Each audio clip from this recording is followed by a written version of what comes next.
We are back. We are back, guys. It's closing argument time. I hope y'all are ready. Get your popcorn, hit the like button. Let's go.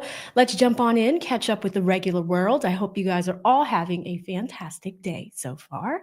I'm so excited to get into this. So we're just going to jump right on in. So this is happening today. We are going to closing arguments, and the jury is about to deliberate on this case. Let's see how the prosecutor tries to close this out, and let's also see how the defense team is going to close this out. Let's go. You got there. You got there. You get your PhD All right, we are back on the record. All parties, jurors, and counsel are present. We're about to start the summations. I want to remind you that what the attorneys say is not evidence. However, sometimes the attorneys might say something that you feel will be helpful for you in deliberations. Does anybody need an additional pad of paper? Everybody's okay? All right, about scheduling. I don't think we'll finish the summations today. There may be a little left, so that will be tomorrow. We'll start up again tomorrow at 9:30. After the summations are finished, then you'll be released to deliberate. But you will be deliberating tomorrow. Tomorrow is Friday. If you do not finish tomorrow, you will have to come back on Tuesday. Monday is another holiday. It's President's Day. And the deliberation hours will be 9 to noon and 1:30 to 4:30. All right, Mr. Bowman, are you ready to proceed? I am. Floor is yours. Thank you. Good morning, ladies and gentlemen. When I stood up here and opened statements, I started by telling you that this case was really an easy case, not a complicated case, a very simple case. And as I stand up here before you now, I want to reiterate, this is not a difficult case. The question for you to answer in this case boils down to really just one question. There's only one important question in this case, one critical question that you have to answer. And that is, did Mr. Mayers, the man at the table, did he use a real gun or did he use a fake gun? Now, for those of you who have been jurors, real or fake, guys? You know, put it in the chat. Real or fake? Jurors, often when you sit in these cases, you have to answer a whole host of questions. You need to answer: was the defendant, was Mr. Mayers, was he even there that night? Was a gun? Did he actually have a gun? Was the gun loaded? Did he actually fire the gun? You know, there could be a bunch of different questions that you have to answer. In this case, all those questions are agreed to. And it only comes down to that one question. Was it a real gun or was it a fake gun? Nothing else is in dispute. Now, I'm sure that Mr. Tacopina, when he comes up here, he's going to stand up here, he's going to talk about Mr. Efron a lot. And he's going to talk to you about how did Mr. Efron earn his income, who's Mr. Efron's girlfriend, did Mr. Efron tell people he's a millionaire, or what kind of lifestyle did Mr. Efron lead people to believe he had on Instagram? None of that matters.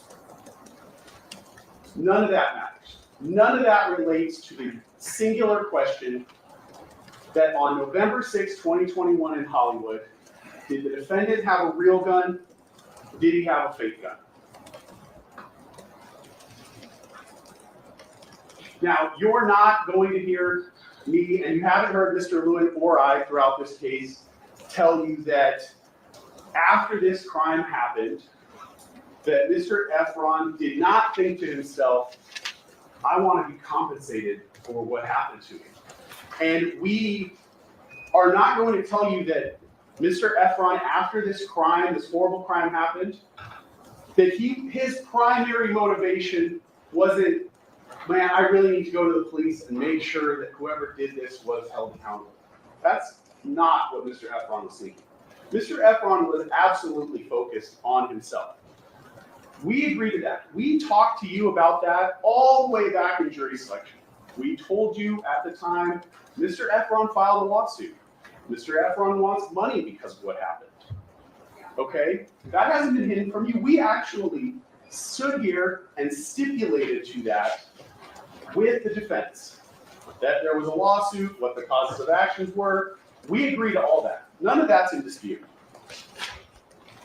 It's very important that you understand your role in this case, and specifically what your role in this case is not about. You are never going to be asked to decide how much money should Mr. Efron get for what happened to him that night. Does Mr. Mayers, does he owe Mr. Efron $1, no dollars, a gazillion dollars? You'll never be asked to answer that question. Your role is not to consider that, not to consider that question. The only question that you are here to answer is, that night in Hollywood, did Mr. Mayers have a real gun or a fake gun? Was the gun that Mr. Mayers pulled out of his pants, pointed at Mr. Efron, a real gun or a fake gun? Was the gun that Mr. Mayers turned around and pointed at Mr. Efron and fired twice at that corner of Selma and Vista Del Mar, was it a real gun or a fake gun? I want to start out too with where I started in opening statements, with the video.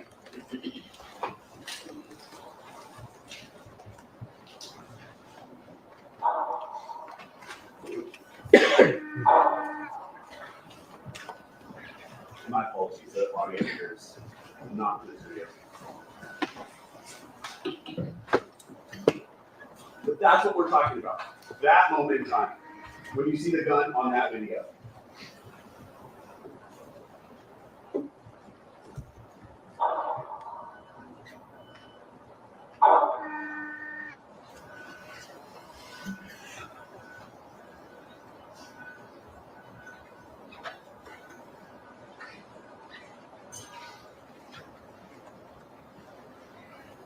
The answer to that question that I've now posed to you several times is obvious.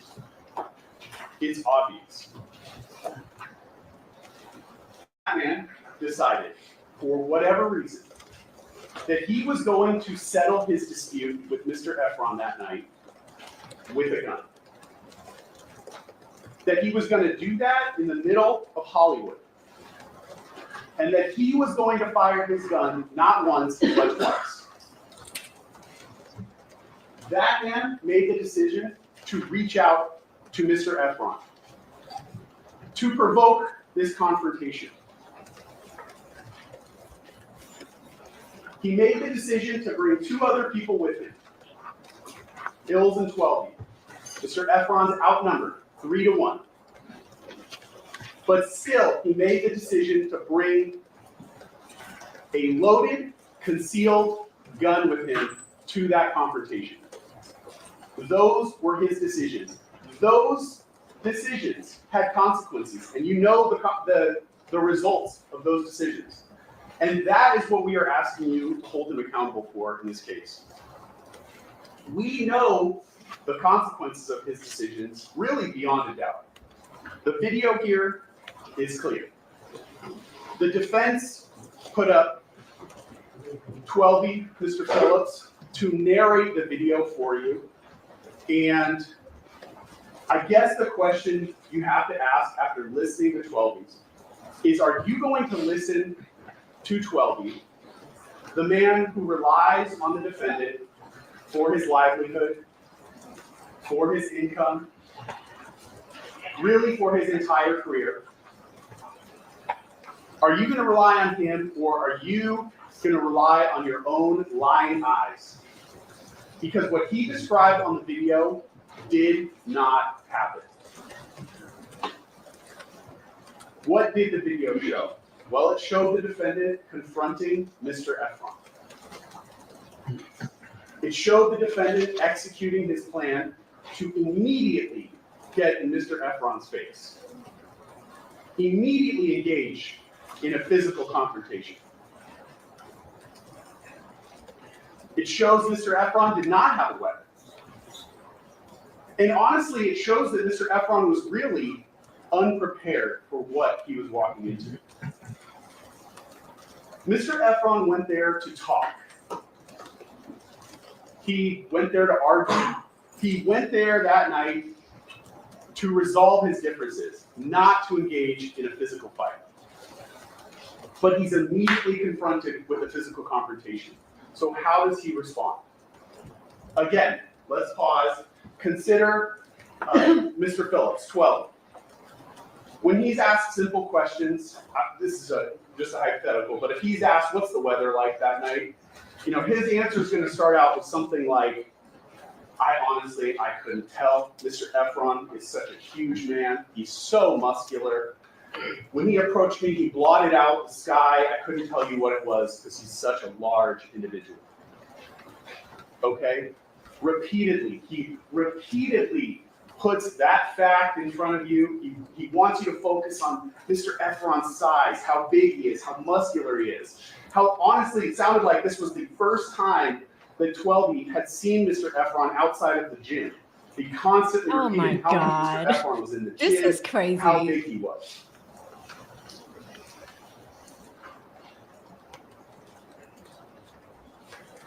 At that moment, when Mr. Efron is approaching the defendant, he doesn't know what's about to happen. We all know because we see it on the video. But at that moment, he did not know. He did not know the defendant had a gun.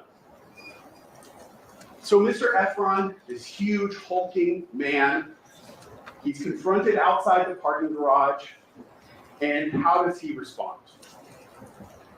He responds by doing absolutely nothing. He's approached by the defendant, and what does he do? He reaches forward with his left hand. Now this man's coming right up in his face. He reaches out to maintain the distance. 12E wants you to believe Mr. Efron's there to fight. He's there to start it. So when he reaches out with his left hand, what does that leave free? His right hand, his dominant hand. That muscular right hook. Does he throw a punch at the defendant? No.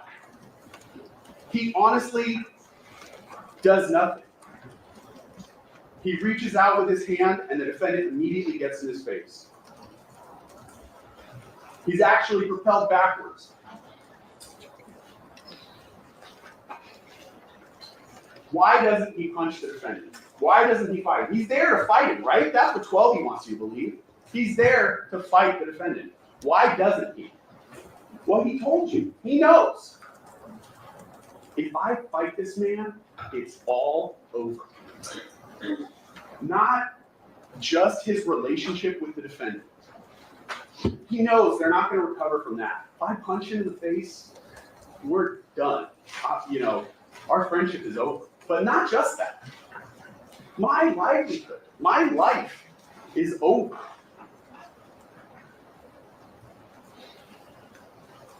He's thinking in that moment, we've had problems in the past, we've talked it out. We have problems now, we can talk it out. Okay? That's his mindset. He doesn't know the defendant's mindset though. And he has no idea how bad it's gotten for the defendant. Because a relationship takes two people. And Mr. Efron, he can only give you his perspective. Apparently though, it's gotten very bad for the defendant. Beyond repair. That is, Mr. Efron doesn't know that. He doesn't know how bad it's gotten until the next split second when that gun comes out.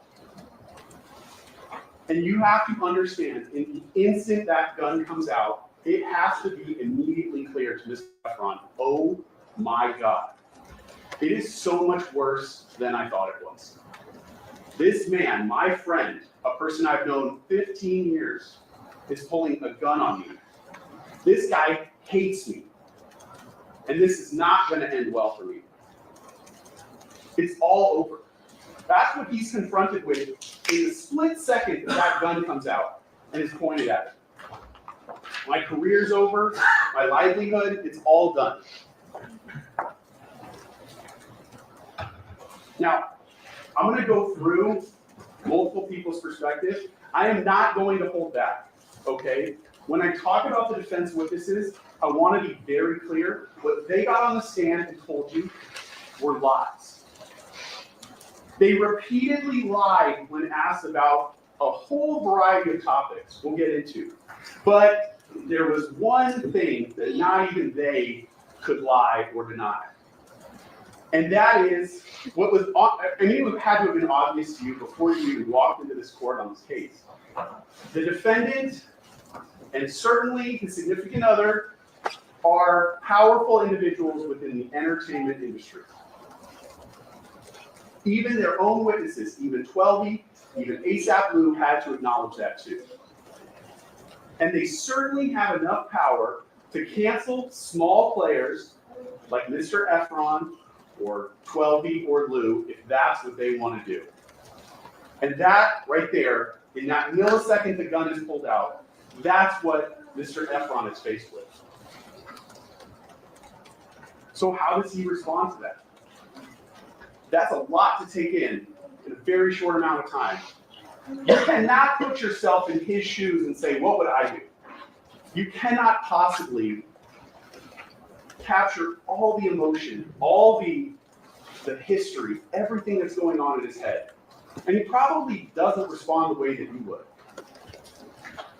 You know?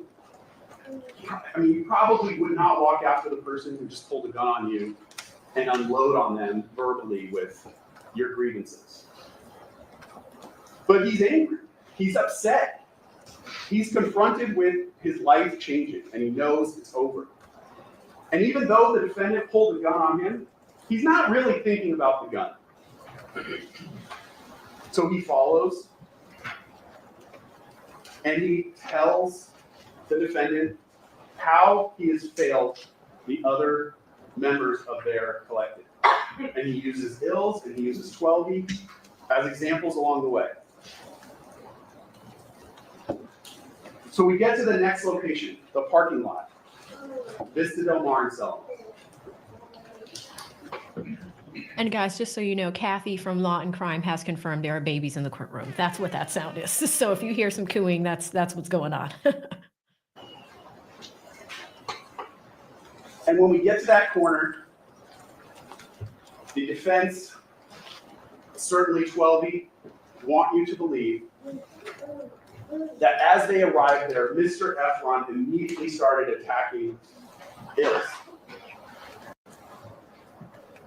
I'll go through the video. Honestly, we will slow it down and I'll show you where everyone is at that moment when the defendant turns around with the gun. But you know, you've watched the video. I honestly wondered to myself if I even have to address, was Mr. Efron attacking Ills at that moment? There's daylight between them, clear space. But this is where the defense is going to double down on the idea that you cannot believe what you see with your own eyes. Because when you watch the video, you can see space between Ills, you can see space between Mr. Efron. 12E could not acknowledge that on the stand. That's not why he was here. He was here to say that Mr. Efron was attacking Ills. And I'm sure, as you listen to his testimony, when he first started testifying, you had to think, this sounds like something that's been practiced. This sounds like a man who's repeating pre-programmed answers to it. It came off very robotic. I don't have to tell you he was coached into certain answers because you saw it for your own eyes in court. If you didn't see it, you heard it. When 12E's asked a question, what is awe? That's kind of a mundane, really seemingly insignificant question. What does the defendant do? He screams out, don't answer that. Don't say. He's literally coaching him in court in front of him. And what's 12E's response? Uh-oh. My brother's company? Man, I don't know. I can't. Wow. So do you expect him to come into court and tell you the truth about exactly what happened on that street corner? That video does not show Mr. Efron attacking Ills. And that really is why when we get to the jury instructions, the instructions on defense of others are not going to apply in this case. Because what the video shows is that when they got to that street corner, the defendant thought, I've had enough. And he decided to pull his gun, and he decided to start firing at Mr. Efron. The video clearly shows, before Mr. Efron is anywhere near Ills, the defendant is already pulling the gun out, turning around, putting his arm forward. When exactly in that sequence he fired, hard to say. The sound doesn't necessarily match up perfectly with the audio. These are from two different systems. Really? The sound is farther away than the video. Wow. But they're close enough that you can tell that in those seconds, the defendant starts firing. How does Mr. Efron react? He reacts by grabbing Ills and using him as a human shield. Would be a natural response when you're faced with someone firing a gun at you. How does the defense try to twist that though and reframe it? They try to tell you that's actually, Mr. Efron attacking Ills, because it's a tough case for them. Because it's all on video, you get to see it for yourself. This would have been a lot easier if there was no video and all they had to do was poke holes in Mr. Efron, but there's video.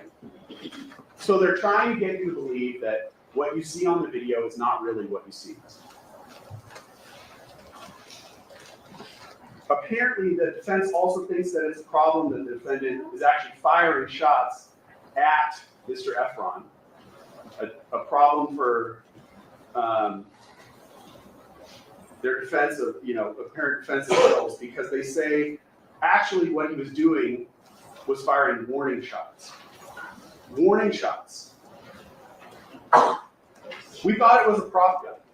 There's no such thing as a warning shot from a prop gun. So that takes me to the next really most absurd part of the defense in this case, which is that not only was this a prop gun, but Mr. Efron knew it was a prop gun. They want you to believe Mr. Efron knew that this gun was a prop gun. But at the same time, they also want you to believe, need you to believe, that he pulled the gun in order to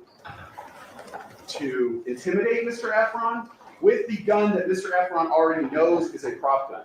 It is absolutely absurd.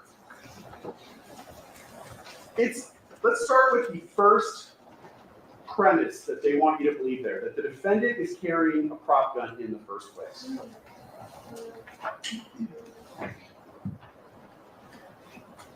The testimony through Lou, what the defense wants you to believe is the defendant, he's been stabbed. Not only was he stabbed in this nightclub, 12 he was stabbed at the same time. That's a violent thing to have happen to you. Not only that, but he has crazy people breaking into his house. Crazy people stalking him. Also breaking into his house.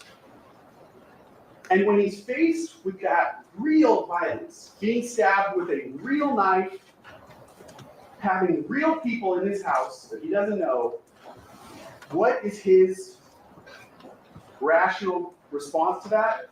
Let's carry a fake gun. Let's talk about Lou for a second. This is ASAP Lou. Let's talk about Lou. Valuable friend to have.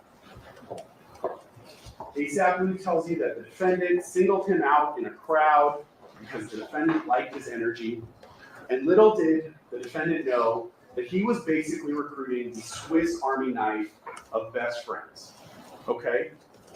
ASAP Lou, not just your personal assistant, but turns into your tour manager.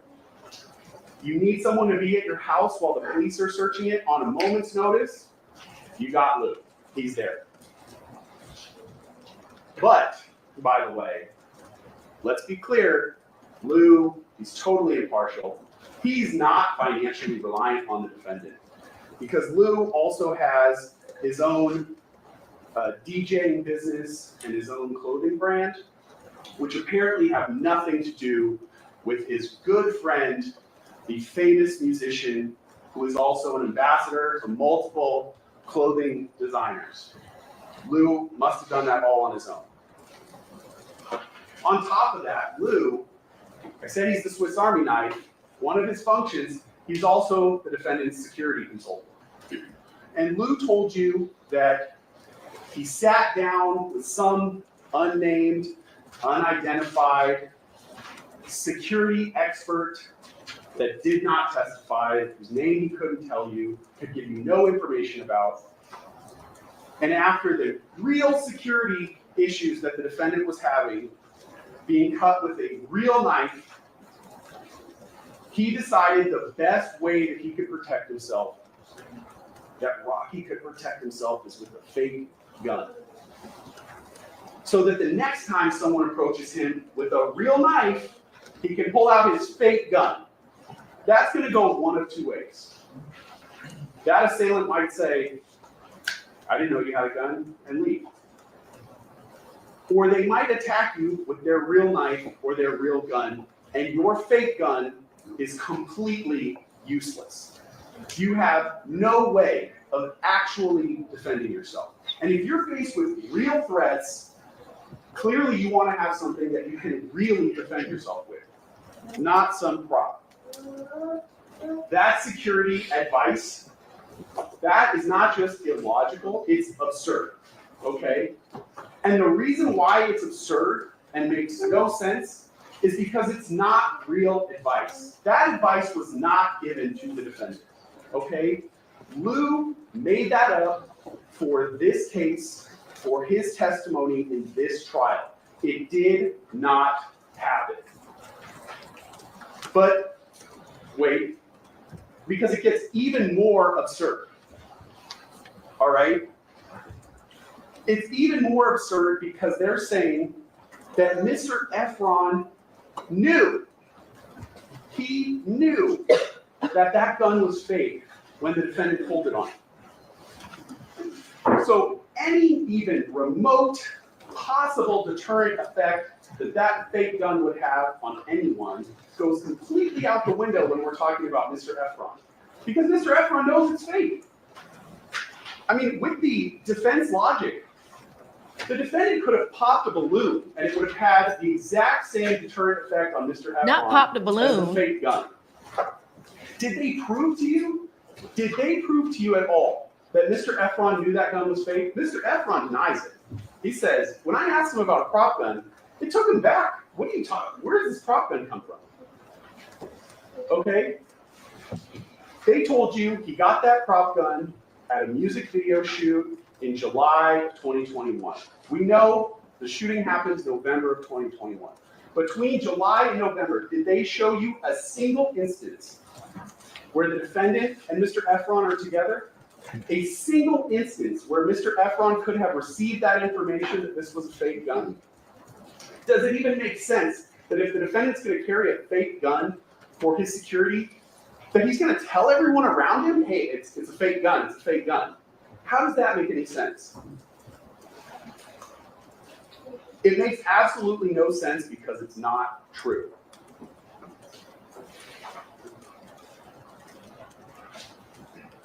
The truth is the defendant did not have a fake gun. He had a real gun. How do we know? Well, the first scene where the defendant pulls the real gun on Mr. Efron, what does he do? How does Mr. Efron respond? How does Ills respond? You don't see the very moment that the gun is first pulled on Mr. Efron. It's not captured on the video, they're just off camera. But what do you see when they come back into the frame? Mr. Efron's backing up. Ills is between them. Ills' entire focus is on the defendant, the man with the gun.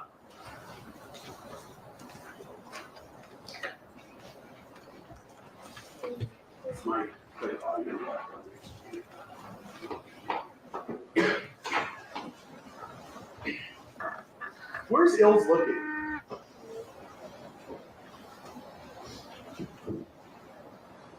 Is he focused on Mr. Efron, the provocateur, the one who's provoking this fight, who's trying to hurt his friend Rocky? No. He's got his back to Mr. Efron. He's focused completely on the defendant. What's Mr. Efron doing? Again, they want you to believe Mr. Efron looked at the defendant and said, "Put that fake-ass gun away." Oh, no, He sir. never said that. What's he doing on the video? He's backing up. There's no video of the second that gun is pulled on him from this scene.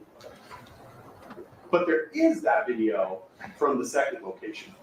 So I want to play that for you, and I'm going to slow it down for you. I will play it at 2 different speeds. You've seen this video over and over and over. You could probably, if you have any artistic skill, you could probably draw it out from Thanks, memory. Deonra. But I want to play it slowly. You know who the people are involved in this. What's the defendant doing? He's pulling the gun out, and you see Mr. Efron dive behind Ills. That's how Mr. Efron responds when the gun is pulled on him.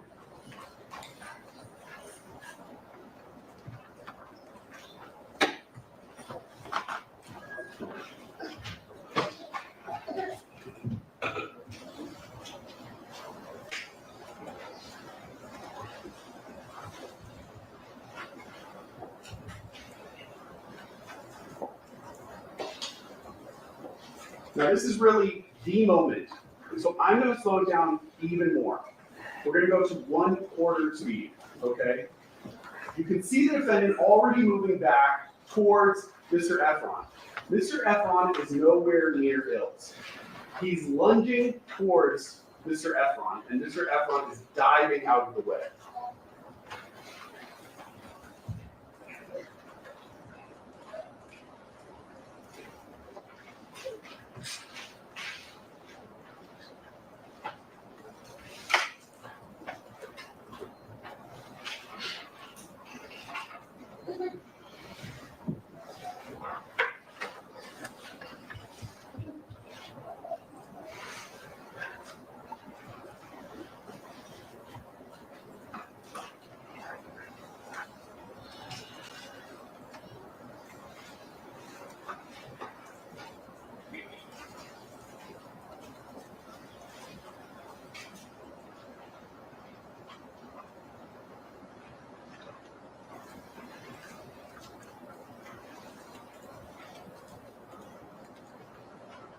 Now this video, it creates a host of problems for the defense in this case.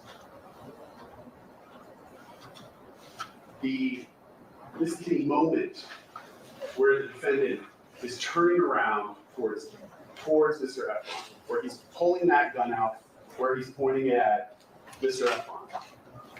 And the gun comes out before Mr. Efron is anywhere near Ills. That completely negates their defense. Negates the reason why he says he had to pull the gun in the first place, to protect Ills.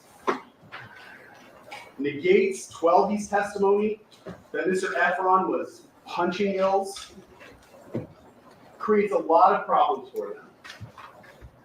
You can see the space for yourself between Mr. Efron and Ills. You don't need anyone to tell you that Mr. Efron is not attacking Ills. I guess the best that they could argue is that Mr. Efron was going to attack Ills. I don't, for that to be true, there'd have to be a time machine involved. But the instructions, the jury instructions on that are clear. No, you cannot have a belief that there's going to be future harm. Doesn't matter how imminent it was. Doesn't matter if Mr. Efron was actually saying, "I'm going to beat Ills up. I'm coming after you, Ills." Doesn't work. Belief in future harm is not sufficient.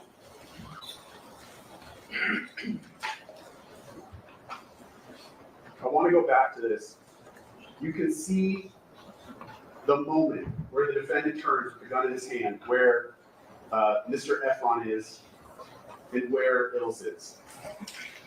The second problem with this, so other than negating the defense, right, that 12E wants you to believe Mr. Efron is beating up Ills, that video further causes problems for the defense because nobody on that video is acting like that's a fake gun. They're all reacting to a real gun. Consider it from each of their perspectives. From the defendant's perspective, Mr. Mayers. If he's holding a prop gun and Mr. Efron knows it's a prop gun, that's what they're telling him, right? Why does he have to run towards Mr. Efron? Why does he have to move at all? Why does he have to lunge towards him? When Mr. Efron runs around Ills, why does he have to try to duck and dodge side by side to try to get a line of sight around Ills? If nothing comes out of the barrel, the tip of that gun, because it's a prop gun, not a real gun, there's no need to chase Mr. Efron. There's no need for him to move, period. The gun would make the sound. They're telling you that's what the deterrent is. So why does he move? He moves because it's a real gun, because things do come out of the end of that. And he's trying to get a line of sight on Mr. Efron. Consider it from Mr. Efron's perspective. They want you to believe at the first scene, Mr. Efron looked coolly at the defendant when he pulled that gun out and said, "Put that fake ass gun away." So when he pulls it out a second time, a few minutes later, does Mr. Efron look back at him and say, "Do I have to tell you again? Put that fake ass gun away again"? No. Clearly that's not what he's doing. What he's doing is reacting to, oh my God, someone just pulled a real gun off. And he's jumping around Ills, trying to put something in between him and the defendant. They're very close. He believes that's a real gun. He knows. His reactions are, that's a real gun. 12E. Let's talk about 12E's perspective. He says, when he testifies, I knew that that was a fake gun. That's, going back, I already knew that before the defendant pulled it out. But what does he do on the video? What does the video show? He's behind a wall. So he's the guy to come in here and tell you, we all knew it was a fake gun. When you see him, when you see his reaction, where is he? He's on the other side of the street, he's hiding. Why does he have to hide if nothing comes out of that gun? He's hiding because he knows, what we all know, it's a real gun. The third problem that video creates for the defense, it negates this whole idea of defense of others, that the defendant had to do this in order to protect Ills. The defense of others instruction will tell you that it really only applies if the defendant used no more force than was reasonably necessary in the circumstances. The defense in this case needs you to believe that Mr. Efron was not just beating up Ills, but that he was savagely pummeling Ills. 12E, before he's confronted, says Mr. Efron was throwing haymakers at Ills, mercilessly, savagely punching Ills. Why is Mr. Efron doing this? That's never explained. 12E has no explanation for that. In his opening statement, Mr. Tacopina told you that Ills' face was pummeled and that they were going to bring in pictures to show you just how damaged Ills was. Well, obviously that did not pan out. And obviously 12E was not expecting to be confronted with pictures or videos of Ills' face the day after this happened, showing not a single scratch on his face. Nothing.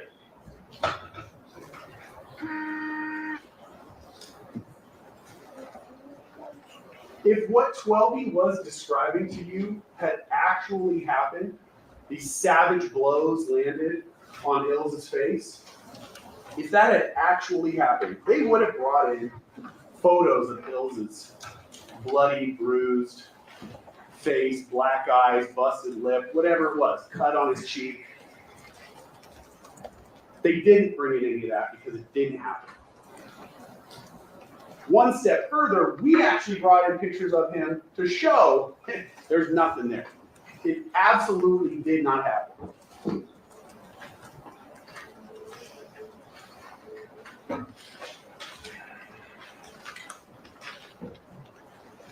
Okay.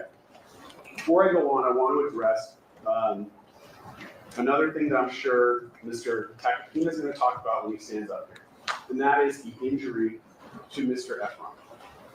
And some of you may have the attitude as you sit here, you know what? He wasn't really hurt that bad.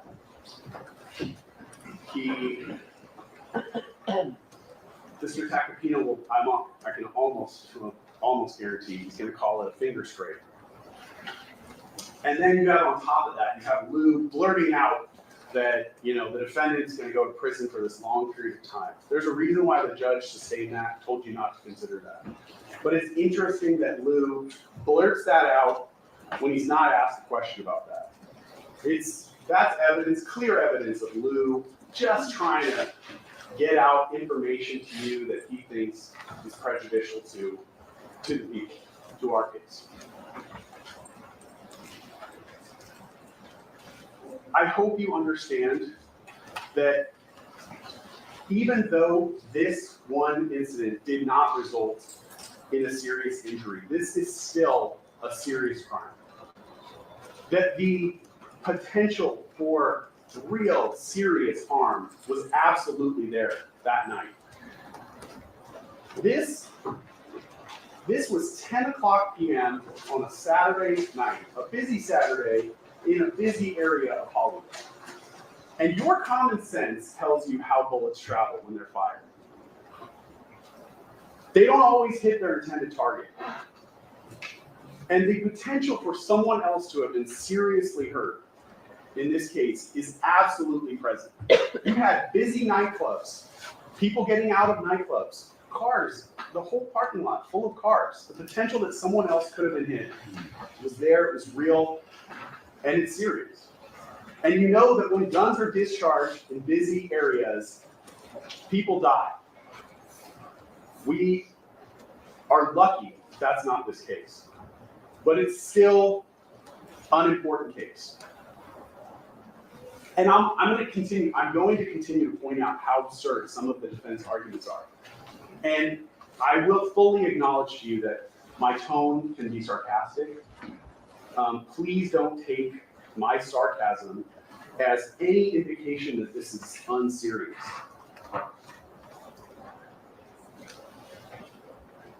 There are definitely laws that you can argue with and say, I don't really know if this should be on the books. This is not one of them. Firing a gun off in Hollywood on a busy Saturday night, not one of them. And even if that's your perspective, you need to set that aside. That's not your role as a juror. The judge tells you what the law is. Your job is just to apply the facts to the law and make a decision. The only decision you have to make is, was it a real gun or a fake gun? Now, that's not end, the only decision they need to make. Mr. Efron's injuries, you'll be able to read the jury instructions for yourself, but there's a whole host of things that we do not have to prove in this case. The law tells you we do not have to prove. That the defendant even touched Mr. Efron. Mr. Efron doesn't have to be injured in any way. The defendant does not even have to fire his gun for this crime to be completed. He doesn't even have to point it directly at Mr. Efron. The moment the defendant pulled that gun out, armed himself, and was capable of inflicting injury on Mr. Efron, that crime was completed at that moment. Again, you'll see in the instruction, I put the number of the instruction at the bottom for you so you can go back and read it yourself. the gun does not have to be pointed directly at Mr. Efron. There can be steps that the defendant still has to take before he inflicts injury.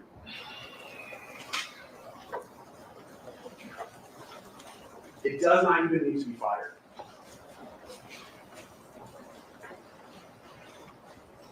The evidence in this case compels you to one conclusion to that question I've posed to you multiple times.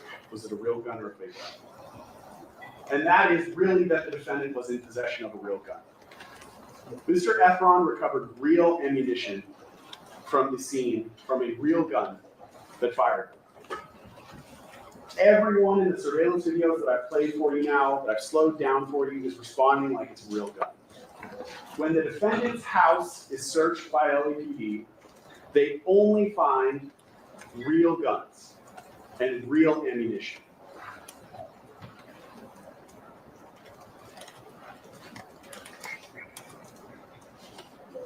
The defense theory in this case that this was a prop gun, there is absolutely no evidence to support that idea. The only thing that supports that is Twelby and Lou, who are telling you that it's a prop gun. Once you decide that it's a real gun, you're deciding that those two witnesses especially lie. Everything that they say should be rejected. And why do they lie to you? Because they know the truth. They know this was a real gun. So you can decide this case by finding they lied to you. You can decide this case by just watching the videos for yourself. You can decide this case by listening to Mr. Efron's testimony. Every time he's talking about this crime, good to see you. Always maintained this was a real gun. And if you determine that the gun used in this case was a real gun, the law compels you to one conclusion: that the defendant is guilty. That's it. Not because you want to find him guilty, not because you're going to find pleasure in finding him guilty, but because the law compels you that once you make that determination, that's the only just outcome in this case. I know Mr. Tacopina is going to talk about Mr. Efron, and he's going to talk about all of Mr. Efron's statements.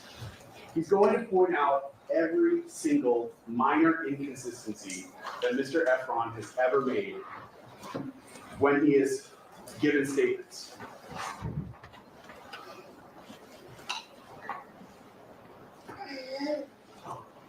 He's going to bring up points in time that Mr. Efron is talking about things that have absolutely nothing to do with this case.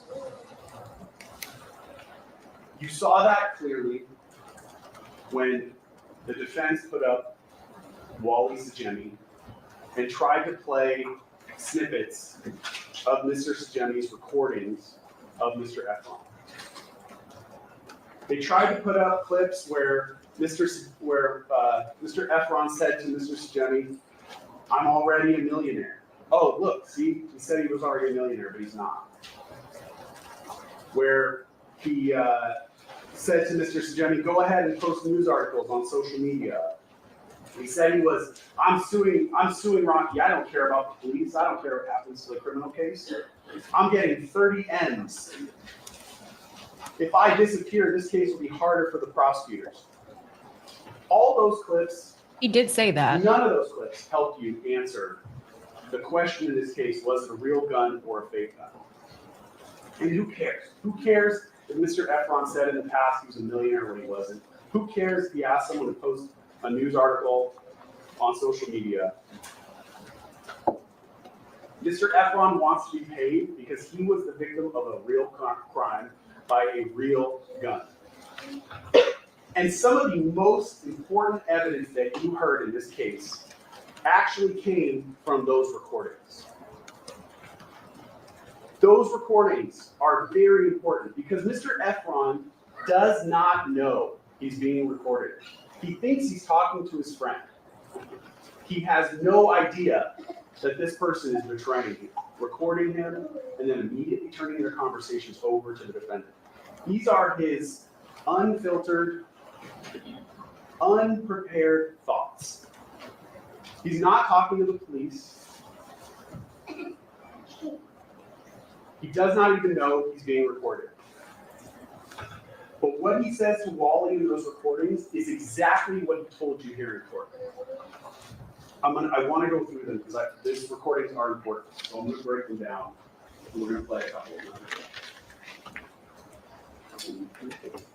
Okay, son, I'm mad at both y'all niggas for letting that shit happen for me. Oh, it ain't no picking sides.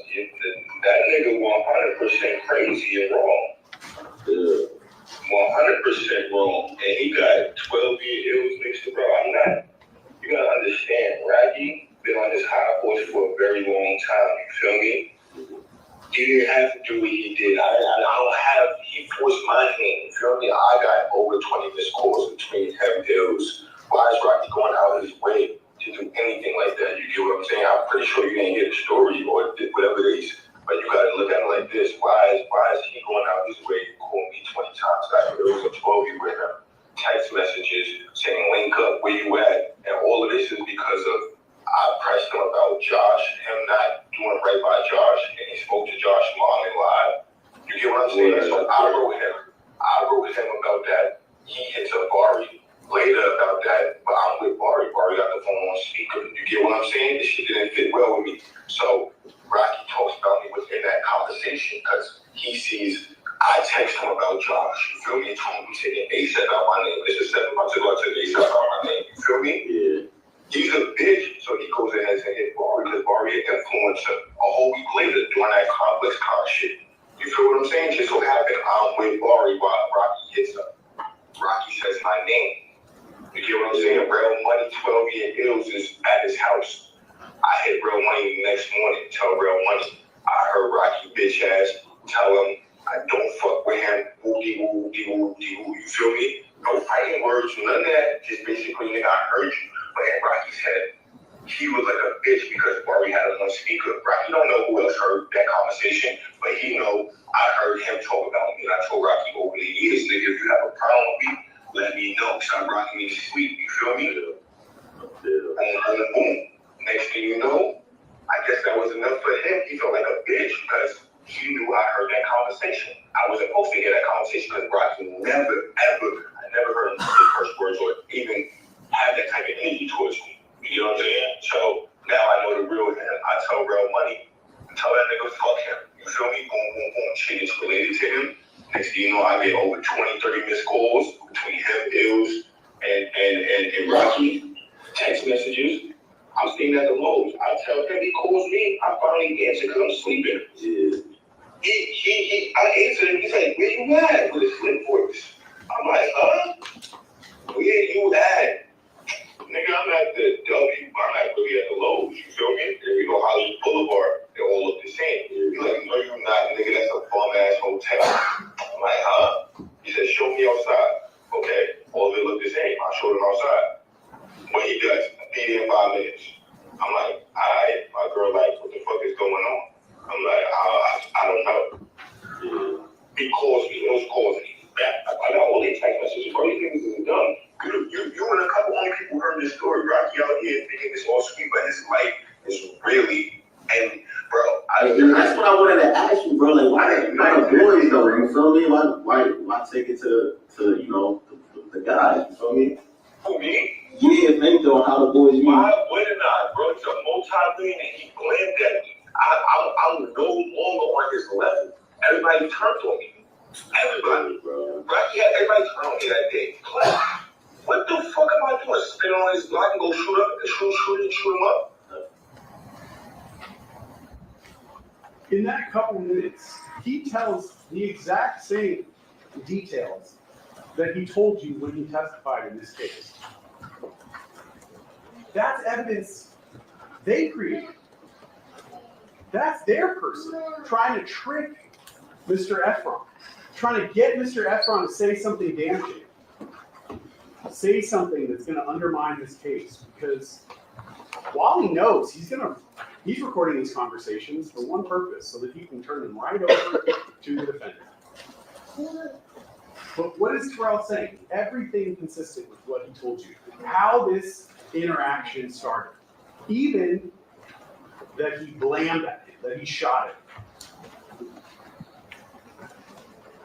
This ain't he did because he waved at me 4 or 5 times. I had to use ills as a shield while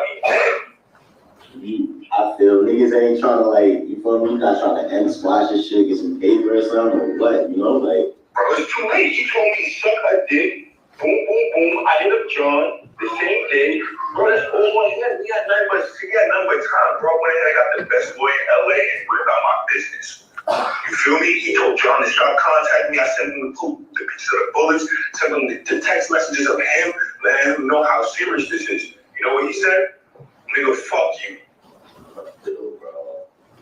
So what I'm supposed to do? I accept the nigga shooting at me 4 or 5 times where I almost died, or sue this man. Now coming with suing, of course, the severity of the case is trying to kill me. So that's what he gotta read. You feel me? There ain't no way niggas could squat, like, you feel me? No paper, no nothing, bro. Like, you feel me? Like, bro, he's he's 33 years old. He got other men talking for him. He know what he did. You get what I'm saying? He had more than enough time. This shit happened 7 months later. He wasn't trying to reach out to me. He still didn't reach out to me. with the legal shit involved out of boys, you know, so. That's why I didn't want to go about that. I wanted to have a lawyer. When you get a lawyer that has nothing to do with boys, and Jabari is his friend, he might as well thank him for him not being late in the field, because for those allegations, you feel me? He got enough, and you're part of the PR team. He would have had enough people to block that if Jabari didn't say nothing, bro. Those allegations, Jabari made it official. Again, he's entirely consistent. The defendant shot me 4 or 5 times. The same thing he walks into the police station and tells the police. He's entirely consistent about what happens after the shooting. That he reached out to the defendant.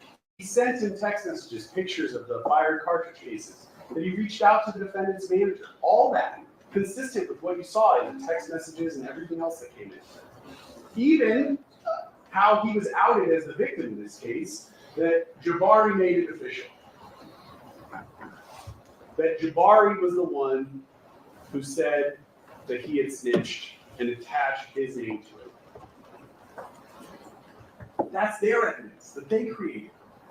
And it's entirely consistent with what he told you when he testified. I just want y'all niggas to kind of end this shit, you know, bygones. And you know, he could have ended it when he shot at you. Who ends anything when a nigga shoot at you 4 or 5 times? You gotta grab another member to protect yourself. He called me out my living space. Called me, told me stop ducking him. He claimed that that's called premeditated, bro. You feel what I'm saying? He didn't give me a chance. He told me I'm gonna come to a gun battle. I came to link him to see what the fuck the status was about. He pulls out. He tries to chest bump me. He tries to chest bump me and then pull out a gun for self-defense. He's a pussy boy. Give me an ills to standing in between while he's trying to shoot me. He didn't give me no seconds for the shit happening like that. And I got it all on camera. You don't want that, like, trust me. He's stupid. He did it all on camera, champ. Again, consistent. I didn't know I was walking into a gun battle. I didn't bring a weapon. What does he do to me, though? He tries to chest bump me, and then he shoots at me. So it's really to get hit, bro, or you just trying to move on and shit? Besides suing somebody like that, you feel me? Like, he got to face the consequences of with that because he wanted to be a gangster and run out his crib like that. That has nothing to do with me. You feel me? I did my part. If you look at it on my end, what else am I supposed to do? Why not just ask for the bag or, you know? I tried already, bro, and you don't ask for the bag because that's extortion, bro. When you got somebody that's shooting at you, you ever look like, I'm smart, bro. You gotta understand, I'm not no dumb black nigga, bro. You know what I'm saying? You ask for a bag without a lawyer, bro, it's for extortion. You feel me? You gotta do everything accordingly. Everything accordingly, or it's gonna catch up with you. What's Mr. Sajemi trying to do? He's trying to bait Mr. Efron into giving some kind of inconsistent answer, but Mr. Efron's consistent the whole time. The lawyers, when I went to the lawyers filed, gave the police the evidence, but you can't sue somebody with circumstances like that without criminal actions because it's such a heinous crime. When you purposely know what you're doing, that's a whole different ballgame. You get what I'm saying? And I'm still feel sympathetic for this man because I know him. I know what he's about to endure. But he told me to fuck off, go to the police. He told me this type of shit.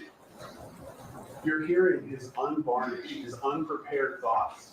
He's telling you, even as this happens, he still feels bad for the defendant. He still knows he's about to go through stuff, but the defendant gave him no other option, told him to go to the police. I'm not the toughest nigga in the world. I don't know too many gangster niggas that's gonna come at Rocky. He's a millionaire, bro. That shit can come from anywhere. He decided to fire on me. And that's why, right? Because it was the defendant's decision. Like, who gets cool after somebody firing on you 5 times, bro? Nobody. Bro, I could probably talk to them and shit and figure out, you know, like some. I don't even want no message relayed like that because he had more than, bro. I had over a year to reach out to me, bro. I'm not the hardest person to reach. You get what I'm saying? He chose to do that. Like, and you see what I just sent you the other day, how he reacted off of me hitting up Johns and trying to figure out what we're gonna do here before I even hit up a waiter or anything. You get what I'm saying? Yeah. Like, he don't want to hear nothing from nobody, bro, until like some people is like that. You get what I'm saying? Yeah, and then I don't want to jeopardize what you have going on and thinking that you spoke to me. Like, don't even put yourself involved in this shit, bro. Trust. Rocky will start looking at you funny, and I don't need you feeling like, you know what I'm saying? Yeah. It just trickled down to everywhere, you feel me? Like, even if you don't, you feel me? Like, everybody's career who worked for him. You feel me?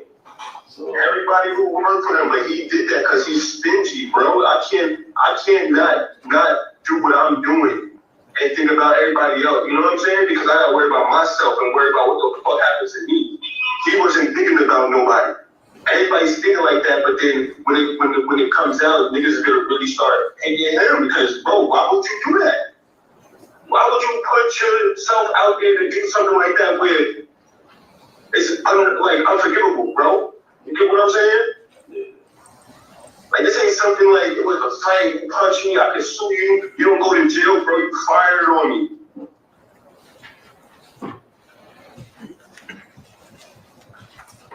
Those recordings are important because the defense created them. Because Mr. Sajemi knew he was going to send those immediately to the defendant. And he recorded 2 separate phone calls on 2 separate dates. Said he sent them to the defendant.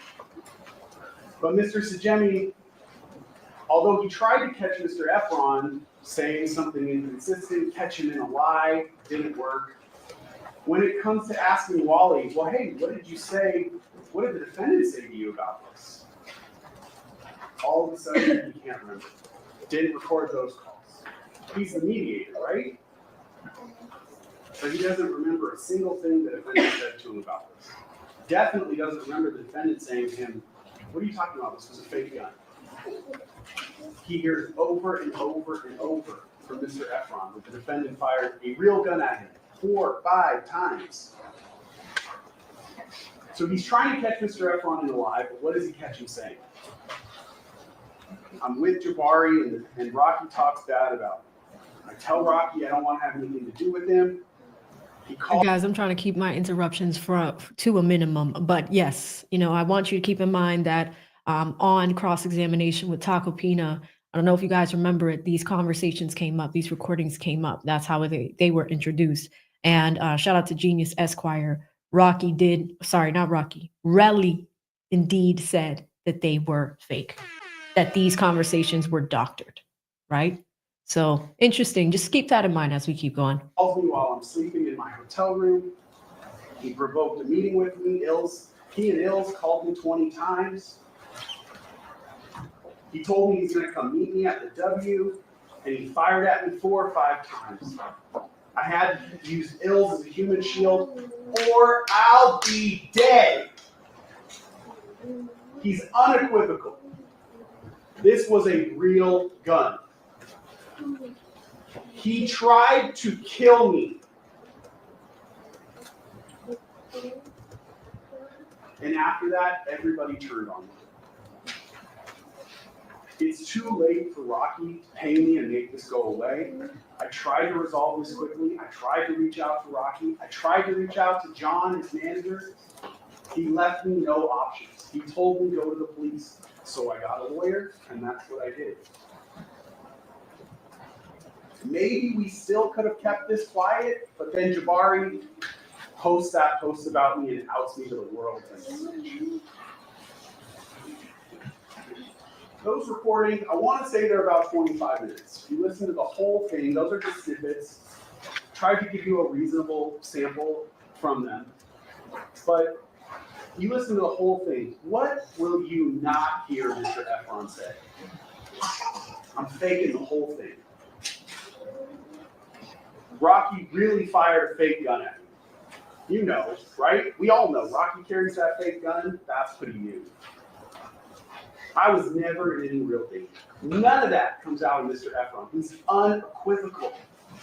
He tried to kill me. That's the entire case. Mr. Efron told the police what happened. He was consistent about the details of the shooting. Since the very beginning of this case, he's been consistent. He was consistent when he knew he was being recorded. He certainly knew the police were going to write reports. He probably had some idea that the police were video or audio recording him. More importantly, he was consistent even when he didn't know he was being recorded. When he thought he was in a safe space, when he thought he was talking to his friend, he's still consistent. He has told the details of what happened that night no less than 9 times. Okay? And he was on the witness stand for 5 days. When he testified, he has had to repeat this over and over and over. Can you imagine telling the details of something that happened to you 9 times and not having minor inconsistencies in what you said? I mean, it's completely natural. But he, Mr. Efron, was locked into his statement on November 8th, 2021. You could even argue that he was locked in on November 6th, the day of the shooting, because he started sending text messages to the defendant, to 12, to Ills, to John. He's locked in with all of them, telling them this was a real gun, sending them pictures of the cartridge cases.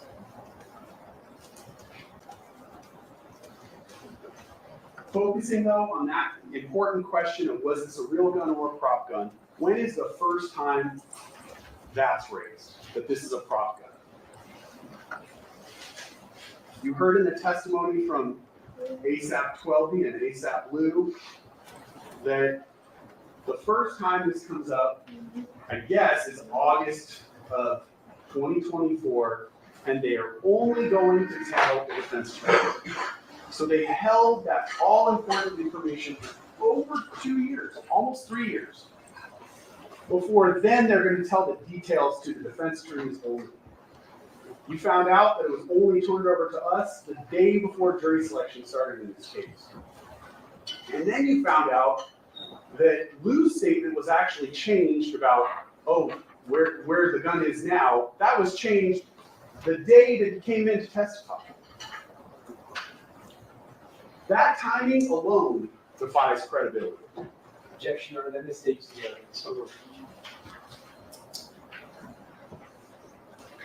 That the idea that they would not be running into the police station to tell their story is absurd. So let's focus on their stories.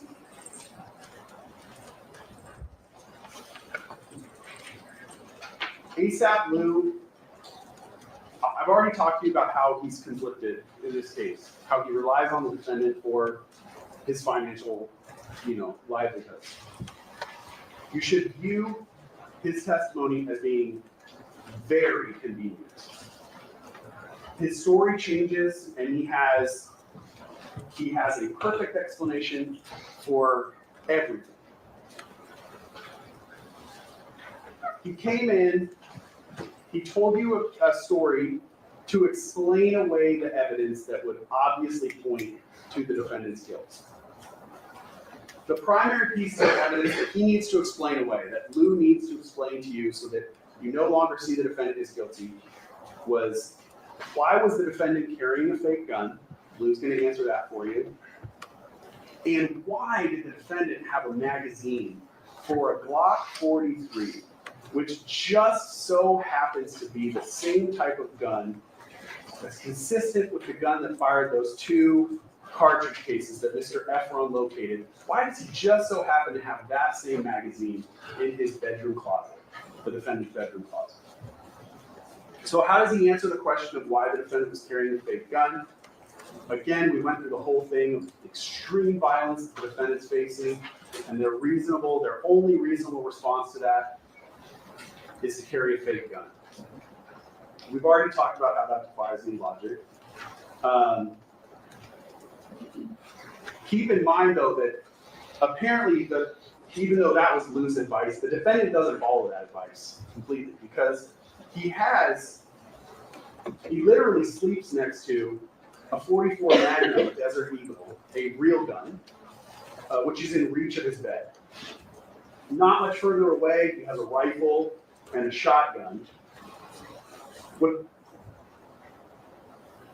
he did not have anywhere in his house was a prop gun or any prop ammunition. Obviously, if you were the victim of a violent crime, the response to arm yourself with a real gun is preferable to this whole prop gun thing. Clearly, that's the thing the defendant also agrees with. Lou was very clear that the fake gun that he alleges that the defendant had, which he said he personally modified, was modeled after a semi-automatic pistol. That's Lou's testimony.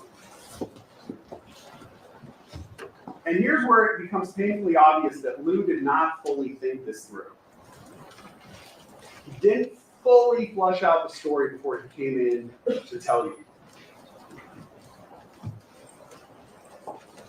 He had to tell you that he modified the gun by adding that belt clip and by putting that magazine extender on, so that he could explain why that gun had those small things that Twelby could just so conveniently come in here and tell you that in the heat of the moment, when it's quickly pulled, he saw those 2 same features, that tiny piece of metal on the side that would hold it to your belt, and the magazine extender, so that their stories match, their stories line up.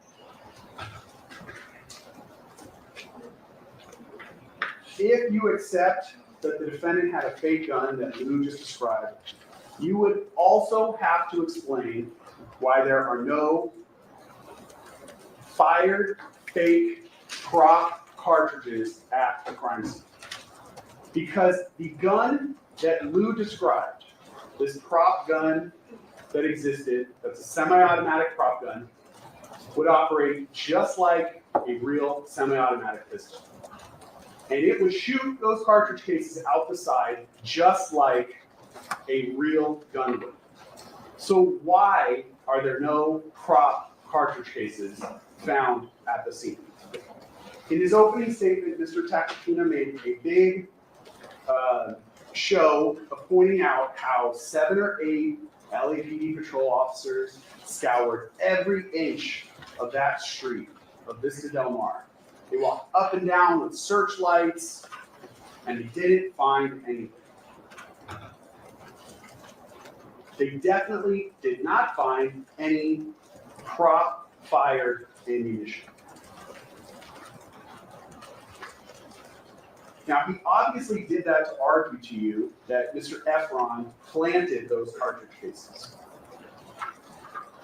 But he actually discovered them at the scene after the police had searched it. So there's no cartridge cases. He comes back and he plants them. But he forgot that if the police are as thorough as he's saying, that they also would have found the ammunition from the defendant's gun. That painfully contradicts their own defense in this case. Do you want to? I got your notes. Do you want to take a break now? So, is this a convenient spot? I'm gonna move into. All right, let's take a break now. Folks, please be outside the courtroom doors at 10 minutes after 11. At which time we will resume. Please don't discuss the case. All right, y'all. Interesting. It looks like they took a break. That is the first of the, and it looks like they're coming back right now. Lucky for us, we have TiVo time. So this is interesting. This is the prosecutors closing out the case and doing their closing arguments, right? Tacopina is going to have a bite at the apple as well in his closing statement. After these closing statements, the jury is going to be set to deliberate. They have all day today to do closing statements, and they have allotted some time tomorrow. As soon as these closing statements are done, they can go into the room and start deliberation. Monday is a holiday, so if they don't finish tomorrow, then we could be looking at Tuesday to get a final decision on this thing. But yeah, we are not done with the prosecutor. When they come back, they're going to continue, their side of it. We heard a lot of phone calls. We heard some, and again, I pointed out that Relly mentioned that those phone calls were doctored and they weren't real, right? That's the first thing. But what they're trying to show is that his story has been consistent from the beginning to now, and it hasn't changed. Let's take a few super chats while we wait for them to come back. Shout out to Cam. Thank you so much, Cam, with the 5. Cam says he forgot they have to prove that Relly wasn't the aggressor and that the bullet was the cause of his scrapes and his fear. Judge instructing on the defense. Yeah, there were some jury instructions that were read yesterday. If they take a lunch break, I actually missed that day, so we can actually check out that footage as well. So if you've missed it, we can all catch up and get current with that. It's about an hour and a half long, so we can, which is just the amount of time of their lunchtime. So during the break, we can check that out, guys, and get up to speed on that one. So we're just waiting for them to come back. But thank you so much, Cam. Great points as always. Cam, a newly minted attorney, weighing in the chat. Shout out to Deonra with the 2. Deonra says, Relly got to plan better for the 30 mil. I mean, yeah, that's the thing. And do you remember that part of the phone call where he was talking about extortion and trying to be very smart about it? I thought that was pretty interesting too. So, he's just like, I'm not going to get caught up. I'm going to do this the right way. Super interesting. Thank you so much, D. Always in here in the chatterhood. Thank you so much. Shout out to D again with the 5. Says 30 million on the line. At least graze your hands or something. Put effort into it at least. Yeah, well, if the graze, the irreparable damage to his hands, they are operable, right? But, he talks about like the permanent damage to his hands from those injuries, right? Interesting. Cam hits us with another 5. Cam says, does he forget you have to prove causation? Like the action caused the scrapes. If they don't believe the knuckle injury came from a gun, it's not guilty. Yeah, there's a few problems with this closing argument, right? Because where we are right now, he's about to go down a different path, but we're on this part. All right, our jurors have returned, and I understand that the missing phone was not missing at all. Good. All right, we're back on the record. Our jurors are present, all parties and counsel are present, and Mr. Bowman. Thank you again, Cam. Thank you. All right, well, just to pick up briefly where I left off, we were talking about the police search at the scene when they initially respond to these calls. And I point out these calls because we heard from Sergeant Zizzo, who did his best to describe for you their response to what was, not necessarily a clear situation. They received multiple calls and they talked to multiple people on the scene that pointed them in 3 different directions. Did this happen at Selma and Argyle? Did this happen at Selma and El Centro?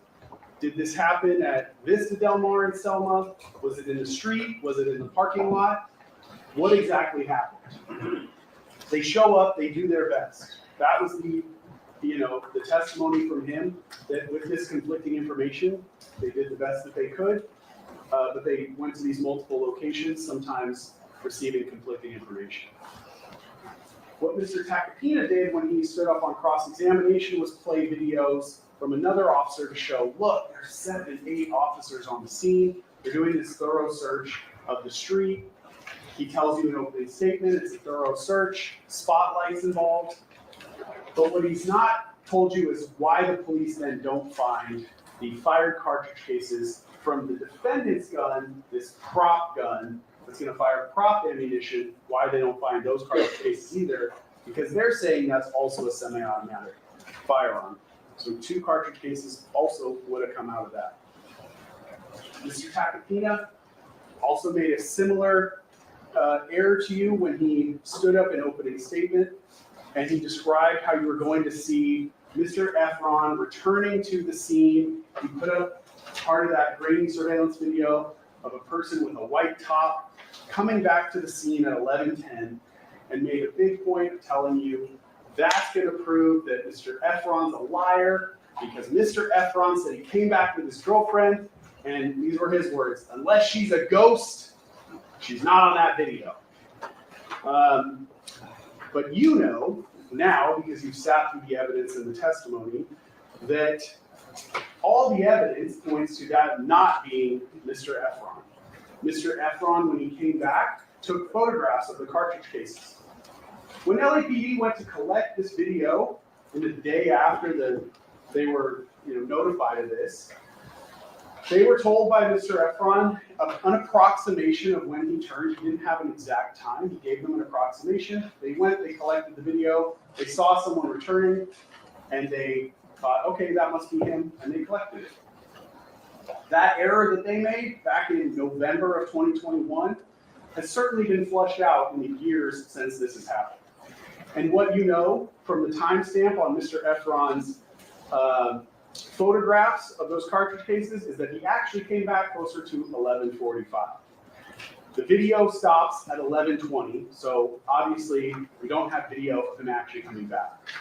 It certainly does not contradict Mr. Efron's detailed statement to you that when he came back, he had his girlfriend with him. She wouldn't obviously be on video. It's not collected and not played.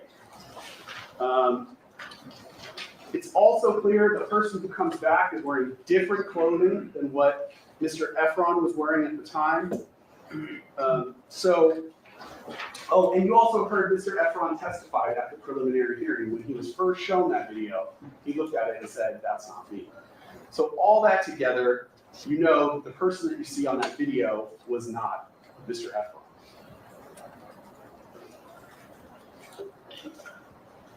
Mr. Tacopina, I'm sure, made a big point pointing out why Mr.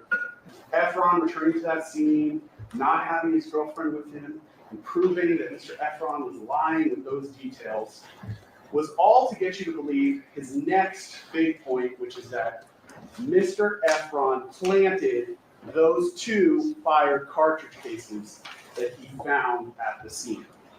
That's what the defense needs you to believe in this case.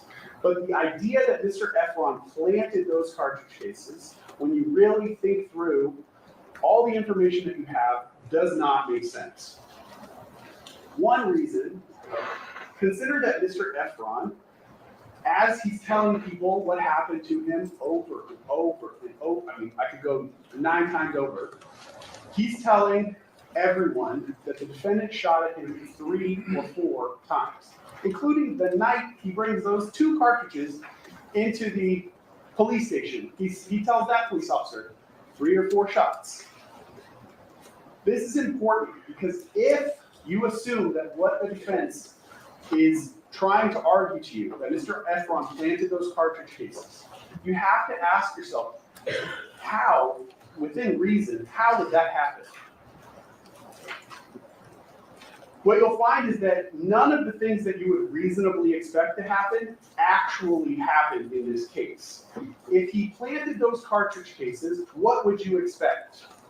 First, where did those cartridge cases come from? How did he actually, mechanically, how did he have 2 fired cartridge cases to plant? The defense wants you to believe that apparently he knew in advance that Mr. Mayers, the defendant, was going to shoot at him.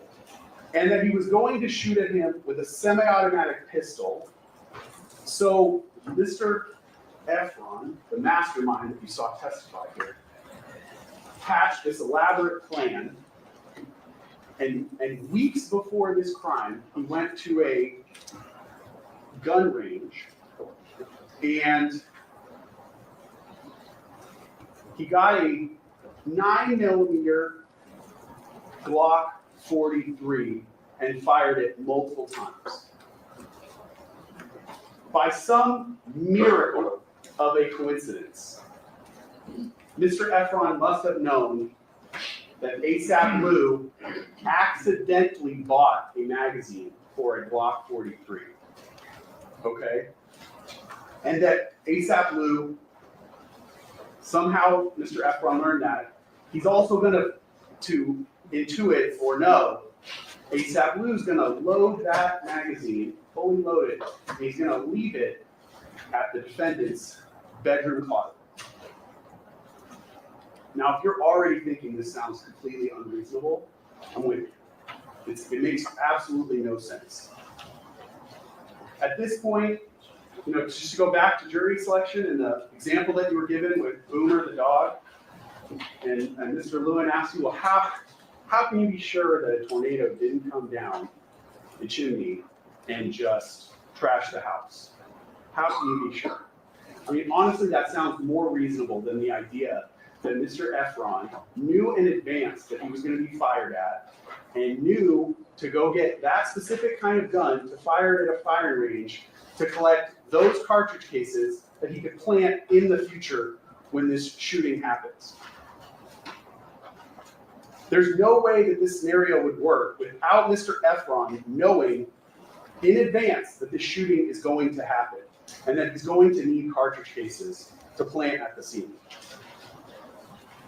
Under the defense scenario, too, he would not have time to get those cartridge cases any other way.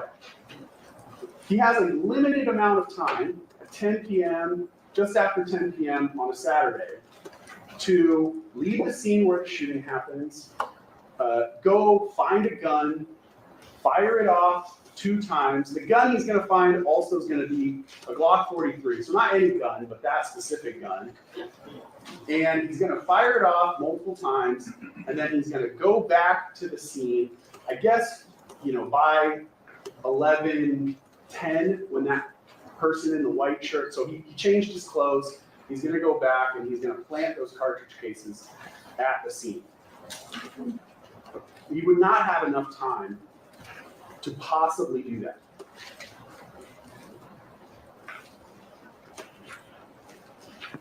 So second point to consider, how it doesn't make any sense that Mr. Efron planted these, is that, as I pointed out, Mr. Efron told literally everyone who would listen, including Wally on those tapes, that the defendant fired more than 2 shots.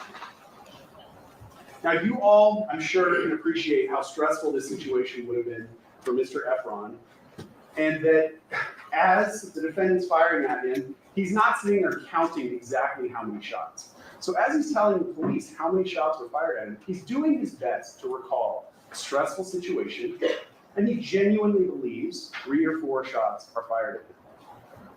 That's his sincere belief. That's what he tells the police.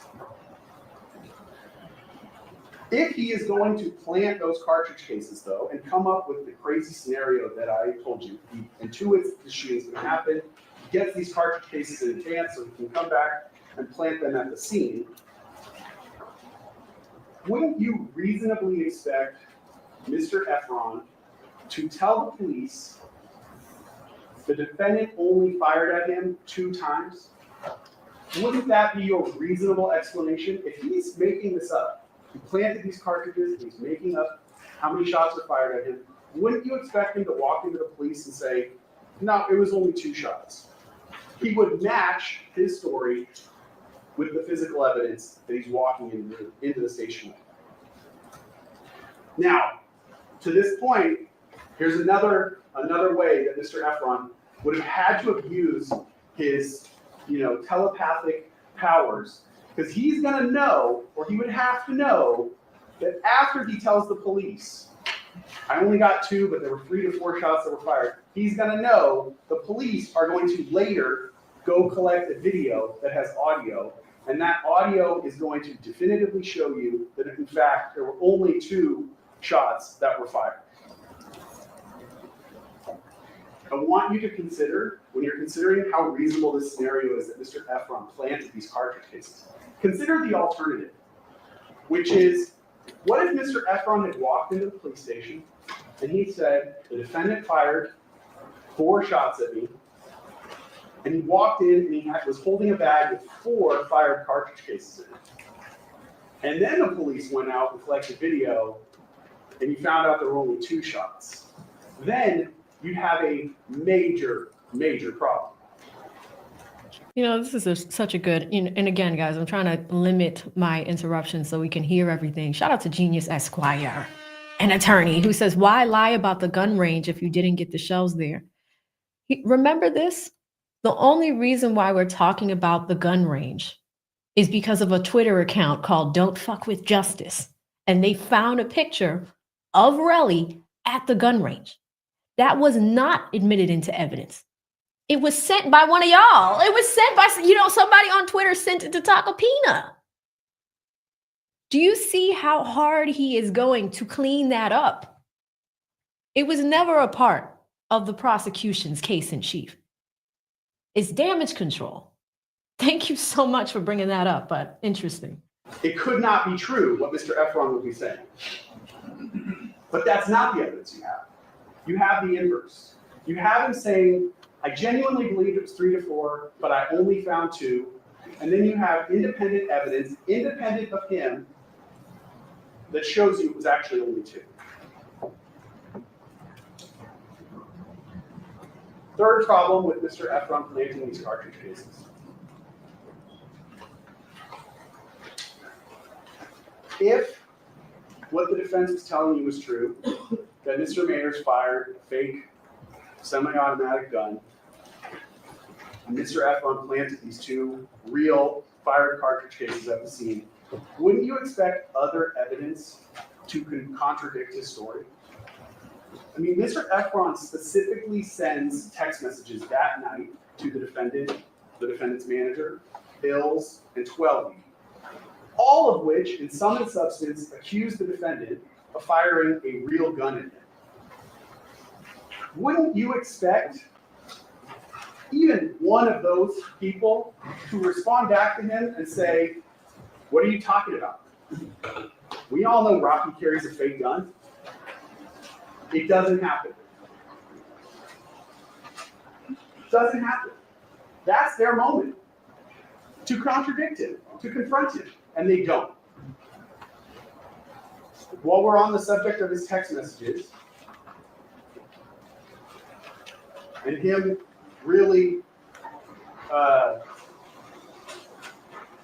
kind of locking himself into this being a real gun that's fired at him, those text messages are important because they also betray 2 other major flaws in the defense theory of this case. Those messages by Mr. Efron put the defendant, certainly the defendant himself, but all the other people in his inner circle on notice that Mr. Efron is going to accuse the defendant of shooting a real gun at him. So I've already told you, wouldn't you expect them to respond back with, hey, you know that that's not true, this was a fake gun. That's not what happens, but the text messages you saw from the defendant were to deny anything happened. But second, the defendant would immediately understand that that prop gun that he used, right, that real prop gun that he has, that is not only his get out of jail free card, that is his make Mr. Efron's fake lawsuit go away later. So he needs to keep close tabs on that fake gun, right? So your reasonable expectation was, Mr. Efron texts the defendant, you tried to kill me with your real gun. The defendant's response would be, I gotta keep that gun. Now, what is the actual response you receive through Lou? ASAP Lou comes in here and tells you that the defendant came up to him with the prop gun and said, get rid of this, I don't want it anymore. Is that reasonable?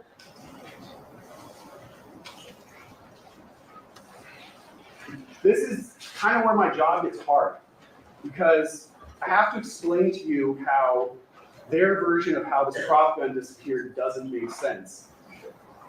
But we know that none of this actually ever happened, because this is all a made-up story. So when I talk about the prop gun, understand that there never was a prop gun, okay? Never to begin with. I'm sure what happened was Lou took that Glock 43, the real one that was used, with the modified slide, and got rid of it. And when he did that, he forgot that there was an extra magazine for that gun in the defendant's closet. Now to that point, and oh my gosh, this is a new magazine. I'm not saying that that magazine that we have in evidence, that magazine specifically was the one in the gun that was used at the time the shooting happened.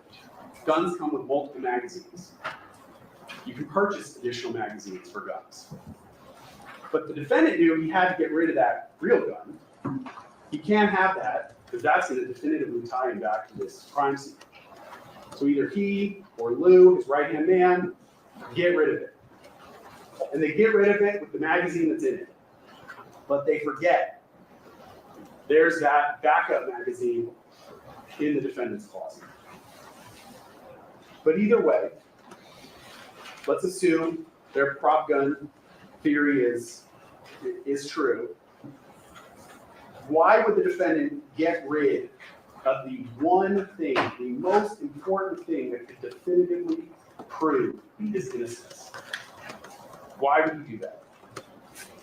You received an instruction about someone, either the defendant or someone other than the defendant, trying to conceal or destroy evidence, and using that as actual evidence that the defendant was aware that he was guilty. Why would the defendant get rid of that gun unless he knew it was going to prove he was guilty? Unless he knew it was a real gun. It literally makes no sense that he would not keep the prop gun so that when Mr. Efron goes to the police, he can turn around and say, here it is, here's the prop gun. This is the one I used. Anyway, if you're inclined to accept Lou's story that he flew across the country on a private jet and gave the prop gun back to the co-director of the DMV music video shoot, there's still yet another problem with Lou's story. Why doesn't Lou get the gun back? So they haven't explained why would the defendant get rid of this gun in the first place. He needs to keep this. This is very important in this situation. But for whatever reason, he gets rid of it. Lou flies it back and they give it to this co-director. Lou knows this is a crucial piece of evidence. This would prove that his brother is innocent. So what does Lou tell you? What efforts did Lou make to get that gun back? Because he needs it back now. Oh my God, I can't believe we got rid of it in the first place, but now we definitely need it back. So what does he do? He makes one phone call, and he's basically told, I don't really know where it is. And so he decides, just let it go. Doesn't make any other inquiries, doesn't do anything else to try to get that gun back. Does that sound believable for even 1 minute? It's certainly not reasonable. We're bordering on insulting to your intelligence.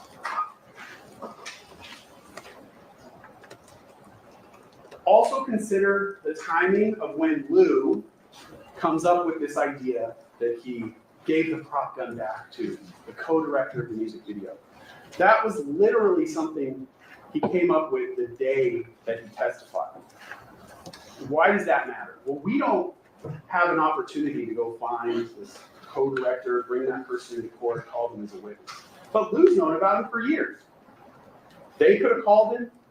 They could have had him come in, testify, and tell you all about it. Certainly, they would have known about it when Lou tells his story in August of 2024. So where is he? Where is this co-director? Where is his testimony? You didn't hear from him because his whole story is made up. On top of that, has the defense proved to you that this prop gun ever existed? Ever existed? I mean, you would want to hear from the co-director that has it now, right? But wouldn't you also want even a single piece of paper that proves to you that that gun ever existed? A receipt for it? This was on a music video. Where are the call sheets about it? Is there a safety coordinator that could say, yeah, I was there, we had prop guns, and I had to warn people about them? Was there a video of the gun, even at the music video shoot? Is there literally a picture or anything? We found a picture of Ilse's face from the day after this incident. This they're saying is a prop gun that not only was it in the music video, but it was so widely known that the defendant carried it. Where are pictures of him with it other times? There's literally been no documentation provided to you that that gun ever exists. No purchases, no receipts, no paperwork, anywhere. Lou says he took that prop gun, right? And what did he do? He modified it. He put a belt clip on it. He modified the magazine. Did he bring in any proof of that? Receipt for a belt clip? Receipt for a magazine extender? Nothing. I can't. On top of that, this is an item that the defendant carried around all the time, right? He had to. This was his security. When the police search his house, do they find literally anything that supports the idea that a prop gun was there? Do they find any other prop guns? No. Oh my God. Do they find prop ammunition? No. Nothing. Literally nothing. You literally have zero proof except for the testimony of Lou and the testimony of 12. And I've talked to you about why you should view their testimony with a healthy dose of skepticism. That's literally the only thing. There's no independent proof that that prop gun has ever existed. And equally insulting is this idea that there is like a cone of silence within the ASAP collective relating to members who knew that the defendant always carried this prop gun, which they only speak about, only ASAP 12 and only ASAP Lou, they only speak about this on the eve of trial. And that they're going to hold this information inside them, knowing that the defendant, their brother, is facing criminal charges. They're going to hold this inside, and they're only going to really present it to the 12 jurors.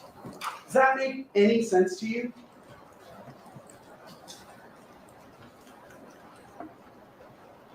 As soon as the defendant's arrested, what would you expect them to do? You'd expect them to be beating down the doors of the police station to tell the police officers and detectives, you guys got it all wrong. This is a fake gun. That's not what they do though. They hold it inside. They let him have criminal charges hang over his head. They let the preliminary hearing come and go. They literally wait till the day before jury selection to finally reveal that there was the gun that was used was a prop gun. It's, again, defies all reason.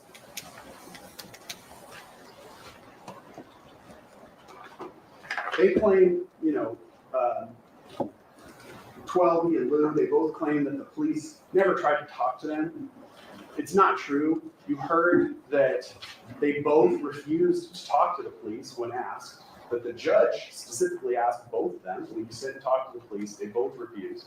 But even more, that's not really the expectation you would have, right? They had this information that would exonerate their friend, their brother, their meal ticket, the guy they rely on. You'd want them to seek out the police. At least that's what you'd expect. Not wait for the police to come knocking on their door, knowing that they have this secret information.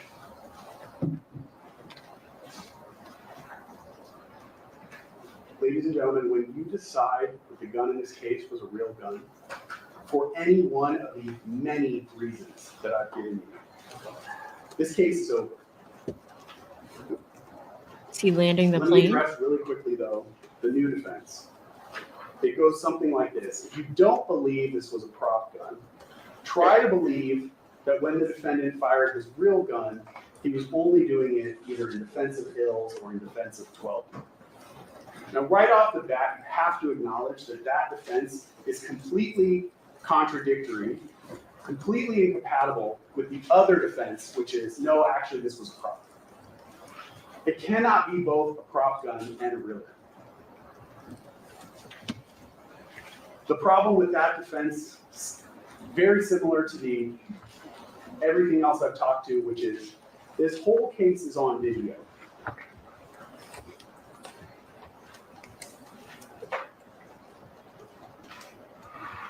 Is that it? Are you done? Are you done? Are you done?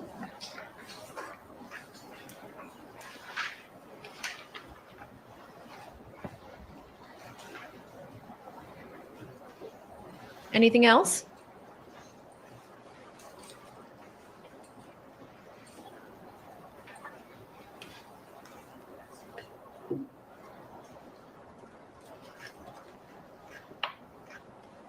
What the video in this case shows you is that Mr. Efron was not the violent person in either of these incidents.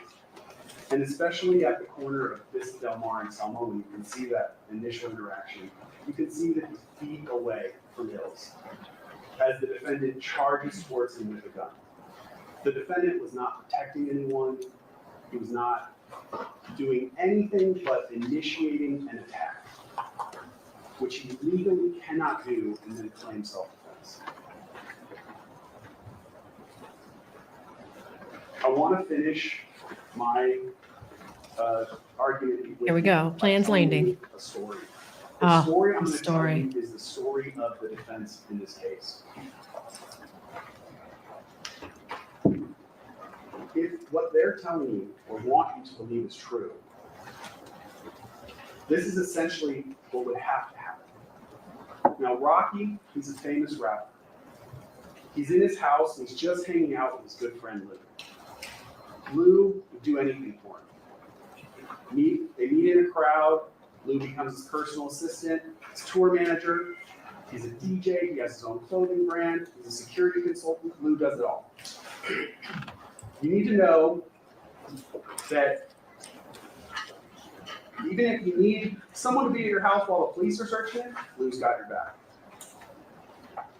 You need someone to come to court, lie on your behalf, provide a false alibi, Lou will do that for you too. Lou is Rocky's right-hand man. Now Rocky's having security problems.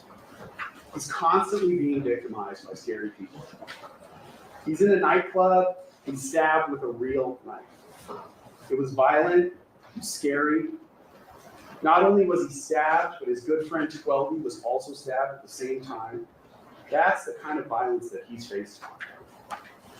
Not only that, scary people break into his house. He's had his home burglarized. He's had stalkers follow him. On top of all that, which has happened to him directly, that violence that Rocky's experiencing doesn't happen in a vacuum. Other rappers around him are also the victims of violent crimes, some even being shot and murdered with real guns.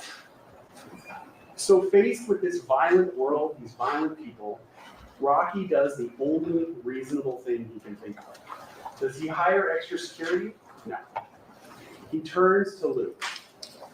And Lou, his security consultant, and a professional security person who will remain unidentified, jointly came to another reasonable conclusion, which is that when someone needs to defend themselves against real guns, real knives, like Rocky does, what they should do is they should carry a fake gun. Lucky for Rocky, he just so happens to film a music video, and on that music video set, they just so happen to have such a prop gun. Does he have to go out and buy a prop gun? No. That would have created a paper trail that could have proved that he had this prop gun. Instead, what Rocky does, he uses his ability to see in the future, where he sees that he's going to need this prop gun. And so he takes one of the prop guns from the music video shoot just in case. This is going to be very handy when his good friend Lou suggests to him that he should carry the prop gun to defend himself against, again, scary people with real weapons, real knives, real guns. Lou, you gotta understand too, in this story, Lou also loves guns. Hold He up. owns a bunch We of got a guns. poll up. He loves to shoot them, and he's very knowledgeable about guns. Specifically though, Lou owns a Glock 42, which uses .380 ammunition. Very important. You gotta understand this for the story. Neither Lou nor Rocky own a Glock 43. That has to be true in order for their story to make sense. Because a Glock 43 uses 9mm ammunition. But back to Lou, the other thing that you need to know about Lou is he's also apparently very clumsy. He's not detail-oriented. And when Lou goes to the gun store one day, he just so happens to purchase an extra magazine, and wouldn't you know it, golly. Even though he owns the Glock 42, he just so happens to grab the wrong magazine. And he accidentally buys a Glock 43 magazine. Now remember, totally wrong magazine, will not fit in any of his guns, totally different caliber, totally useless to it. And around the same time, Lou and Rocky decide they're going to go to a shooting range together. And Lou comes over to Rocky's house, and he brings his guns and his new single useless magazine he's just bought for the completely wrong gun. And only then does Lou realize his mistake. While he's in Rocky's house, of course. Even worse, Lou calls around trying to find a gun range that they can go to, but he can't find one. So they don't go shooting. Now he has his guns, that's why he has his guns at Rocky's house, but that's why they don't go shooting. So what do they do instead? Well, they're gonna hang out, they're gonna drink alcohol, and they're gonna talk. Lou's not only clumsy though, Lou is also fidgety. That's his word, fidgety. And instead of fidgeting with literally anything else in the house, maybe the label on beer, literally anything else, what Lou's gonna fidget with is that magazine that he bought for the wrong gun. And Lou's fidgeting is basically going to consist of him loading that magazine, that completely useless magazine, with his real ammunition. The ammunition, by the way, is difficult to purchase, regulated, but Lou doesn't care. Lou fidgets and also apparently stops fidgeting when the magazine is fully loaded. Doesn't unload his 9mm ammunition. For some reason, keeps it in this useless magazine. And Lou, because he's responsible, is going to leave it at Rocky's house. By the way, the first time Lou's going to mention that he's fidgeting and he has to do that is when he's on cross-examination at trial, and the fact that his useless magazine is fully loaded is pointed out to him. Convenient detail. Anyway, because Lou's been drinking, he leaves his guns, he leaves his magazine, including that useless one at Rocky's house overnight. He comes back the next day and he collects most of his stuff. What Lou doesn't collect, though, of course, that useless, fully loaded magazine. You also have to understand that even though I told you in this story, Rocky, he's been told, carry a fake gun, he doesn't really follow that advice when it comes to his house. And even though he's told he should carry a fake gun, he's going to disregard that advice, and he's going to have real guns in his house, including chrome 44 Magnum Desert Eagle handgun. He's going to have a rifle. He's going to have a shotgun. But importantly, none of those guns use 9mm Luger ammunition. And Rocky keeps those real guns right next to his bed. Somehow, and Lou doesn't really explain this, after Lou leaves this Glock 43 magazine at Rocky's house, the magazine miraculously is going to end up not just in Rocky's bedroom, but in his bedroom closet. And it's going to be in a box with a bunch of stuff that actually fits the guns that Rocky has. Rifle ammunition, shotgun ammunition. And again, it's just a total coincidence. Lou's useless magazine is going to end up, the one he's been fidgeting with is going to end up in Rocky's bedroom closet. Now, at this point, this is where I need to introduce yet another character to the story. This character, he's a cartoon-esque villain. He's hulking, hugely muscular. He spends most of his time in the gym, except for when he's using his cartoon villain powers of seeing into the future and mind control. What do I mean by that? Well, What? this figure, I'm going to call him Relly, is going to set up Rocky to make it look like Rocky shot at him with a real gun when everyone, including Relly, knows Rocky only carries fake guns. So how does he do this? Well, he's going to go to a shooting range, Relly. A few weeks before, he's going to set up Rocky.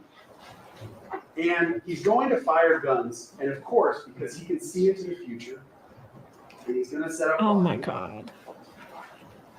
he's going to shoot a Glock 43 handgun and just collect those cartridges. Now, because Relly is such a mastermind, even though he's planning on setting up Rocky, he's going to film himself while he does this. For whatever reason, he wants to have proof, I guess, of his master plan. And while he's at the gun range, he's going to use his power to see into the future and see that Lou has bought the wrong magazine for a gun he doesn't own, and that Lou is going to leave the magazine at Rocky's house, and it's going to end up in Rocky's bedroom closet.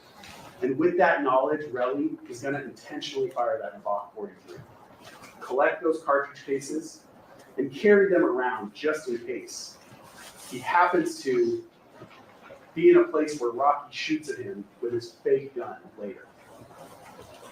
Relly's going to fly from LA to New York, to North Carolina, back, repeatedly taking commercial flights. And somehow he's going to keep a hold on those fired cartridge cases that he's going to use to frame Rocky.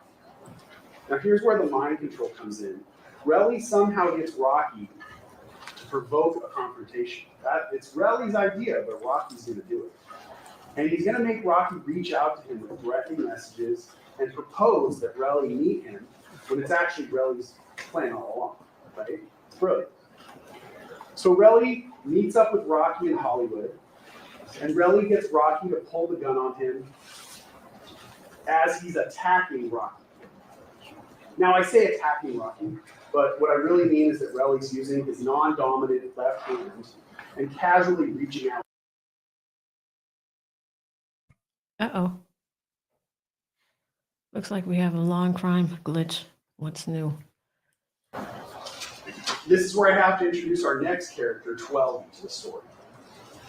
And 12 is going to have the good fortune to be able to see and explain that. Another law and crime glitch, right at the most important parts. Come on, law and crime. I can't stand when this happens. Let me see if Court TV, just as a backup plan, guys. If Court TV is up. Court TV is frozen. I bet you people are in the law and crime chat freaking out. Let's see. In this story, Okay, Rocky they're back. isn't They're back. Oh my God. You know, remember 12 told you, oh, these were casual messages. Why are you ducking my calls? Let's get to it. You know, very friendly. Come on. Pay the cable bill. What is going on, law and crime? Let's see if Relly, when in reality.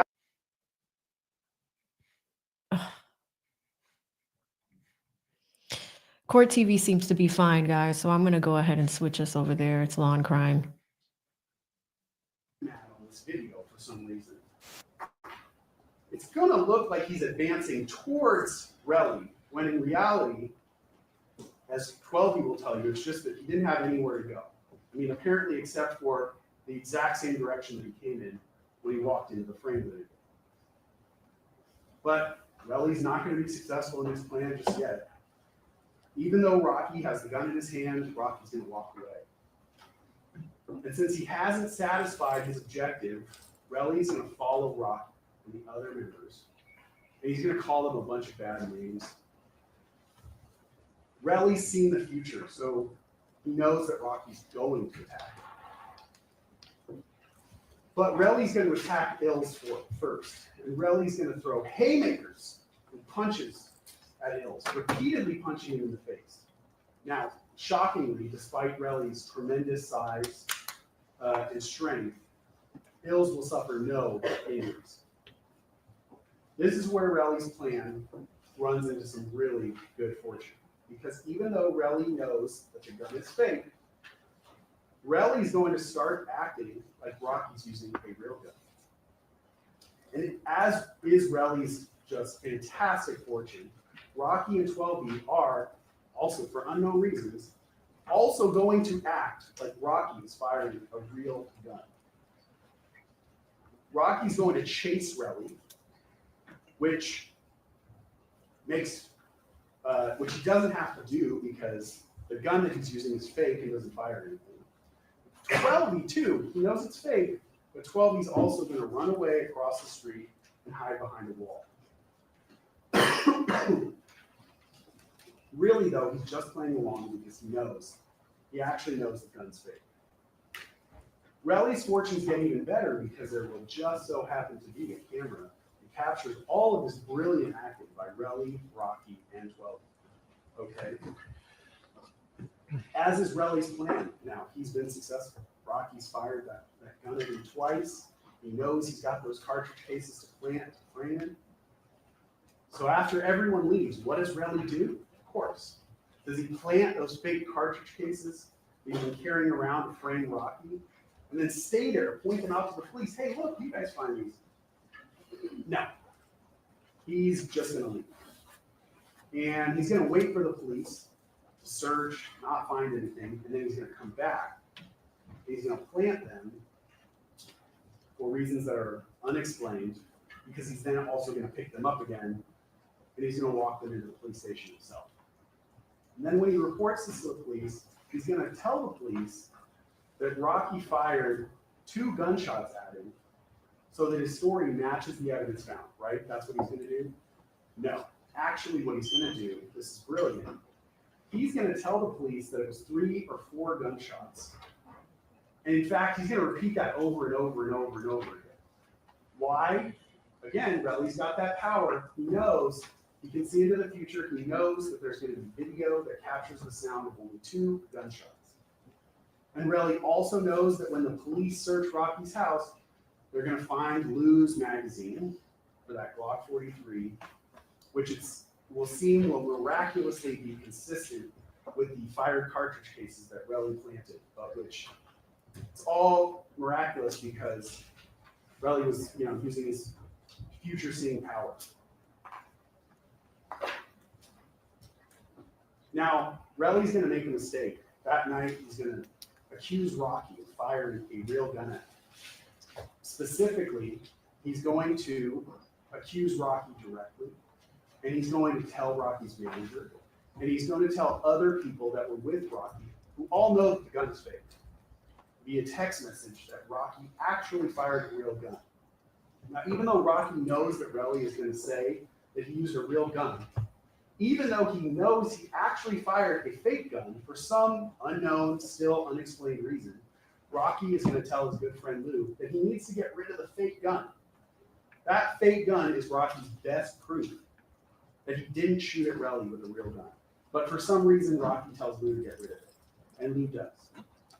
How does Lou do that? He flies back to New York on a private jet, and he just gives it back to the co-director of the music video where Rocky got it after the shooting. Now the police are going to get involved, and the police are going to arrest Rocky for shooting a real gun at that mind-controlling, super muscular Relly. And all that Lou has to do is go back to the co-director of the music video and ask him for the gun back. But unfortunately for Rocky, that gun's been misplaced. And Lou isn't going to follow up at all.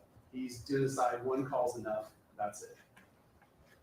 Even though Lou and 12B love Rocky like they're brothers,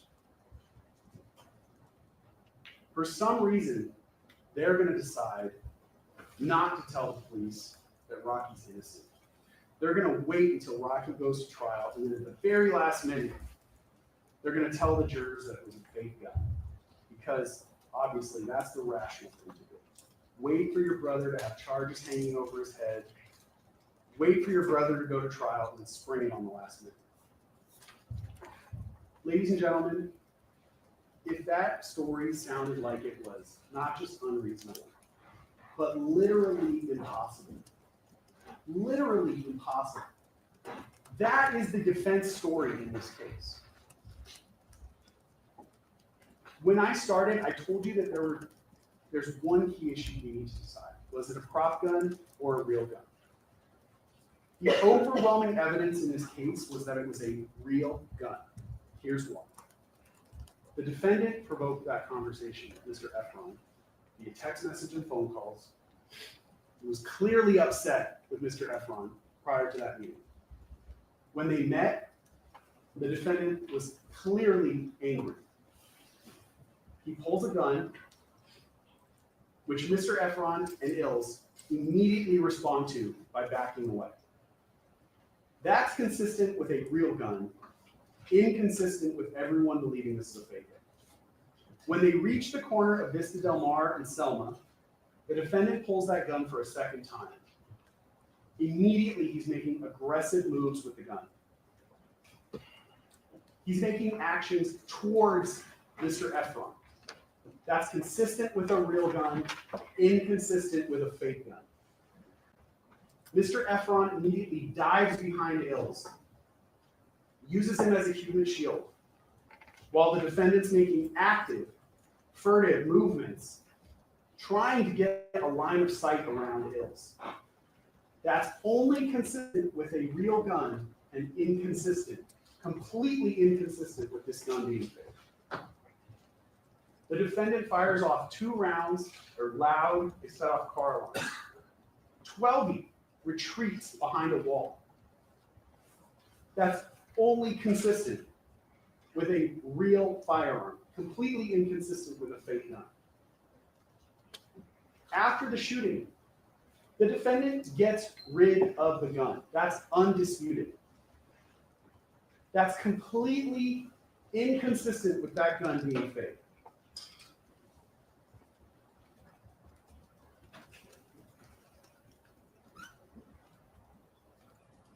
The defendant still has that Glock 43 magazine in his bedroom closet. On top of ammunition for the other real guns that he owns.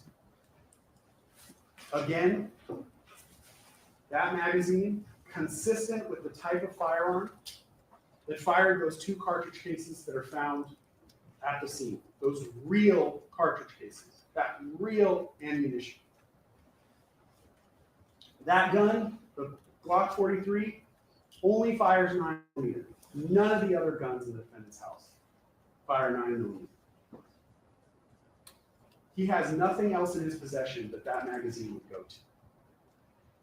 It's completely consistent with him getting rid of the Glock 43 after the shooting because that's the real gun that was used in this case. Clear, definitive proof the defendant fired a real gun that night. The last point I'll leave you with, on the other side, there's literally no evidence of a prop gun. No evidence that it ever existed. The actual prop gun has never been produced. Definitely not to you. There's no prop ammunition found in his house. The rationale, this whole security thing for carrying a prop gun, defies common sense, defies logic, totally unreasonable. The rationale for pulling that prop gun on a man who knows it's a prop gun, completely unreasonable. There's no prop ammunition found at the scene. There's literally not one piece of paper, not one shred of documentation that could prove to you the existence of this gun. And again, all the actions of the people that you see on that video, completely consistent with a real gun being fired, completely inconsistent with this being a property. So left with that, clear evidence that the defendant used a real gun, and a complete lack of evidence that he used a prop gun. Your job, as I started in my opening statement, as I started here, is simple. Simple. The evidence compels 2 hours. your decision. 2 hours we're And at. it compels you to find him guilty. That is the only just verdict in this case. Thank you. All right, folks, we'll take the break now, but it's going to be shorter than usual. 1:15, please be outside the courtroom doors at 1:15, at which time we will resume. Again, please don't step. Oh.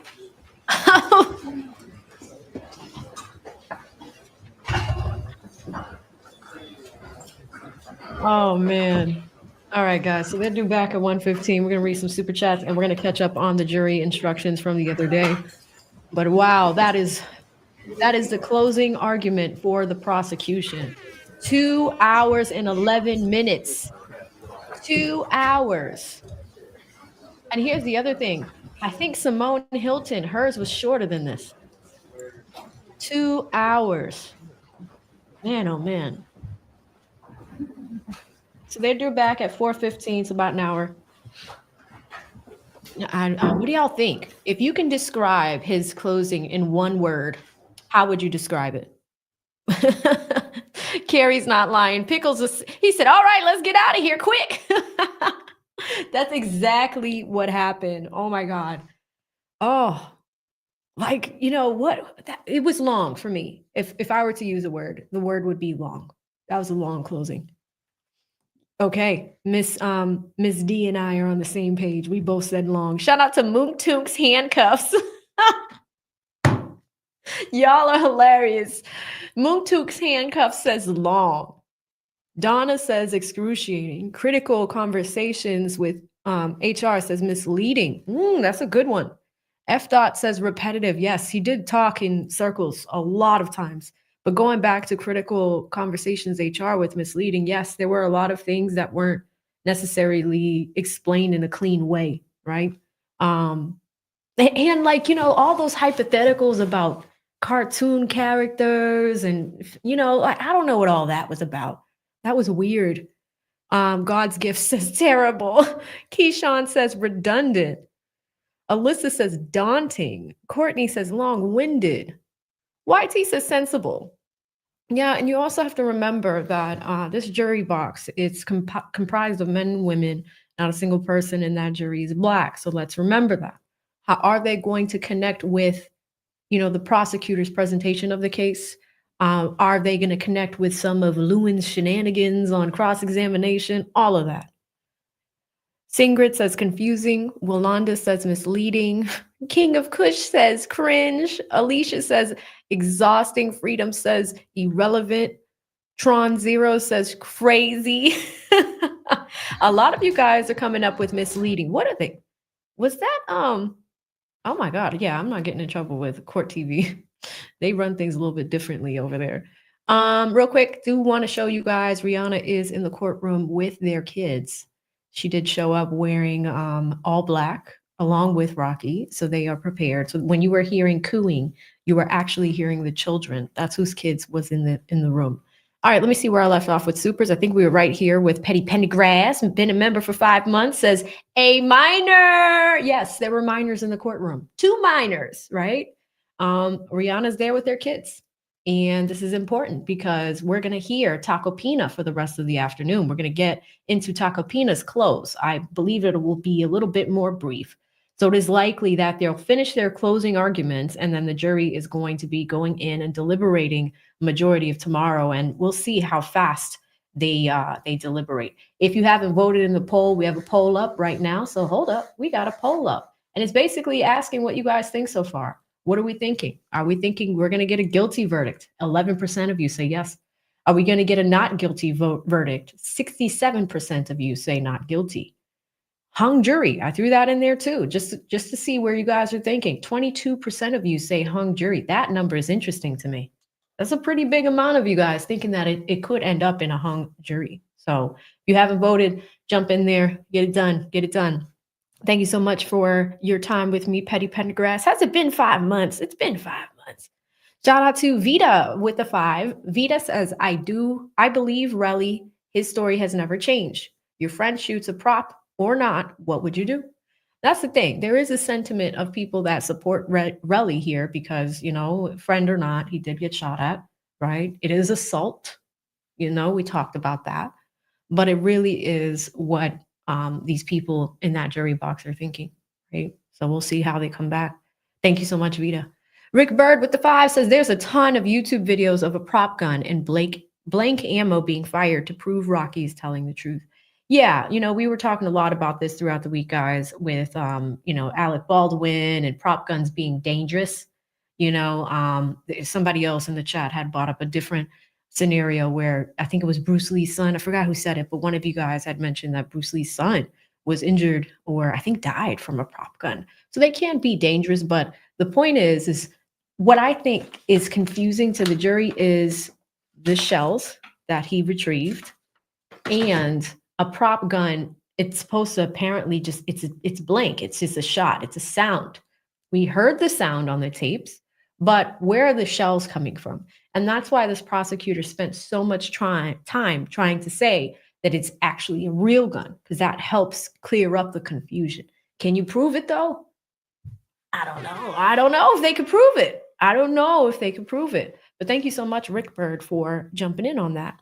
Vita hits me with another 2, says, how did Relly bring bullets on a plane? Yeah, I don't know. That's a good question too, Vita. That's a good question. I know they were talking about the prop gun being transported on a private jet, right? So ASAP Lou, the manager, gave the prop gun back to where they got it from. I think it was like a set designer or something like that, production company. So that's why the prop gun is not available right now, right? So it is interesting. But thank you so much, Vita. Vita hits me with another 5. This is what it was. I knew I remember that. Vita says in 1993, Bruce Lee's son, Brandon, was killed on the set of The Crow with a prop gun. Thank you, Vita, for that insight. I knew I read that earlier.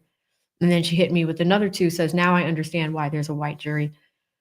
I mean, we'll see. I heard that there's some Hispanic people, there's some Asian people as well. So the makeup pretty much includes some different races aside from African-American, which is interesting. Rick Bird is back again with another 5, says, in my opinion, they should have started at the beginning with the story narrative and make it one big story and then say the end. I mean, it's La La Land. It is La La Land. I mean, the way closing arguments are supposed to work is they're very, very brief. You're supposed to remind the jury of your position in the case, and then you want to show the flaws in the other side's argument as well, right? Because remember, we pointed out the Twitter post. They never presented the Twitter post. That Twitter post came from one of y'all. Okay, somebody saw him at a gun range. There's a photo of it. I don't think that they planned on that photo coming out at all. It came out on Tacopina's cross-examination because somebody sent it to him.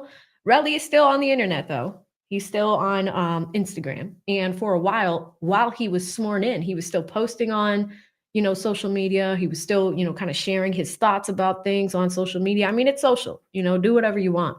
But it's not the wisest thing to do while you're sworn in, a trial that has millions of people across the world watching. It's crazy. Crazy. But thank you so much, Rick Bird. Hits me with another 5, says, AV, in your experience, wouldn't this long nonsense close for the jury and backfire on the prosecution? I'd go with not guilty just to teach them a lesson. Yeah. But remember, their job is to make sure that the crime fits, that they can convict beyond a reasonable doubt that Rocky did this. That's their duty as a jury member, So it is long, but you want to make sure that you're very clear and concise, because the jury members all have legal pads. They all have a little notebook and they're taking notes. So that's really what the closing argument is supposed to do. It's the last time you get to talk to them before they go and deliberate. Because remember, this gentleman, he rested the state's case. So he hasn't been in front of the jury in a few days, right? But as far as closing, he performed the close and he did the opening as well. So super interesting. But thank you so much, Rick Bird. Munk Tunk's handcuffs. This is funny. It says, AV, I'm out for rec, but this guy is putting me to sleep. I'm going back to my cell. Tell lead attorney to come see me. I want him to appeal my case. That was hilarious. I had to star this comment. That was so funny. Thank you so much, Mook Took's handcuffs. Shout out to Toker Badass. Gifted 5 memberships. Thank you so much, Toker. I did not see that in the chat to see who received one. So if you received a membership from Toker Badass, please say thank you. That's super sweet of him. He's always watching. Part of the squad here every other day. So it's always a joy to see you in the Chatterhood. Thank you so much, Toker. Shout out to your main man, Mush, with a 2. Mush says, did we see a bullet hitting anything? The ground? No. And there was conversation about the muzzle flash as well, right? Like, did we see that?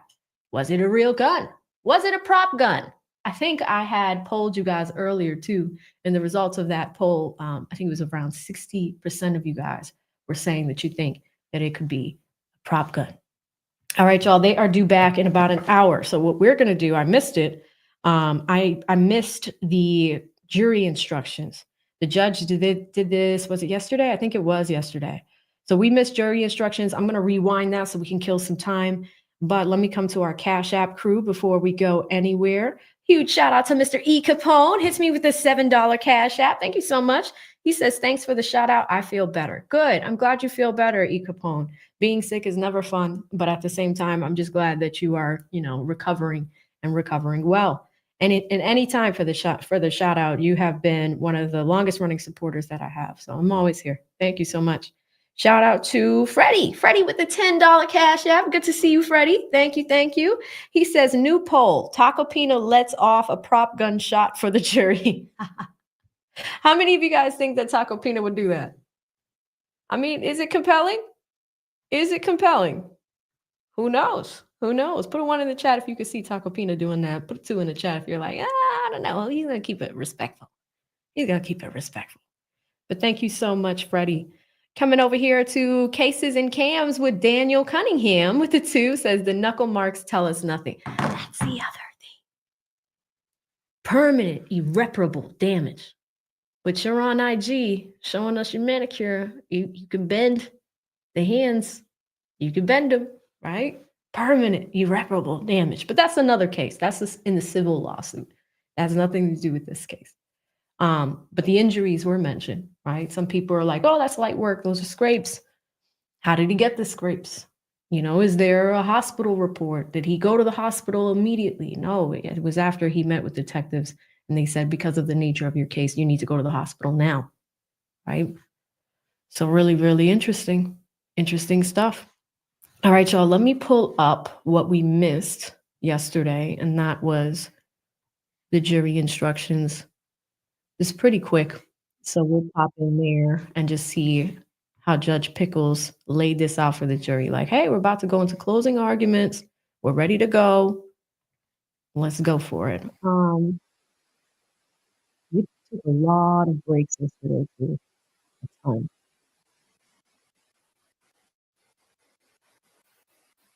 Hello. I'm not on time. You got it. One more, Your Honor, Paul has a good suggestion, maybe this will work. We are happy to add, if you would like, in the sentence, equals 32 did not come from a prop gun. That's the case, exactly what Okay, we're just gonna make, just before our expert real quick. We're trying to save time if possible. No, hold on. Take it away, but it takes time. Let's do it after the jury has left. Okay. Because we're not coming back to one. Can't be to one. But wait, if we agree on the stipulation, Then we agree to that. we agree to that, you do the charge, and then they could leave good, Oh, that's right? But we don't make them leave. Well, we're gonna have to go through instructions because we haven't done that. You can't just read from the jury. Right. You gotta leave either way. They gotta leave for the day. No, just- How long will you anticipate it will take us to? Okay, thank you. I I have a pretty good grasp on the instructions. I'll listen to what you both have to say. It shouldn't take more than a minute to go through the jury instructions and reading into the jury. Okay, so it looks like they did, and a lot of you guys are saying that they did a lot of off-camera stuff yesterday. Mayor, you hear, you also discussed his right not to testify. Yes, sir. All right, Mr. Mayor, do you hear what Mr. Tacopina just said? Yes, Your Honor. Do you agree with what he has said? Just said? Absolutely. You understand that you have a right to get on the stand and give your side of the case. You understand and accept that. I do understand. And I understand. Also, you have a right under the Fifth Amendment to the United States Constitution not to testify. You cannot be compelled to testify. It's totally your decision to either get on the stand or waive your right to testify and not testify. You understand that? I understand. Okay, which right do you wish to take advantage of? The one to testify or the one to not testify? I'm on my right to not testify. Right. All right, So Rocky. do you in fact waive your right to testify in this case? I do in fact, Your Honor. Counsel George. Yes. I believe that Mr. Mayor's waiver is knowing, free, and voluntary. I would say. All right, let's have the jury come in. They'll be told there may be a witness at 1:30. In the interim, the defense, you can ask for your exhibits to be admitted. I understand there's going to be no objection. The people have one additional exhibit. That will be moved in. Then I want to give the jury a 45-minute break. In that period of time, we will discuss the jury instructions informally, after which we will come out and formalize them on the record. After that, I will read the jury instructions to the jury. At some point, if the jury instructions go beyond 1:30, I'll stop reading the jury instructions so the remaining witness, if he testifies, we can take him out of order, and then I will resume the jury instructions. And that will be all for the day. Summations will be on Thursday. Is that the understanding? Yeah, yes, Your Honor. Sir, you mentioned another exhibit from the people going there. Yeah, they marked a DVD. It's the DVD from Complex. Oh. So it was something that was, that's all.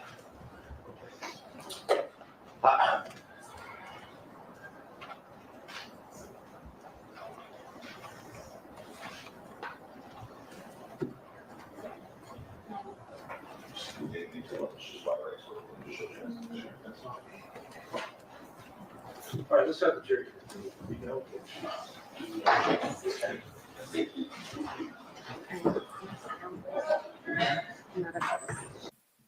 All right, so it looks like they brought the jury out.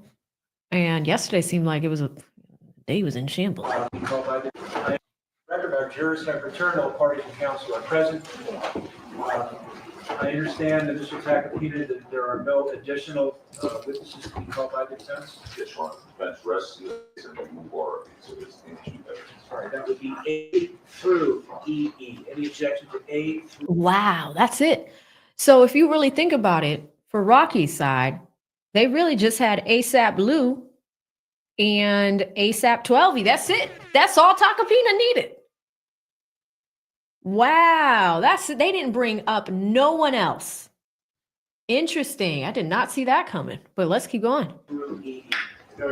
A through EE are admitted to jury's consideration. There was one remaining exhibit that the people marked, which was number 44. The people moved people's 44 into evidence as well, Your Honor. No objection? All right, all of the exhibits are admitted for the jury's consideration. What's going to happen now is, I wasn't sure if we were going to have more witnesses or not.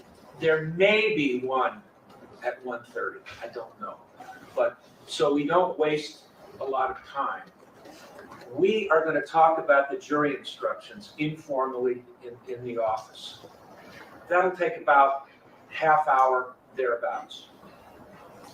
Once we're finished, then we're going to have you come back into the courtroom, and I'm going to read the jury instructions.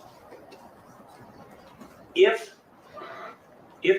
there is a witness at 1:30, If I am still reading the jury instructions, I'll stop the jury instructions. The witness will testify. Once the witness is finished, then I'll resume the jury instructions. The jury instructions are going to take me about 35, 40 minutes to read. For those of you note takers, there's no reason to take notes because each one of you is going to get a package of jury instructions in the jury deliberation room. And as long as I'm talking about jury deliberations, you will not be deliberating in the jury deliberation room on this floor. You will be deliberating in the jury deliberation room in Department 115, which is on the 11th floor. So when you finally begin deliberations, you'll be escorted to the 11th floor into the jury deliberation room. 115 is my normal courtroom. So that's where you'll be deliberating. Once you arrive at a verdict, the verdict will be read in here in 102. Okay? All right, so it's 10:30, actually 10:24. I'd like you all to come back at 11. Be outside the courtroom doors at 11, as close to that time as possible. I'll begin reading the jury instructions. So there's no reason I won't be able to finish before 12. So leave all your materials on your desk. Remember, do not talk about the case. The case is not over. You have not been released to deliberate yet. So keep everything to yourself. All right, we'll see you at about 11. I'll still be back. What?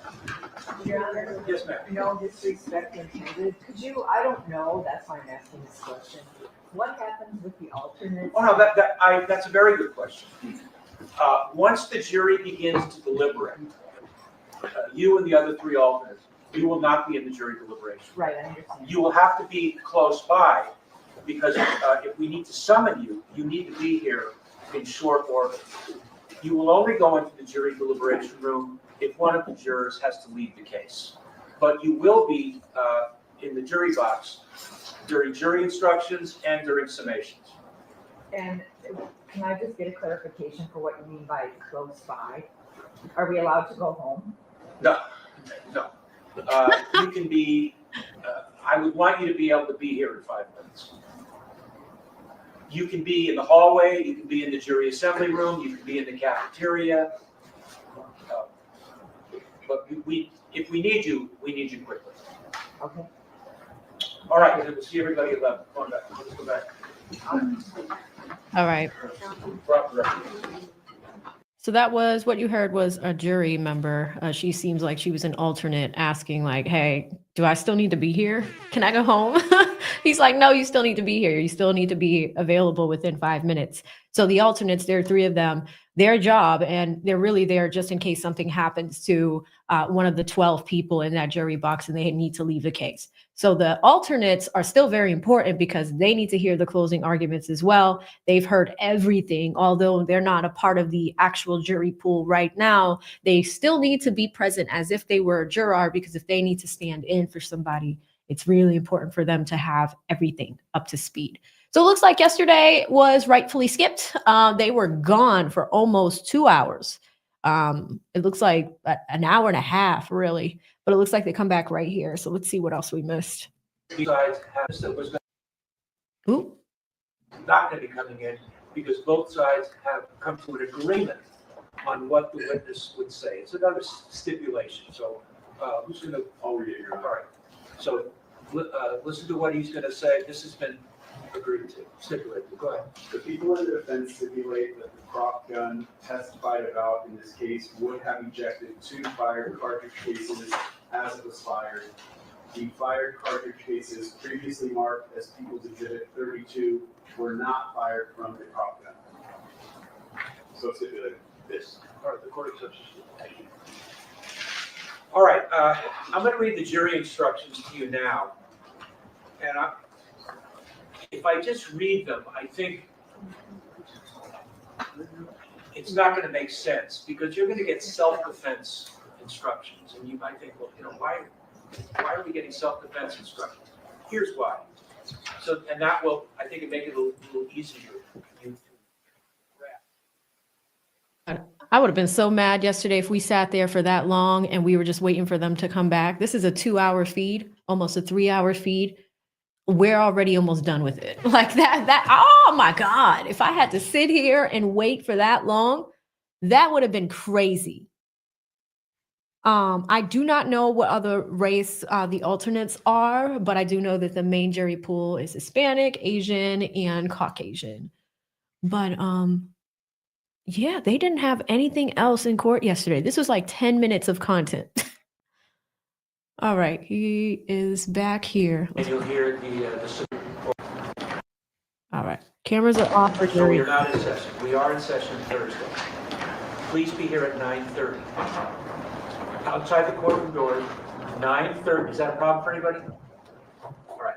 At 9:30, or as close to that time as possible, we'll have you come in and you'll hear the submissions of counsel. As I tell you each time, please keep an open mind. You have not heard everything.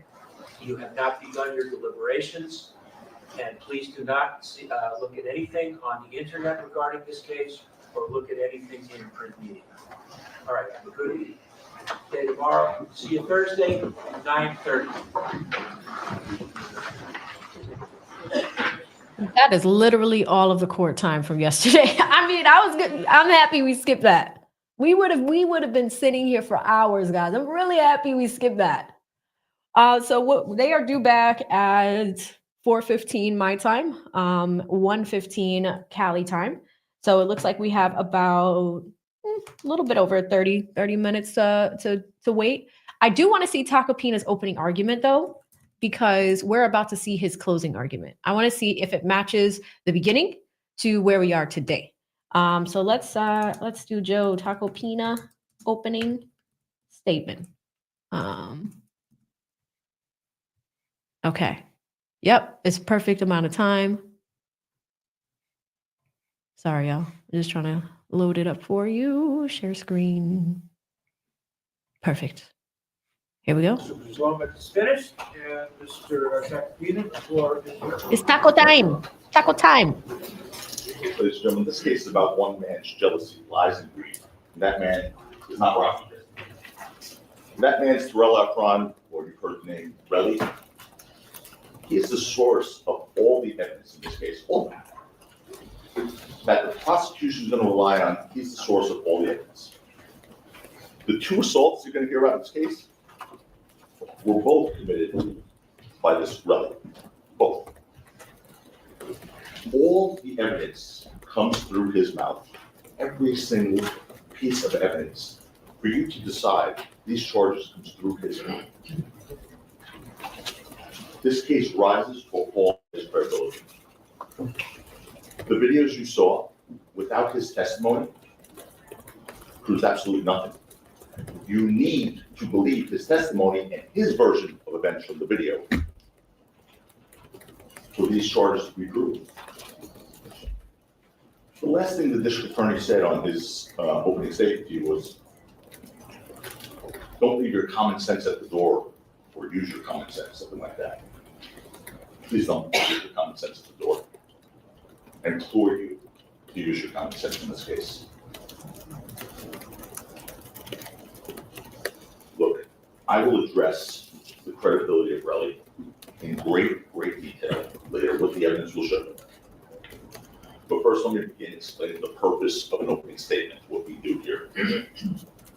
Opening statements are really lawyers giving you a preview of how we believe the evidence is going to show you, come in. How will unfold in this case, but it's more than that, actually. It's a promise to you. It's a promise from us to you. It's a promise that what we say is going to be proven is actually proven. And it's not like one of those politician promises. You know the politician promises, right? If you vote for me, I'll lower taxes, I'll make it safe, unemployment will go down, all those great things that politicians promise, and then based on those promises, you vote. And then you hope they fulfill those promises. Not here. Here, both sides make promises to you right now. You get to see if we fulfill those promises, and then you vote. That's the difference.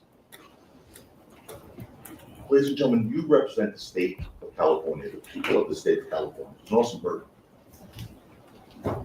And there's no greater service a citizen of this country can do than serve in the military or do what you're being asked to do right now. Stand in judgment of another person in a matter of such great importance. It's an incredible burden to bear. But that's why the 16 of you were chosen. There were 106 people here. You made the cut because you all, and even the alternates, assured us that you could carry out that burden fairly, impartially, without bias, without a closed mind. Listen to the evidence carefully before rendering your decision, you promised.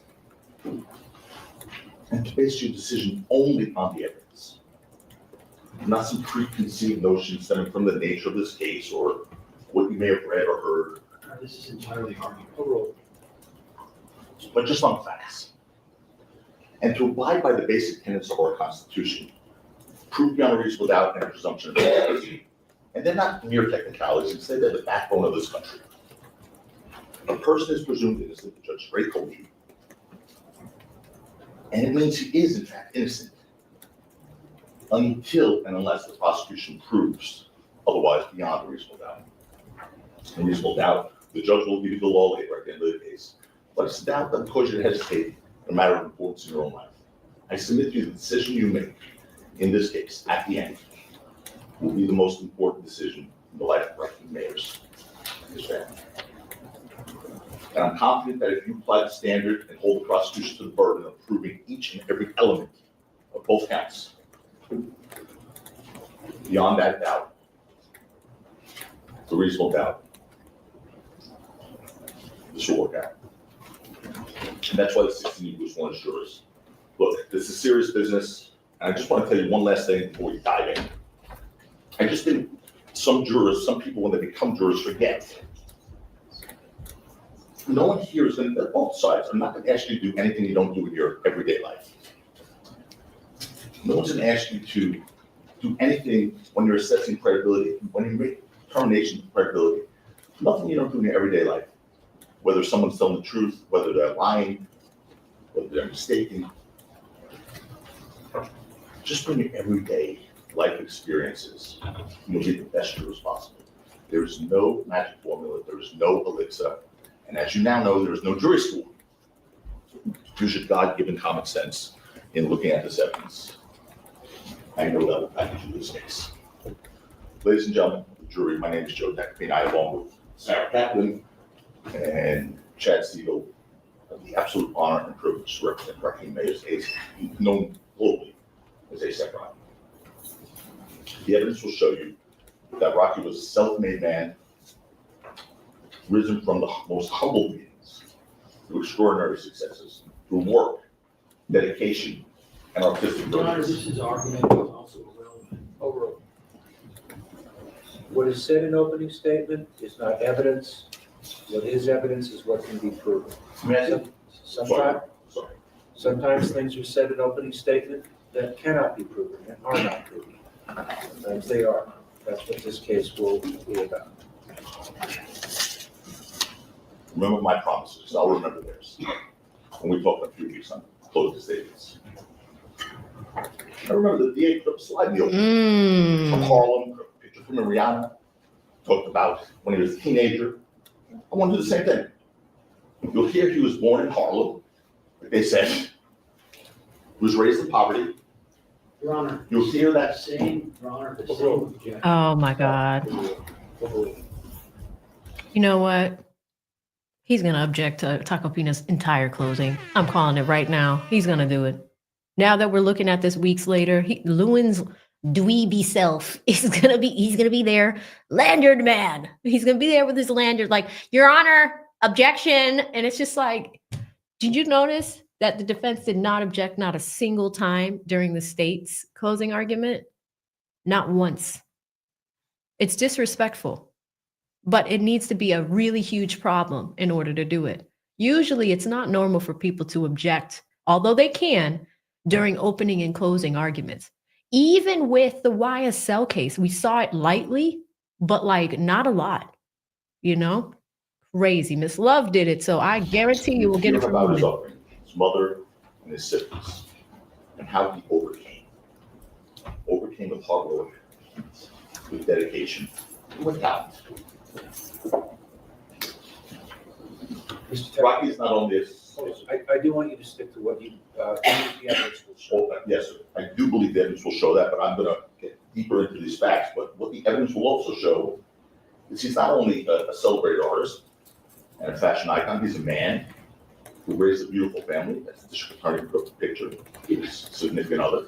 Your Honor, you gotta get to the facts. Doing the You're ad. gonna hear the stark contrast in two individuals. Rocky on one side, and Rel Efron on the other side, known as Relly. He represents a very different narrative. The evidence will show you that this Relly presents himself to the world as a wealthy, successful man, source lighted, he's a reporting artist, businessman. He wants a very lavish lifestyle on social media. He poses with luxury goods. None of the same objection, none of this is evidence. The evidence will show you this. None of this is evidence yet. There's no evidence on both sides. Posting pictures of himself with large sums of cash and whatnot. It's fraud. He is all about a money grab. The truth is far different. And you're going to see this extravagant lifestyle that this really flaunts. There's nothing more than a fraud, built on not on success and hard work, but upon criminal activity. Ladies and gentlemen, this case is all about money. I've said it once, twice, I'll say it a few more times. The evidence will show you it's nothing more than a money grab, nothing more. A clear attempt at extortion by Relly, so he can keep funding this extravagant lifestyle of his that he presents to the world. You're going to see the only reason we're in this courtroom is because Rocky would not agree to be a victim of another one of his crimes. That's why we're here. So Rocky said, here's some money. We're not here. He doesn't go to the police. And even after he went to the police, if Rocky gave him money, we're not here. It's not about justice, it's about money for him. Period, end of story. And I will show you that. The evidence will make clear that Relly is trying to leverage a fabricated story to extract money from Rocky, using lies to support these claims. And the evidence will show you that Relly is a blatant perjurer, someone who takes an oath, despite that oath lies. The evidence will show you He wasn't wrong. you'll see him commit perjury right before you in this court. And you'll see how important that is in this case. Because the evidence will show that despite all the evidence they claim to have, all of it, and I mean all of it, will rise and fall on the word of Relly and his credibility. Period, end of story. You will see, if you can't believe him, the prosecution's case fails. Now let's walk you through the events leading to the incident of November 6th, 2021, which is at the heart of this case. But to do that, we have to start a few years back. From Relly's own testimony, that was the catalyst for this incident. His resentment, from his own testimony, his resentment was the catalyst for this incident, and his animosity towards Rocky. The evidence will show you that Relly met Rocky when he was in high school in Harlem. They were both part of that creative and artistic conglomerate called ASAP, which now you know means always strive and prosper. Over the years, Rocky achieved more and more success in the entertainment industry at first. He did maintain a friendship with Relly, unfortunately for him. He even sought to help Relly through professional collaboration. But that wasn't enough for Relly, clearly. You'll see the kind of person Relly is in this court. You're going to see it. He was jealous and angry And as Rocky rejected some of the projects he presented him, Relly's resentment grew deeper and darker. So embittered by the success achieved by Rocky, someone he once considered peer, Relly embarked on a dangerous course of action. And in November 2021, Relly's resentment towards him reached the fever pitch. After tragedy had struck another member of this ASAP group, an individual named ASAP Josh had untimely death, he passed away. Evidence will show you that Rocky stepped up, spoke to the parents, to the mom, ASAP Josh, and covered the cost for the funeral, bring the body back to New York and pay for the funeral. But Relly, still blinded by resentment, believed otherwise. He thought for some reason Rocky didn't agree to pay, or had agreed to pay, but they didn't actually pay. And he was furious. He went as far as to threaten physical violence against him because he thought he didn't pay for the funeral or for the expense of flying the body back. He was wrong because he did pay. But he went as far as to threaten physical violence. And you're going to see that for yourself, ladies and gentlemen. On October 16th, a few weeks before this incident that you'll hear about, Relly told his friend that Rocky was a piece of shit and declared, "I'm gonna beat this nigga up." Now it's funny, they showed you a lot of text messages. I didn't see that one.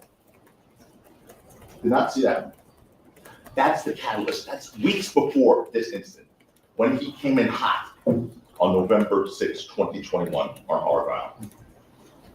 And if you fast forward only a few weeks on November 6, 2021, you'll see that. You see that Relly sought to turn those threatening words into dangerous actions. And he did. The evidence will show you that on November 6, 2021, Rocky was scheduled to attend a music festival. They put it up at Tacopinaaa with two other members of the ASAP crew, Elijah Ulanga and Jamel Phillips, now know them as ASAP Ills and ASAP 12. So in order to address Relly's resentment, because he was really mad, and have him accompany Ills and 12 to the festival, Rocky reached out to him multiple times. As a matter of fact, I think he saw a text from one of Relly's friends to Relly saying, "Hey, I think he wants you, keeping Rocky wants you to perform at a complex time." So Rocky was trying to get him to come. It was sort of a celebration of the ASAP crew. So Rocky, yes, he was urgently messaging him because they were late for this complex time. You're going to hear that from multiple witnesses. He was making them late for the show, so there were multiple messages from both 12 and Rocky. Where are you? Where are you? Where are you? What you're going to learn that although Relly, because Rocky had reached out to Relly to make plans to meet at his hotel. And you're going to learn, however, that Relly said he was staying at the Lowe's Hotel, who was in fact staying at the Lowe's Hotel, lied to Rocky and said he was staying at the W Hotel. Why?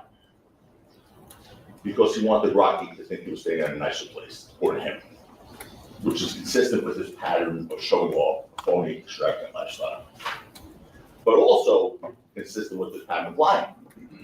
You'll see Relly committed perjury about that exact reason. And despite Rocky's best intentions, the evidence will show you that Relly was angry when he agreed to meet Rocky that day. And that anger came to a head when he encountered Rocky on the street, outside of a parking lot, on Argyle Avenue, leading to a brief altercation that took place on the street, which you saw a clip of, a very short clip of. You'll learn that Relly claims Rocky instigated, Relly, by the way, is twice the size of him, but we'll get to that. Relly claims that Rocky instigated the altercation, but the evidence will show you it was Relly who was the one looking for a fight. And you'll hear about Relly's day, the hours before meeting Rocky. You'll hear what happened that day, independent of Rocky in that evening. You'll hear Relly's claim that Rocky pressed the gun to his stomach, to his chest, and his head. But the evidence, the independent evidence, stuff that you don't need Relly's word for, will show you otherwise. Fortunately, the video evidence from the parking garage captured the incident. And that gives life to Relly's fabricated story about that. The video will also show you the real aggressor was here. It shows you that Relly approached Rocky and reached out first. It was Relly who made the first physical contact. You can see in a second. The DA said that Rocky was the aggressor. There's a video there. It also shows that what followed was a very quick scuffle. Again, you saw it. With Relly making physical contact and pulling Rocky towards him. Not Rocky pushing Relly, who outweighs him by almost 100 pounds. Not Rocky pushing Relly, but Relly pulling Rocky. The DA said, in his opening, he said that Rocky was pushing Relly. You know who else said Relly was pulling Rocky? Relly said that. Relly in his statement. And when he watched the video, said, yes, I was pulling Rocky this way. That's not a good narrative. So they just changed that. But Relly has made statements about this incident. And they're stuck with those. It shows the incident was over in a matter of seconds, this videotape. And despite Relly's exaggerated claims that there was no evidence that a gun was pressed against his stomach, directed at his chest, or pointed at his head. There's none. This didn't happen. Instead, the evidence shows that Relly, again, physically much larger than Rocky, was the antagonizer here. Now, all that being said, I do need to pause here for a second. I need to pause there for a second and address the very thing that serves as the basis for Relly's fabricated story. The video that you saw, the first video, shows Rocky holding an object what appears to be a gun. And Relly seized on that and manufactured his extortion claim. And we'll get to the extortion in a bit. And remember, this is a promise from medieval. We'll see extortion. Ooh. And if I'm not good on my promise, you'll hold it against me. Ooh. Don't believe me, just watch. The evidence will make clear that the object Relly alleged was a firearm was absolutely nothing more than a prop gun. The DA ended his opening statement saying, 12B will tell you that. He'll testify on behalf of Rocky tell you that. Not just 12B. Multiple witnesses will tell you that. Not just 12B. Multiple witnesses will tell you that that was a prop gun. You'll learn that that was a prop gun, also called a starter gun, a blank gun, but it's a type of fake gun. It's used in pop movies and music videos. It's also used to scare off attackers by looking and sounding like a real gun, without actually firing a live round. The evidence will show you that Rocky, obviously, I think you all know by now, is a high-profile person in the public spotlight, and he was a target. The evidence will show, in fact, that he was a victim of prior violence, which caused him to have to carry this. Victim of home invasions, victim of a stalker at that time, in November of 2021, victim of a slashing on his face, which he still carries with him today. Your Honor, there's been no. You just said overruled. I don't even want to hear you.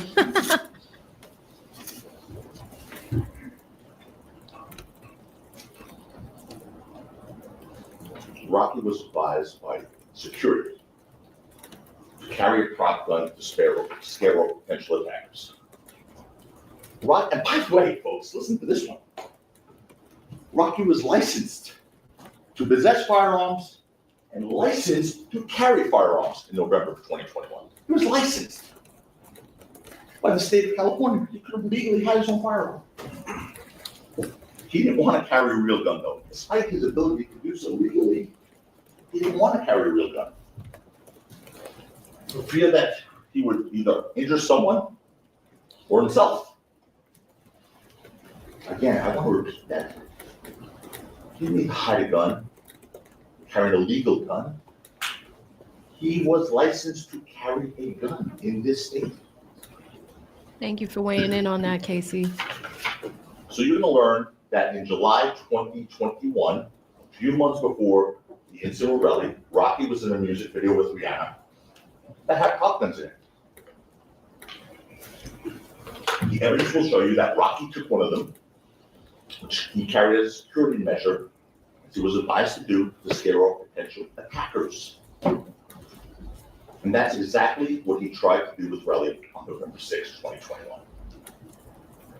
Unfortunately, you hear that Relly was not to be deterred, not scared, because Relly knew that that gun wasn't real. There will be evidence to that effect. And all of Rocky's friends knew that Rocky carried a prop gun for safety. All of them.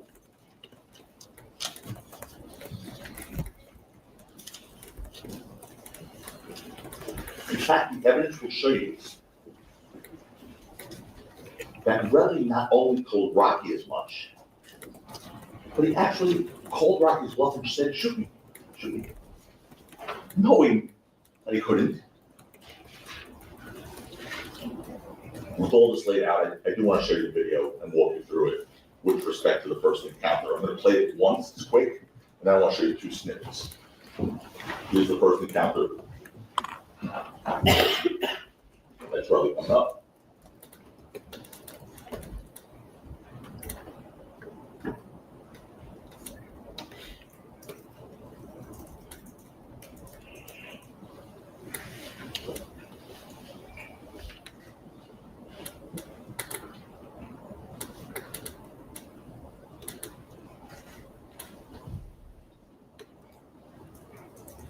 Okay, now, there's two things I want to play for you in there. The first thing is, the first person to raise a hand to anyone is Relly. You're gonna see when he comes up, initially, that's him, you all agree, in those black pants coming up. First person in the video, you see if he goes with his left hand. He raises his hand first. You know what? That's a good question. Real quick, guys, they are coming back in about 15 minutes. So we're just getting a refresher from Joe Tacopina's opening argument. We're about to see him do the closing. But what do y'all think? Who do you think, who put hands on who first? Now, 12E comes up and 12E says that it was Relly, right? The video is kind of hard because they're not in the frame. Who do you guys think put hands on who first? Who was the aggressor? And while we're doing that, shout out to Fatel with the $10 Cash App. Thank you so much. Says your time. Thank you for your time on these cases. Keep doing it. Will do. I really, really enjoy doing this. This is like my favorite. It's the best job ever. I mean, oh my God, this is the best job ever. And I get to hang out with you guys. So thank you so much, Fatel. Really appreciate the $10 Super Cash App. Shout out to Charmaine, who sends me a $5 Cash App as well. No comment, no question, pure love of the game. Thank you so much. Really, really appreciate you. I'm gonna grab a few super chats while we're up here as well.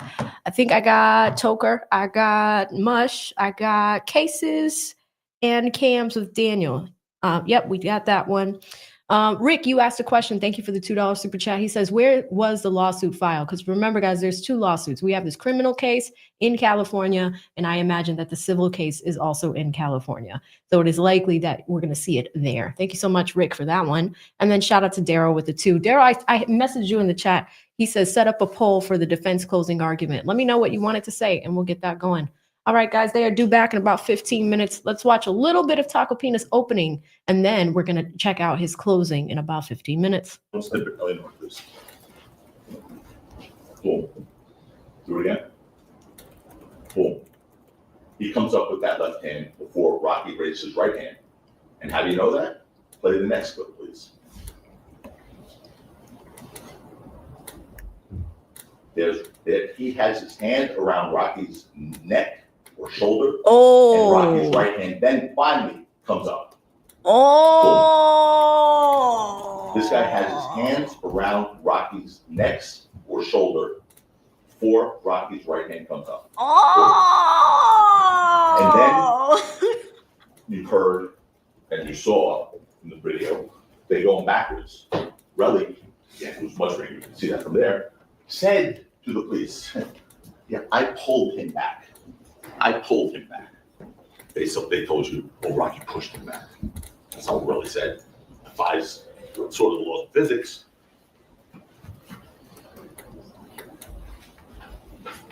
He outweighs him by almost 100 pounds. Relly pulled him back.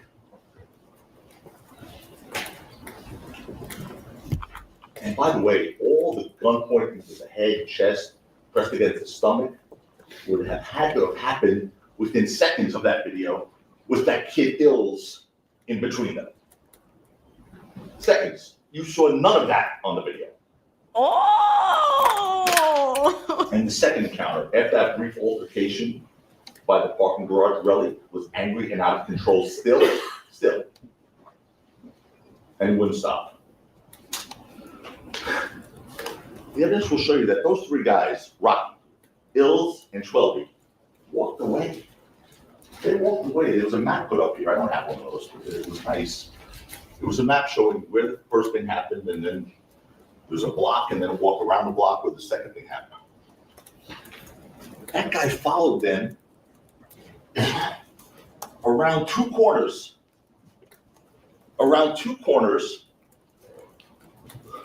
Pursuing them. He hadn't had enough, apparently. They were walking away from him, trying to get away from him. He pursued them around two corners. And the evidence will show you that those guys, Rocky, Ills, and Twelby, tried to get away from him. They tried. You'll hear that although Relly claimed that Rocky had a real gun, now, Relly not only continued to follow the guy with a real gun, but he followed and yelled at them and berated them and told the Ills, you're a crackhead. And told Twelby, you live in the projects, not successful like me. And told Rocky, you're a bitch. Oh my God. So the guy who supposedly pulled a real gun on him, and now apparently someone else has a knife too, and they're running away from him, he's chasing them, antagonizing them, bragging about his own successes. You'll listen to Relly's story about that, ladies and gentlemen. You get to assess the credibility. Because it will continue to unravel. The story will continue to unravel. Even the police questioned him. Why would you continue to follow Rocky after he supposedly pulled a real gun out on you? Said the police to Relly. And you'll hear Relly's answer to the police. I don't know. That was the answer. I don't know. I promise you that answer is going to change in this courtroom. That's what he said initially when asked. And of course he didn't know. He had to say, I didn't know why I followed him. Because he couldn't tell the police the truth that he knew Rocky's gun was a prop gun. Because that wouldn't work for his narrative. One that could actually shoot him. And because he was aware of that fact, Relly continued his aggression. You'll hear that Relly was so angry that he was ready to hit Twelby, according to Relly. You'll hear that he was so angry that he hated Ills, according to Relly. You'll learn that when Relly finally caught up with him around two corners, on the corner of Selma and East Del Mar, this anger and hatred came to a boiling point, and he attacked this kid Ills. Attacked him. And make no mistake about it, because the evidence will show you, Relly was the aggressor there as well. And Rocky, again, significantly smaller than Lee, acquired that prop gun, that starter gun, which makes sound just like a real gun.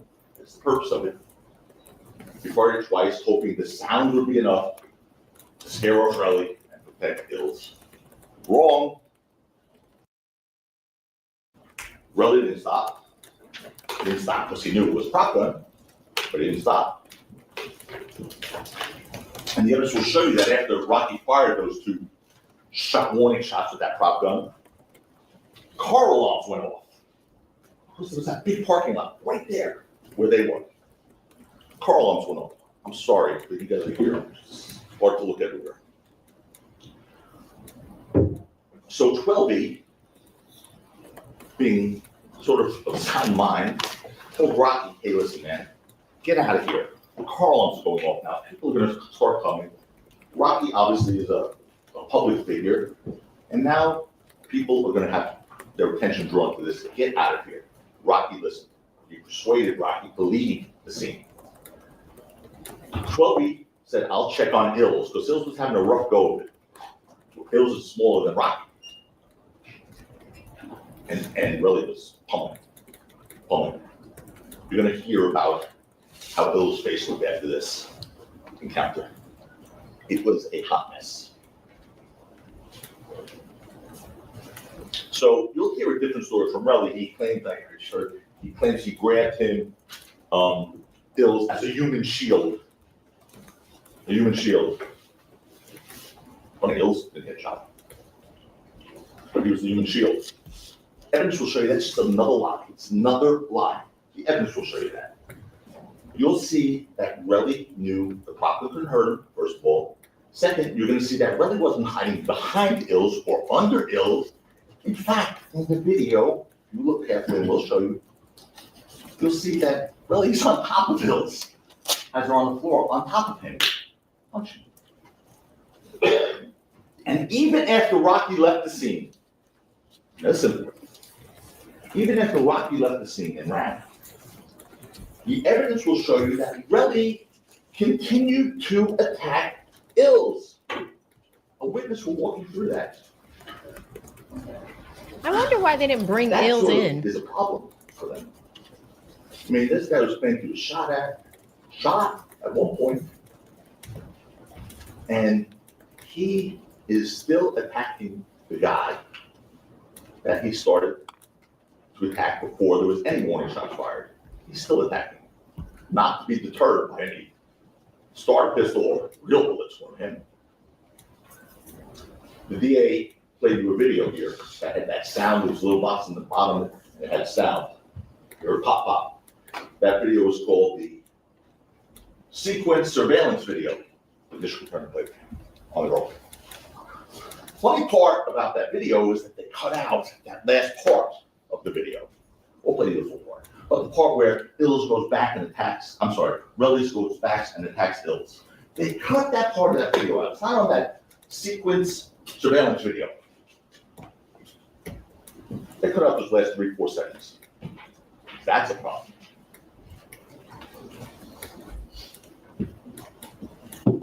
Now, this altercation, like the first one around the corner, was also captured on video, but as you saw, that thing is not here.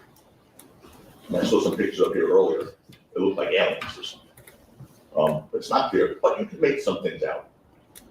But even Relly in his testimony said, I really can't tell what happened in that video. Thank you, Kizzy. So we have to go on his word now. And although the video captured that incident, that was less than half a minute, not particularly clear. The evidence will make clear what happened there. The evidence will. Relly physically attacked Ills. Rocky tried to use a prop gun to defend him. And with that, I want to walk you through that video the best we can. We'll play it first. Again, you know this drill here's that corner. Up here. Focus on here they go. There's Rocky. There's 12E. Then Ills comes and he's following him. You see him go right after Ills, Relly. And that's when Rocky fires the warning shots. And there's Ills on top. Relly on top of Ills, punching him. That's Ills going down to the ground. Rocky's gone. 12E's about to be gone. And watch. There goes Relly back after Ills. And then he goes away after he hits me. Ills eventually caught up with 12E and Rocky. His face was basically busted open. We have the clips to play. So let's do that again. So I'm going to play broken down little clips. The first one is then all being followed. Upper right-hand corner again, guys. All being followed by Relly. Three of them trying to get away. First Rocky, then 12, then Hills, and Relly's still coming in car.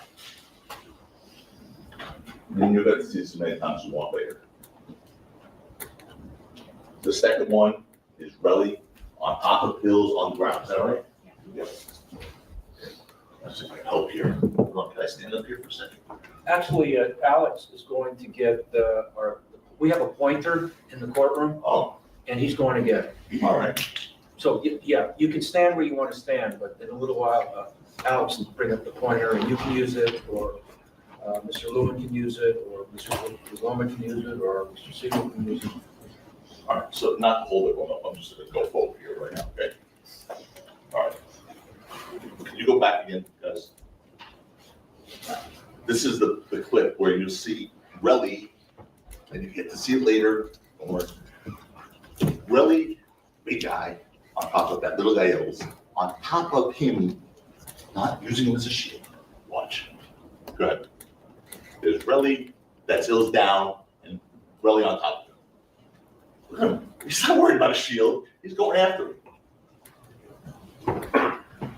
And then the last clip is. Crazy. Are we playing that last clip too? Take a look at it. It's after Rocky's gone, Relly continues his pursuit of Hills. Poor little kid. There. And he hits him again before he peels off. He goes to the left to hit Hills, and then he goes to the right. There's also a witness that saw this. Come in here. Unfortunately, Rocky's attempt to scare Relly didn't have the intended effect, obviously. Instead, Relly continued his attack on Hills and then hatched his extortion plan. What you'll learn is that Relly returned to that scene an hour later. He returned to the scene an hour later.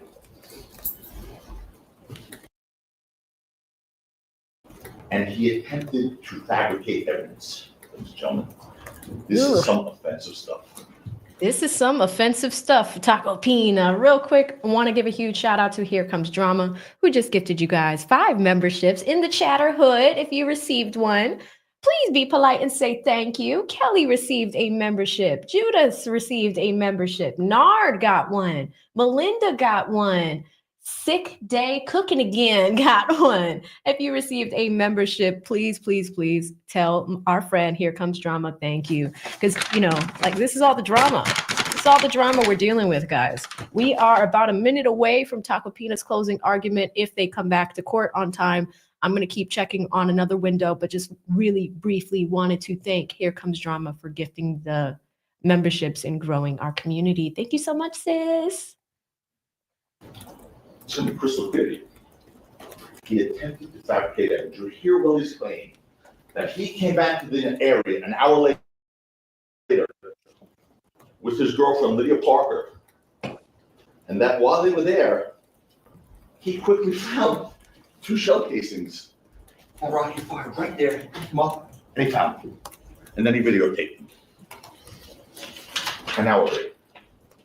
You will see that story fall apart so hard. Why? Because the evidence will show you that well before Relly returned to the area, 7 police officers, like a SWAT team, 7 police officers arrived at that same spot. They responded to the scene and carefully searched every inch of that area. I could not believe what I heard on the opening statement. Oh, the police didn't know where to look. Police searched the exact same spot where Relly claimed he picked up the bullets. Not close to it, not near it, the exact same spot. Thank God there's videotapes.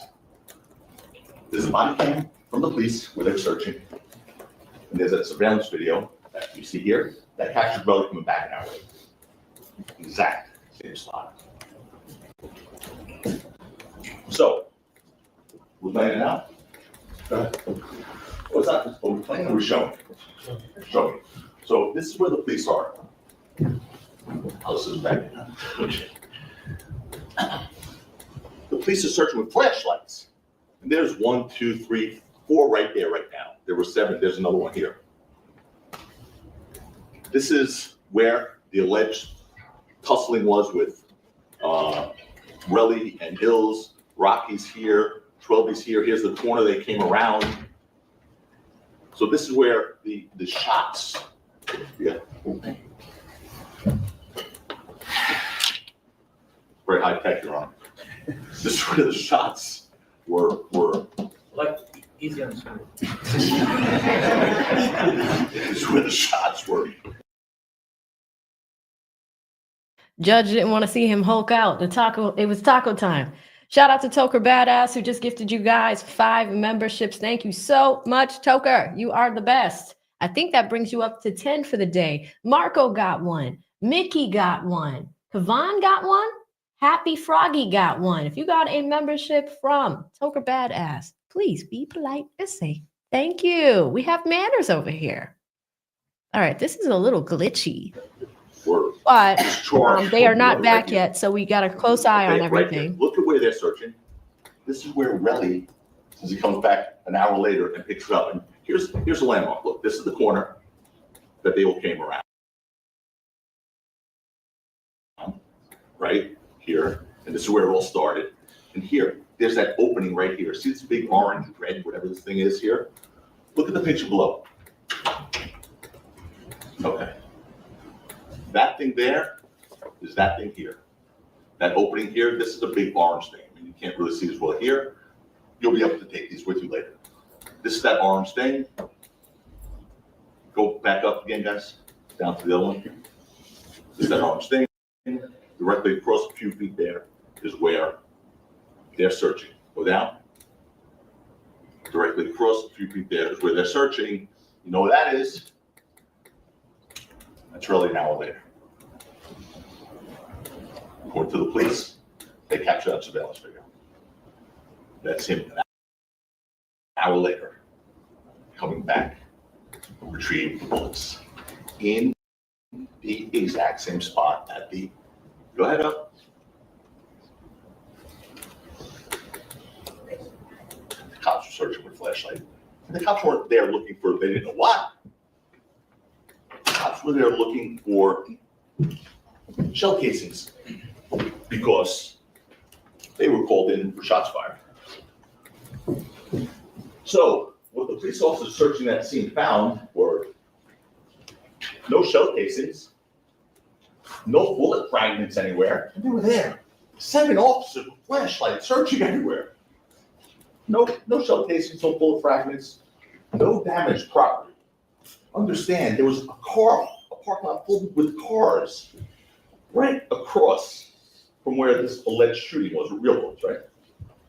Not a window broken, a tire popped, a dent in a piece of metal, no damage to any vehicle at all.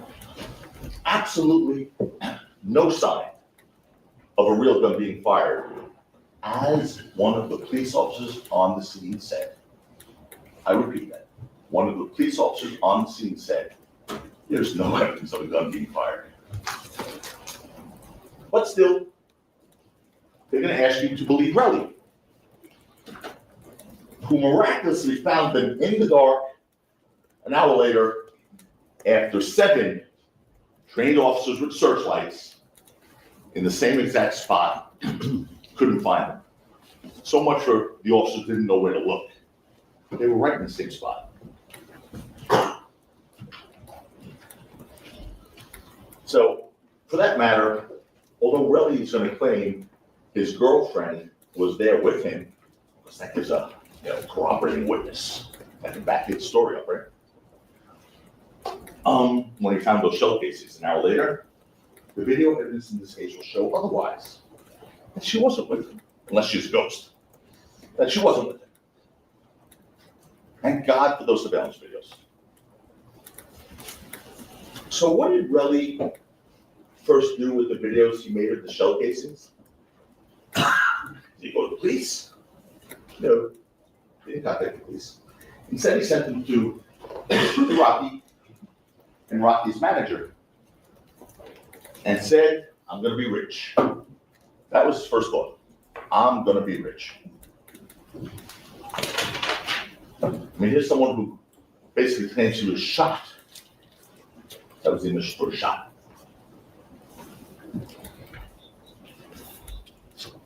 He miraculously recovered the evidence from the crime scene that the police couldn't find.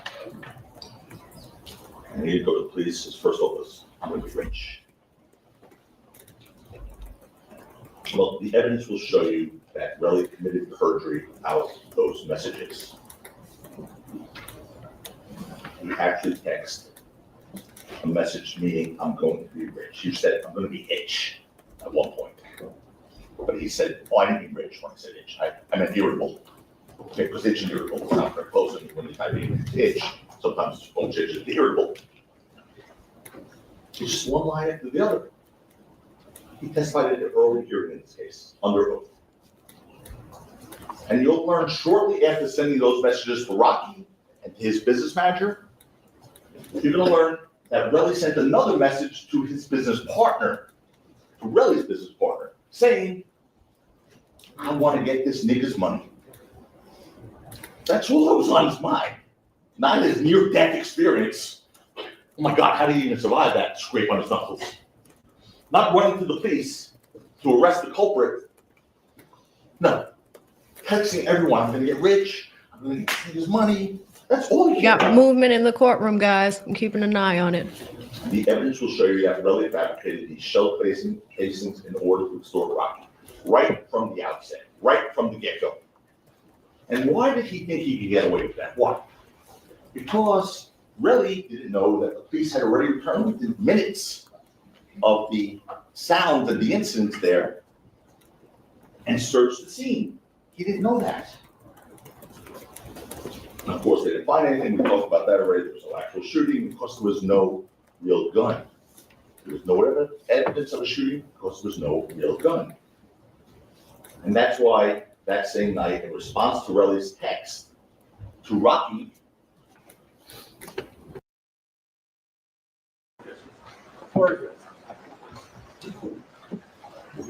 good afternoon, ladies and gentlemen.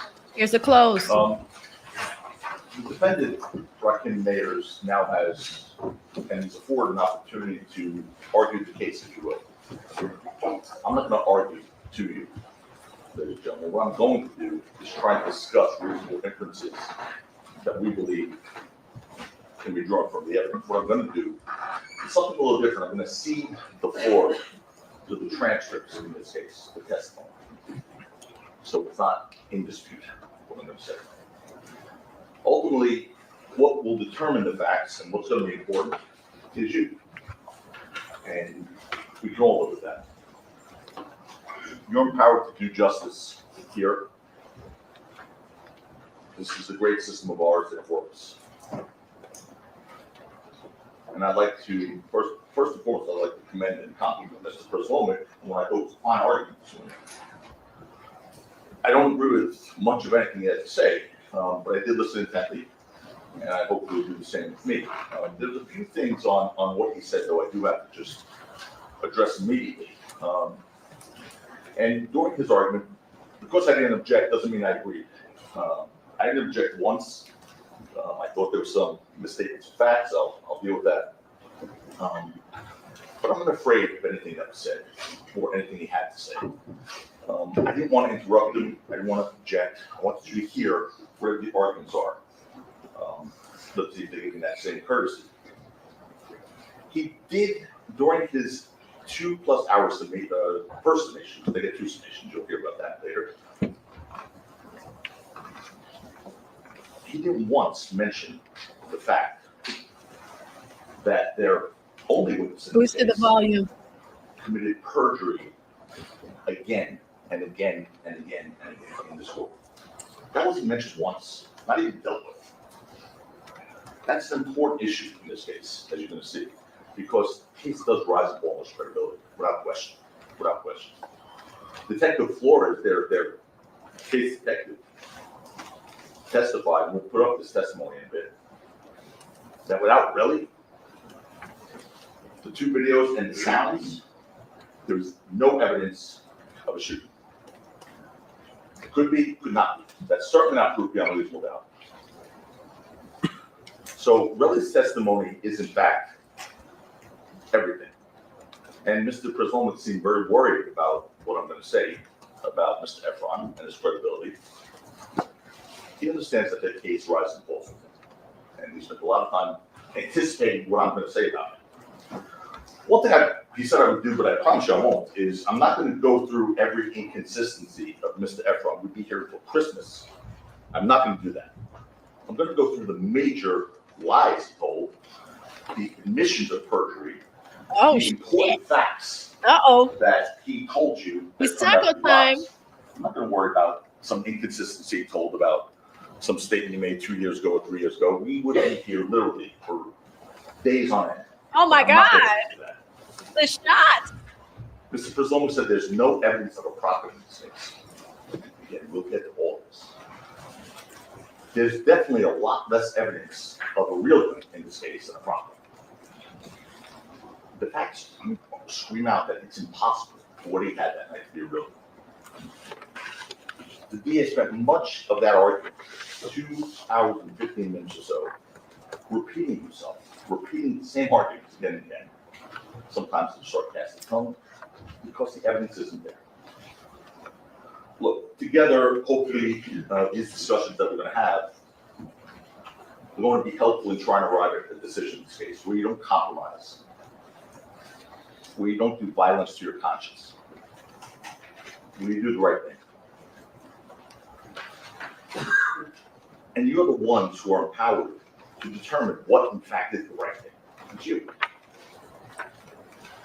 Let me ask you a question. Have you ever in your life been falsely accused of it? Ever been falsely accused of it? Have you ever had to sit there and take watch proceedings or watch how it played out and wait, knowing that you're innocent, knowing that you didn't do it? All you can do during such a process is maintain your dignity. Isn't that right? All you can do is maintain your dignity. Knowing that you're innocent, but maintaining your dignity and remembering always that you're left in a crisis because you're contradictory. That's another reason why I am so proud to represent Robert.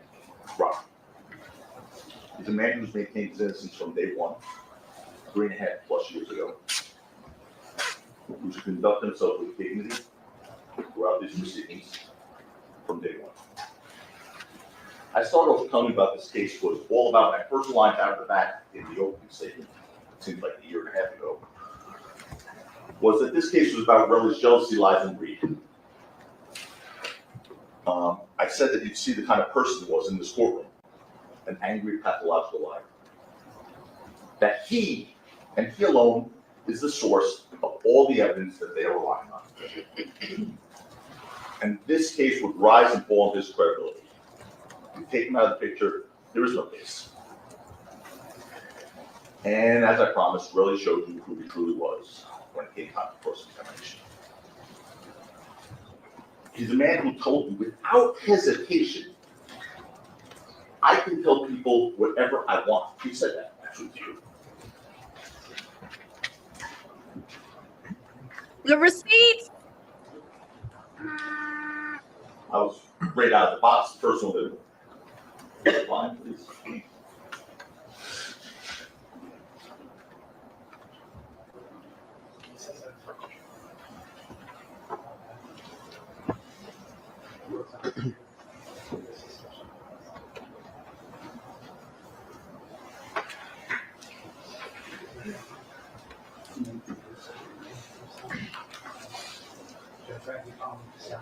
You want the audiovisual person? Please. Alex, come Mark, I'm gonna, you are, I don't wanna. That's fine. Yeah. We have an audiovisual person in the court. We'll have him come up. Go ahead. Good. Sure.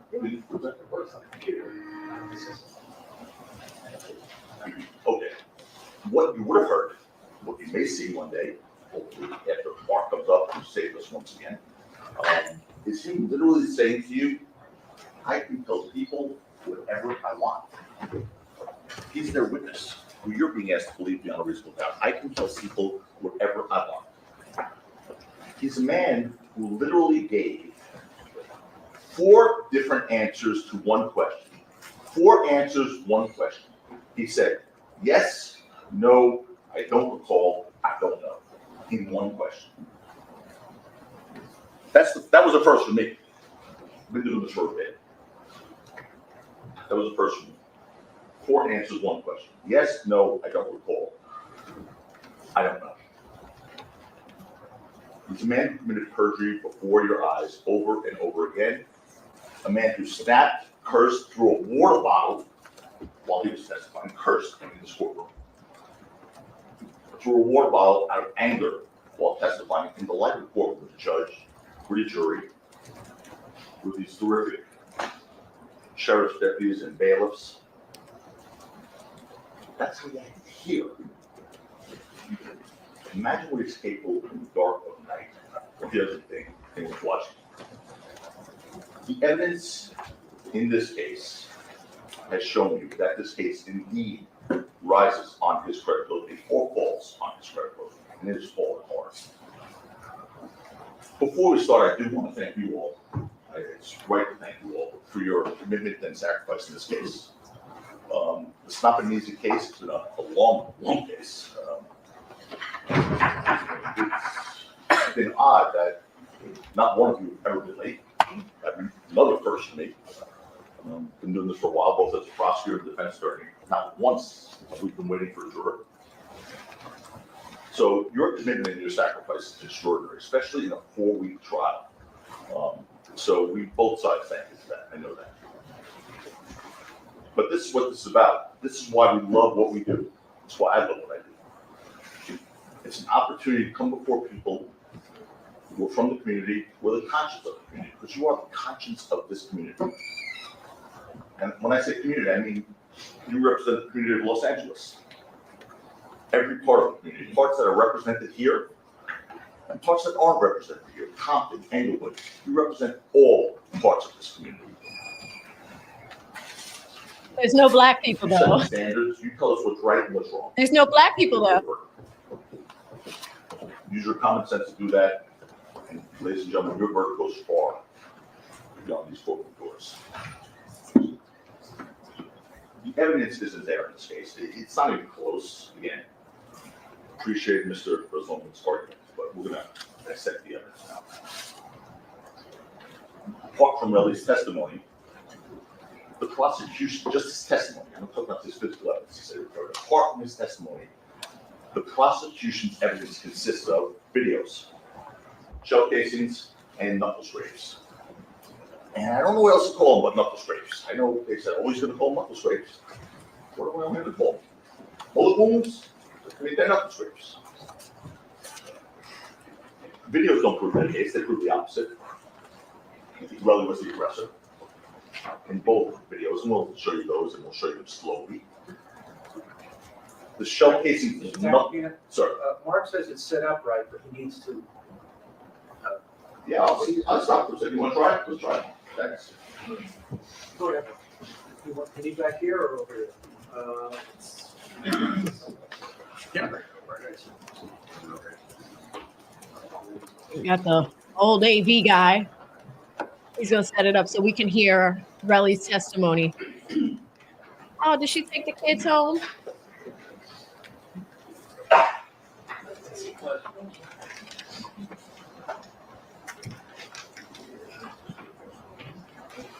Rocky in all black.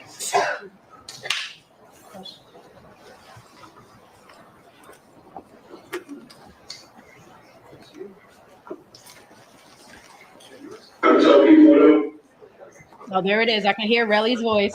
You want to hang around a little bit, or? I know, right? Sit around. Okay. Thank you very much. But he was one of the videos. Michael played that.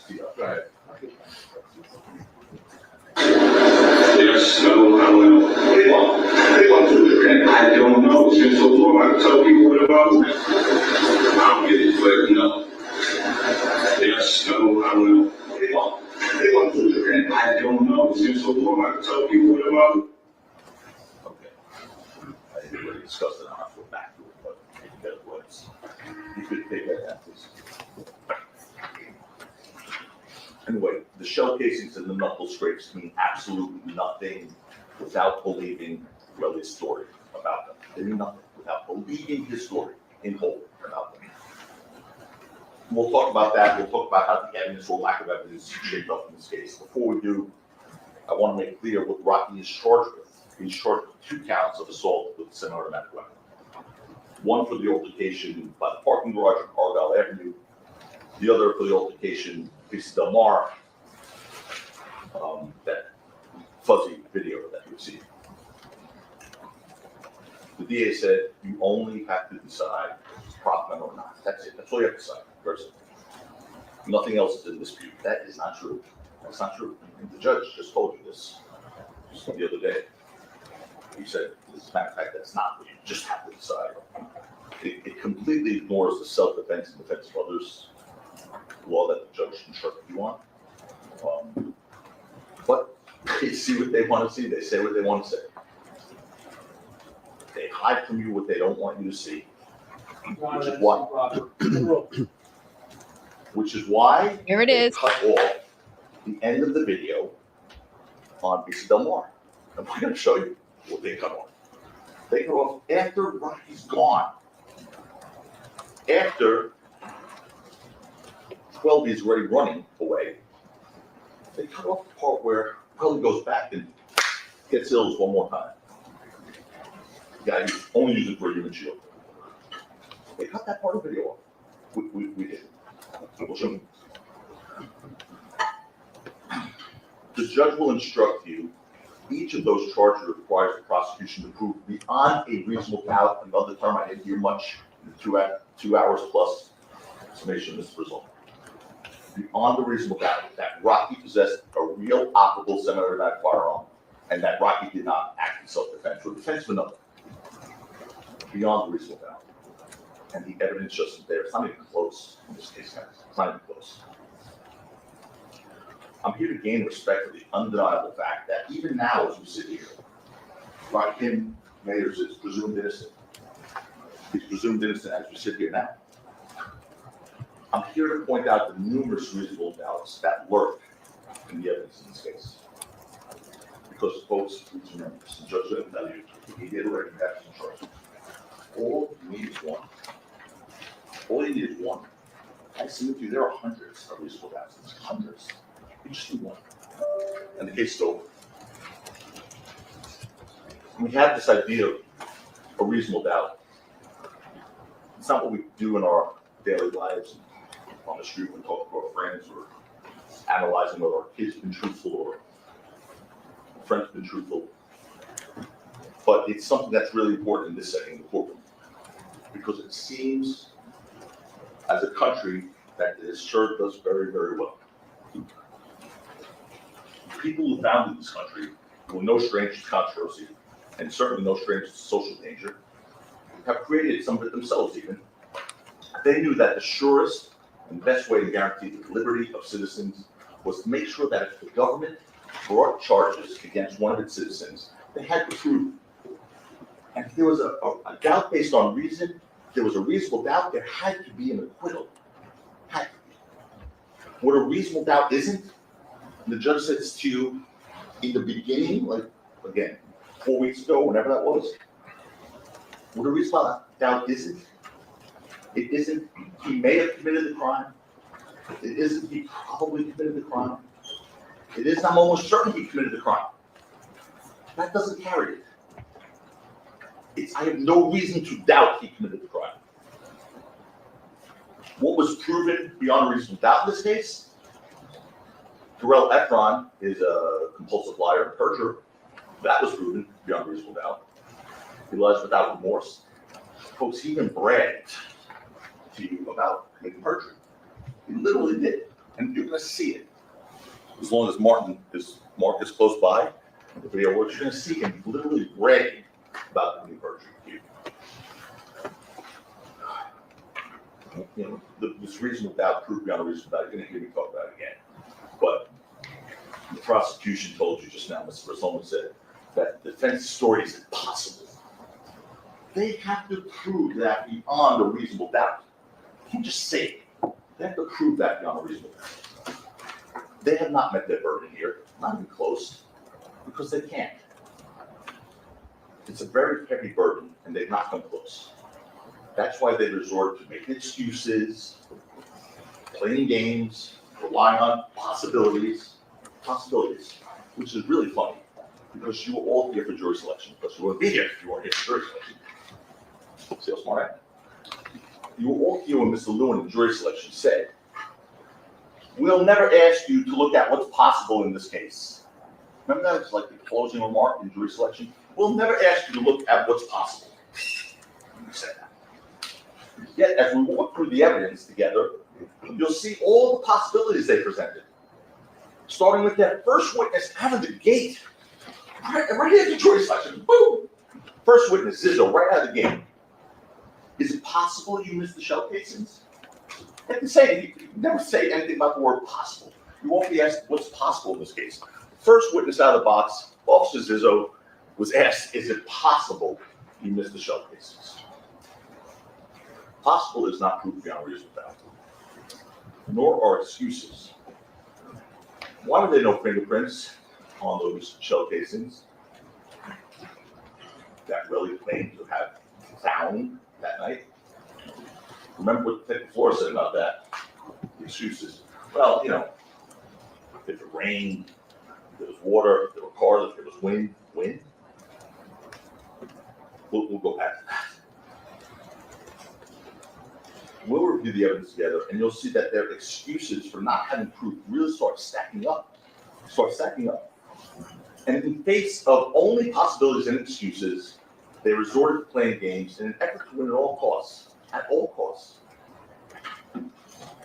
And it's not about justice. It's about winning. Plain and simple. Here we go. Objection counter. And they play games in this case that should offend you. I'm not just saying it. I'm going to take you through. Ooh, the games we played. Not showing you evidence, embracing perjury of this relic, trying to deceive you. Remember something I said to you in the opening? I said we're here to make promises both sides, but not like politicians' promises. The thing where we promise you the moon, you vote based on our promises, and you see if we fulfill them. And here, we make promises in that opening statement. You get to see if we fulfill them, then you vote. Let's see what they promised compared to what we promised. They told you Rocky was the aggressor. His text messages show he was the aggressor. We got deleted text messages, we'll get to that. They told you that Rocky shot Relly with a real gun. We told you that Relly was manufacturing the story, deleting and destroying evidence. He was trying to extort Rocky, which came through. That Relly was the real aggressor. Rocky used the problem to defend himself. There are two hurdles that they have to overcome to get a conviction in this case. Two hurdles. They cannot overcome them. One is that an object in Rocky's hand on November 6, 2021 was not a prop gun, beyond the reasonable doubt. Second is that Rocky did not act in self-defense and control your ills. The judge instructed you, if the prosecution failed to prove the object in Rocky's hand was not a prop gun, beyond a reasonable doubt, the case is over. It's over. Beyond a reasonable doubt. You can stop there. It's over. The judge also told you that regardless of what Rocky had in his hand, if you find that he acted in self-defense or in defense of 12-year-old ills, he's also not guilty. That's the law. It's not our argument. They bear the heavy, heavy burden of disproving self-defense or defense of another beyond a reasonable doubt. And that's a burden that they cannot carry in this case, not even close. Relly threatened Rocky, Relly threatened Schwelby, Relly repeatedly punched Ills and ragdolled Ills. And we're going to show you that again on the video. Slowly. You had it narrated to you, but you can see it on the video. Before we do that and talk about it, let's discuss why they can't overcome that first hurdle. First, beyond a reasonable doubt, that the object in Rocky's hand was real, was not a firearm, because they cannot, absolutely cannot overcome that. there is incontrovertible evidence and testimony in this case and other evidence that shows you the object that Rocky was possessing was property. Unimpeached. Not a real firearm. And they asked why. First of all, remember, there's no evidence in the record Rocky was licensed to carry in 2021. He wasn't. But Twelby and Lou told you it wasn't really good. Two people came here, took an oath, and told you it was not a real gun. Lou Levin told you where it came from, that B&B music video. He identified it with Rocky and Rihanna from July of 2021, right before. He told you he put a clip drawer on it, essentially a belt clip, to clip the piece onto a belt to make it easy to carry. And he extended the magazine with a clear magazine to make it look more intimidating because the Glock he had prop gun Glock with 26 sword pits in a pocket, it's really small. So this was meant as a deterrent. Mr. Sloman told you that Lou Levin couldn't name the security guy who advised Rocky to carry prop gun. He was never asked. And he didn't say security guy, he said Rocky's security team. Testimony you could, by the way, you can always have the testimony read back to you at any point. If there's any dispute, I know you guys can take crazy things, but if there's any dispute, you can always say, can we have that part read back of the testimony where Mr. Lemon talked about the security people who advised on it, or whatever, hypothetically. So he never was asked, he didn't say a security guy. He said security team, and he just said he concurred. He wasn't pretending to be a security advisor that they mocked him. They didn't ask him that, yet they just tried to argue that to you.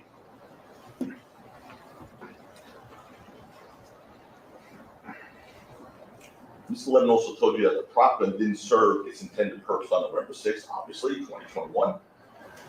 And Rocky gave it back to him, and he gave it back to this co-director from the DMV video when he went to New York next. He remembers, it was December, January, or whatever. By the way, we didn't bring a picture of the DMV video. They're the ones with the burden of proof here, folks. They have the burden. The DMV videos for all to see. It's out there. They could have, if they wanted to, subpoenaed it. They could have burned it in. Put it on YouTube. They didn't do that. They didn't want you to see that video. Lou Levin told you he asked the co-director, Zach Haji, where the prop gun went. He did call him back after 5 months later when Rocky was eventually charged and then sued. And Haji, this prop gun guy, the director, co-director, said he didn't know that. He explained he had a studio, a big studio in common with other directors of these videos and films and whatnot. And he said it was common space that had cameras, lighting equipment, prop equipment, and everything else that was borrowed in exchange and whatnot between a bunch of people. That's uncontroverted testimony. And it was gone. The guy Haji couldn't find it. Don't think Lou didn't try. He did. The guy Haji said it was gone. And you heard the DA spoke. They told you. They told Lou. They spoke to Haji. They reported it. They told you. And you know, if Haji said anything inconsistent with what Lou said, you're going to hear that thing. Your Honor, we found out about it that day. It's improper. There are no speaking objections. There are no speaking objections. I told you that. You will have an opportunity in your rebuttal argument. Objection, improper argument. Overruled. Oh, shit! Says it loudly. Same. Objection, improper Sustained. argument. That is sustained. Don't do that, Mr. Tank. I'm going back. We going back. Let's go back. Hold on. Objection. Objections. I told you there are no. That was crazy, guys. Yo.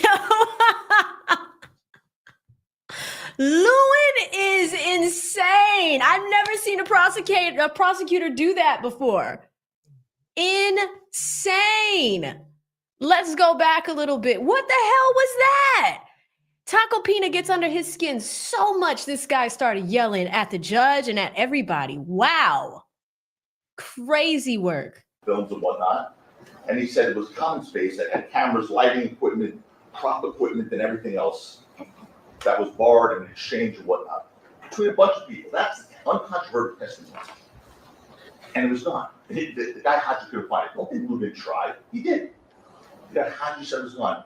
And you heard the DA spoke. They told you. They told Lou. They spoke to Haji. They reported it. They told you. And you know, if Haji said anything inconsistent with what Lou said, you're going to hear that thing. Your Honor, we found out about it that day. It's improper. There are no speaking objections. There are no speaking objections. I told you that. You will have an opportunity in your rebuttal argument. Objection, improper argument. Overruled.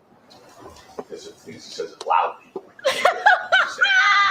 Objection, improper Sustain, argument. that is sustained. Don't do that, Mr. Chairman.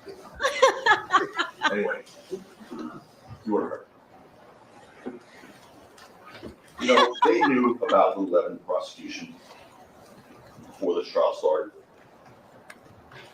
They knew before this trial started, he said that the prop gun came from a music video that could have looked like, and they could have looked at prop houses, the music video, whatever else. They could have done it too.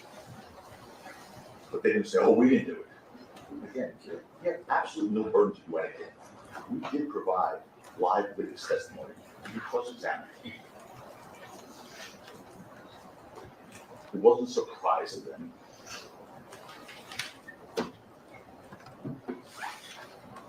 They didn't want to be groups. They knew what they were going to find. That's why you didn't hear anything. That's improper argument. Overruled.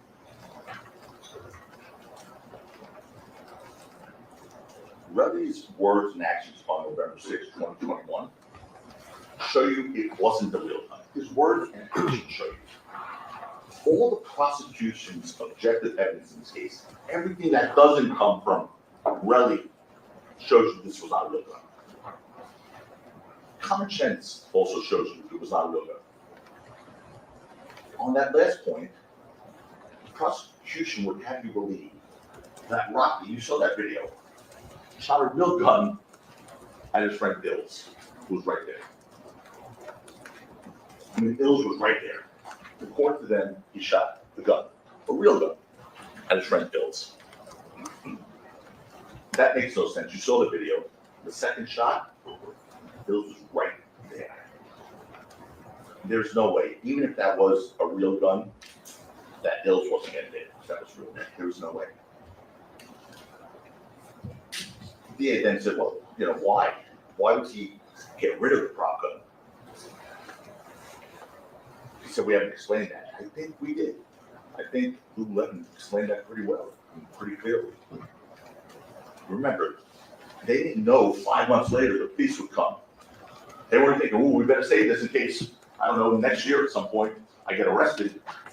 That was the furthest thing from Rocky's mind. They did know that it did not serve its intended purpose. They did know that.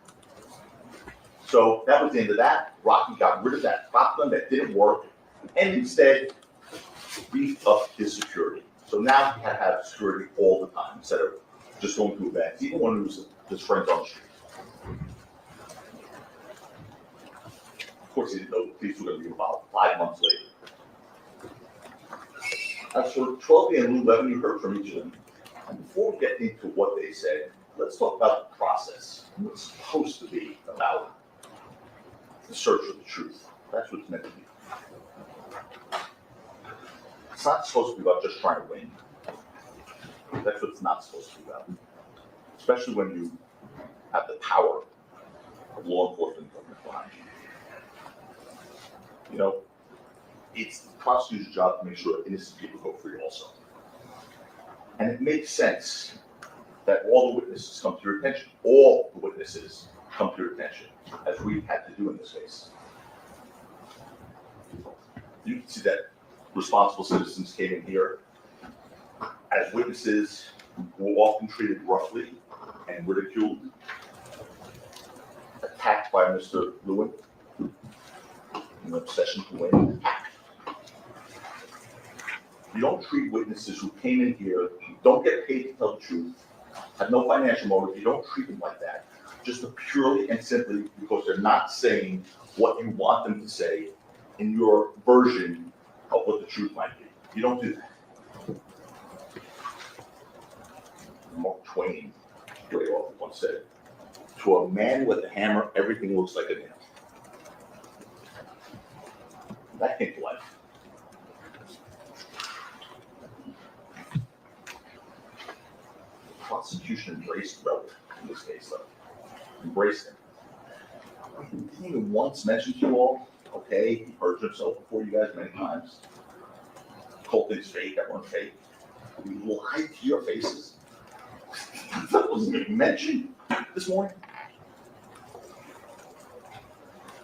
They defended him despite his despicable acts and his despicable conduct. And with our witnesses, Mr. LEWIN carried it to them like they were serial killers.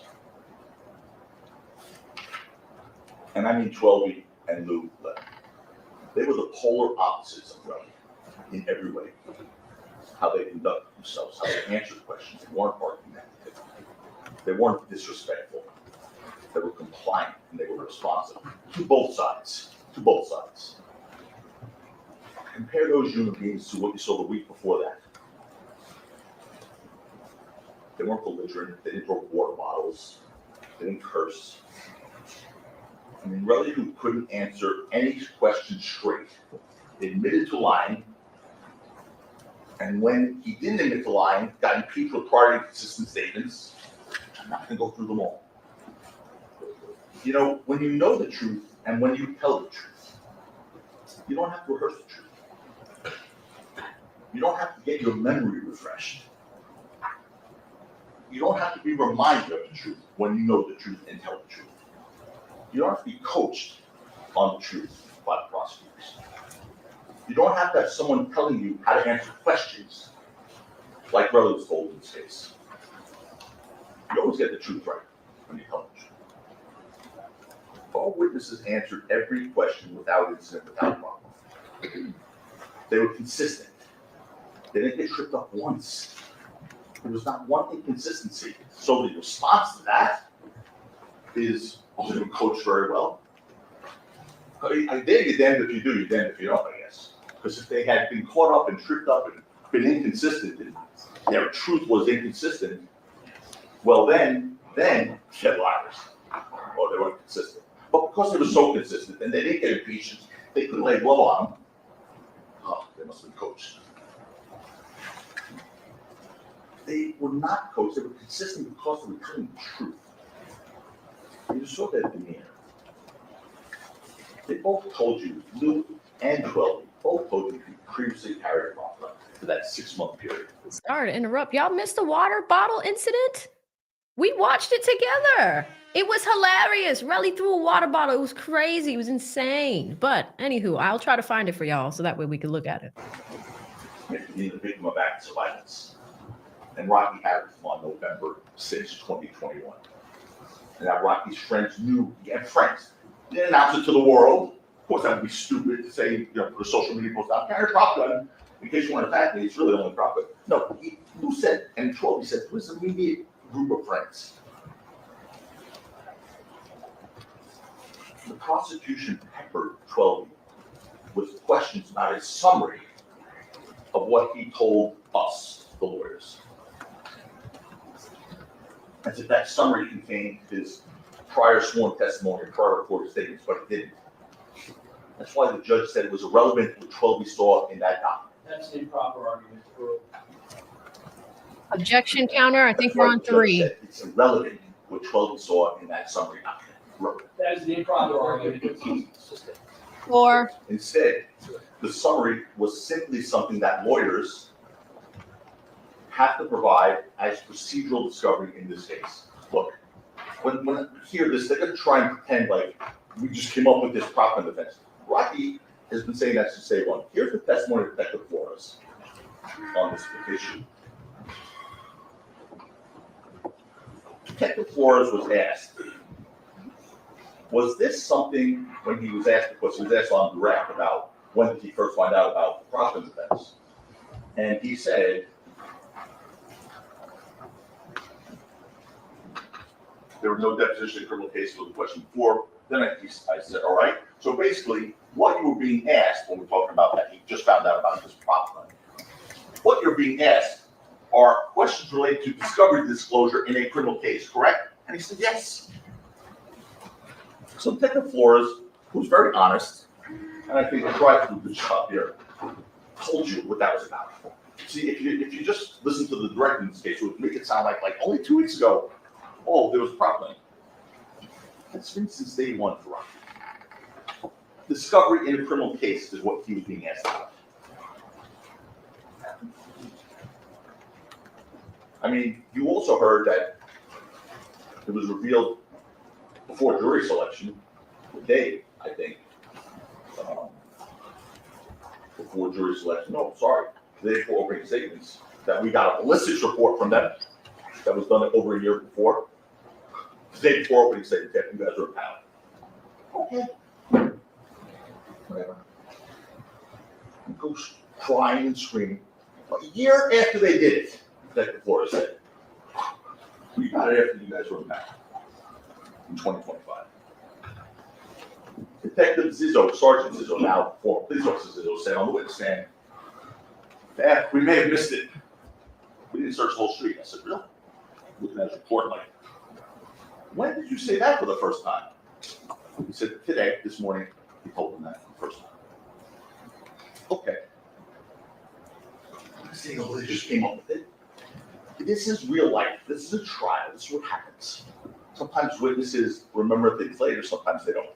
But I'm not accusing anyone of perjuring themselves like police officer Zizzo because he just remembered that today, 5 years later.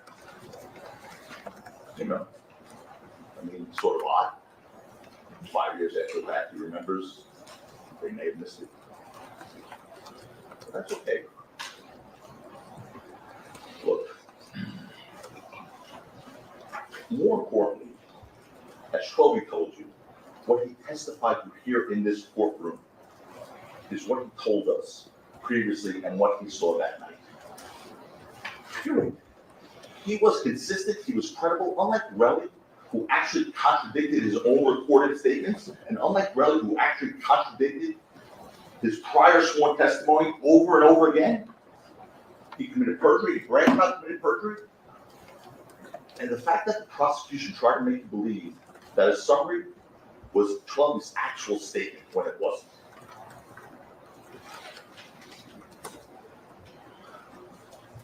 It's a game. It's another example of a game. Here's another one. The prosecution asked Schwelby, how he knew it was a prop gun if he never spoke to Rocky about it. That was completely misstating what Schwelby said on direct testimony. Completely. Schwelby didn't say he never spoke to Rocky about it. He said the opposite.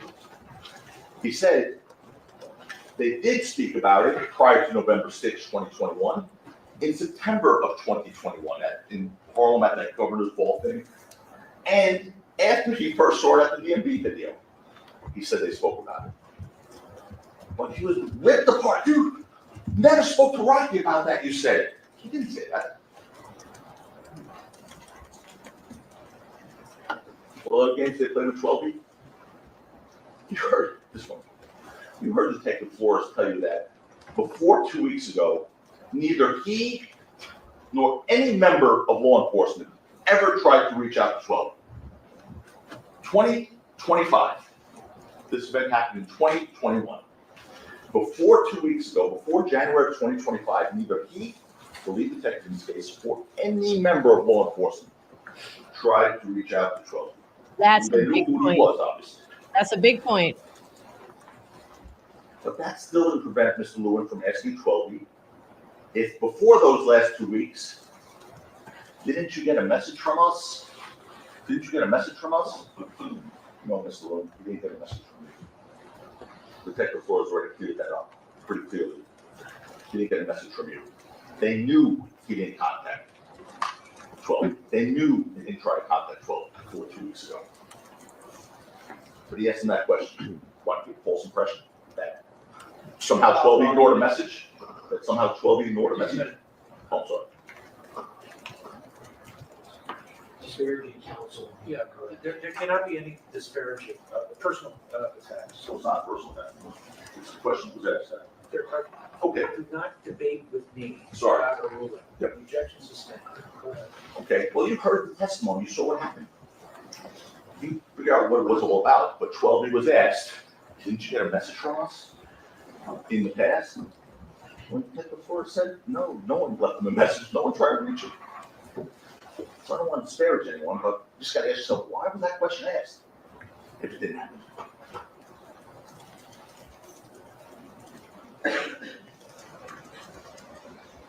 Look, you know, what I said, the games, they're a constant theme in this trial. Here's another one. Prosecution asked 12B about photos taken in Rocky's bedroom, which showed Rocky's registered firearms and not a prop gun there. Those photos were taken during a search of Rocky's residence in April of 2022. 5 months after the incident on East Del Mar in November of 2021. 5 months later. So the fact that there was a prop gun there means absolutely nothing. You heard about the prop gun way before that. And here's this also, think about this. And why was there no prop gun in the house? You heard why Rocky, for that 5-6 month period, carried a prop gun on advice of security. Because he'd been subject to episodes of violence. He had a stalker, his face was slashed, and home invasion, okay? But he'd been subject to violence on the street, he didn't have a carry. Okay? So when he wasn't with security, he had this thing to hopefully deter people. At home, he had licensed firearms. Now, because a prop is meant to deter would-be attackers, if they're already in his home, much less in his bedroom, they aren't would-be attackers anymore. They're in fact attackers. And a prop gun would be useless there, obviously. Also, with the registered guns found in Rocky's house, I guess that the floors, if they were legally registered to Rocky, and they objected. They objected to that question. No, that's an improper argument. Well, those in fact were registered to Rocky, legal. Others were registered to Lou, legal. Everything in that house was legal and given back to Lou Levin, who was there at the time of the search. They mocked Lou like he must have made that. Not just Lou's magazine, the guns were legal too. They were, 2 of them were Lou's. One of them was Lou's, and 2 was Rocky's. You heard that from the it was legal and registered.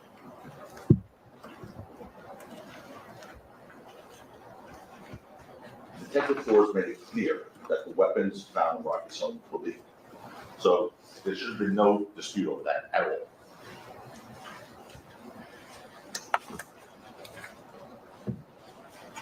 Search of the truth is what this should be about. Not trying to win at all points. It's not a game. Some games certainly can't understand it. It's not a game. In fact, the prosecution did absolutely nothing, ladies and gentlemen, to impeach the testimony of Goldie. Nothing. Yeah, he got loud and yelled at them a little. But saying liar, liar, pants on fire is not impeachment. He didn't move them off their story once. They were consistent. They stayed exactly consistent with their story the entire time because the truth is easy to remember. The truth is easy to tell. They were not impeached, not once. The fact of the matter is, by the way, it wasn't lack of trying. I mean, they were yelled at, they were berated. I mean, at one point, 12 spoke a dialect from his upbringing, from the street where he's from. And he said this thing, and I personally, he's one of the nicest guys I've ever seen. He said this thing where he's like, "You feel me? You feel me?" That was just a matter of speed. But Mr. Lewin had to take that. Say, "No, I don't feel you. I don't know what you mean. I feel you. I can't feel you." It's an improper argument. No. Overall. 5. No need to mock a witness who came in here and was compliant and respectful. Actually, no, I think that was 6. No, they were grilled both 12 weeks, and they were grilled about many, many things, including the financial motives of being here.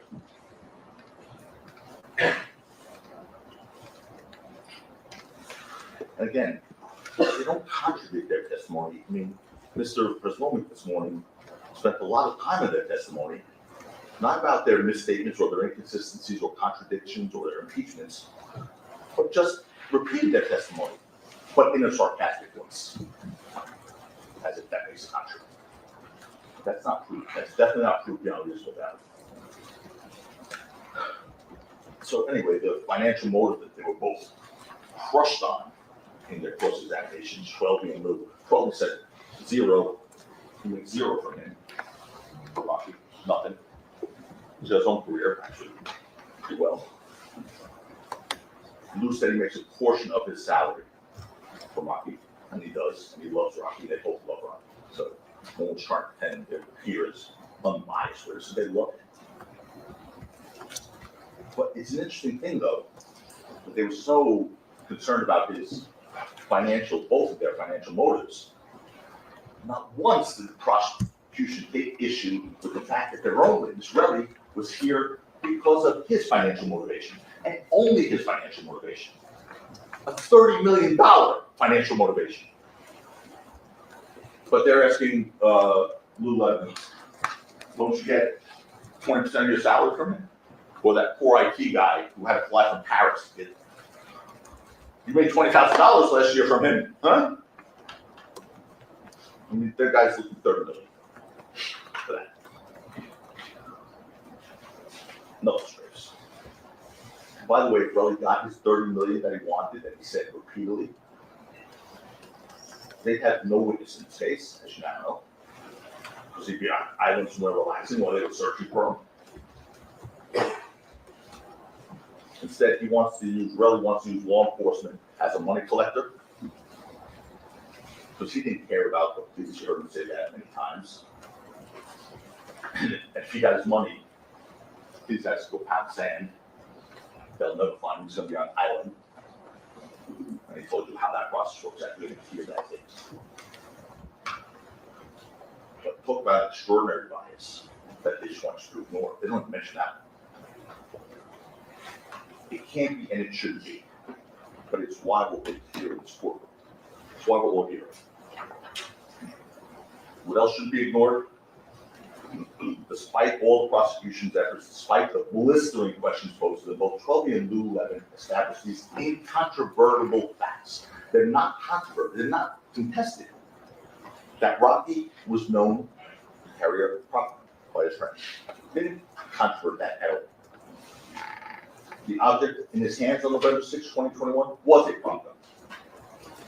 Relly's own actions on November 6, 2021 confirmed that. Trelby testified during the first altercation. Relly said something to the effect of, shoot that big ass gun, which explains his later conduct, by the way. Now, Relly said he didn't say that. So, now you have to see, who's more credible, more trustworthy, Trelby or Relly? Essentially, you have the words to it in that regard, in that one thing. And consistent with his knowledge that it was a fake gun, look what he did after the first altercation, which is impossible to get around for them. The first altercation by the parking garage, where he's claims he's pulled a gun, is pulled on a real gun that he doesn't know is a fake gun. He continues to follow the guy who pulls the real gun and according to him, tries to kill him.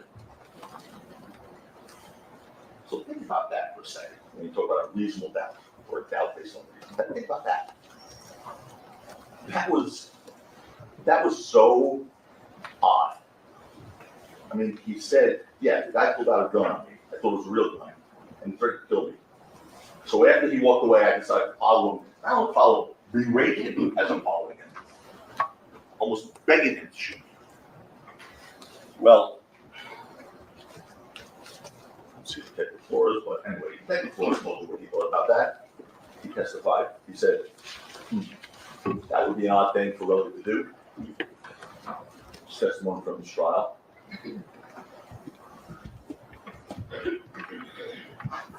Mr. Efron, on December 2021, you asked him why he needed to follow Mr. Mayers if he knew he had a gun, right? Answer yes. Question, because according to you, you told him that would seem to be an odd thing to do, right? Or odd thing to do, I said, right? And Detective Flores said yes. Of course, it's an odd thing to do if you know it's a real gun. Not so much an odd thing to do if you think it's a fake gun or a pump gun. And of course, when Relly was questioned about why he would do that, about being an odd thing to do, his answer was, when Detective Flores questioned about it, Relly said, I don't know. That was his answer to Detective Flores early on in the question. When you asked Mr. Efron why did he continue to follow Mr. Mayers after seeing the gun, what he said was he didn't know why. So, Detective Flores, and he said correct, Detective Flores questioned him about it, and the best Relly could do at that point is to say, I don't know, I thought it was real gun. Obviously, I don't know was all Relly could say because he knew he couldn't tell the truth. That was a problem. He knew that. That alone is reasonable doubt. That is a reasonable doubt. That's it. Just name one. Just one. That's an improper statement of law. Wait.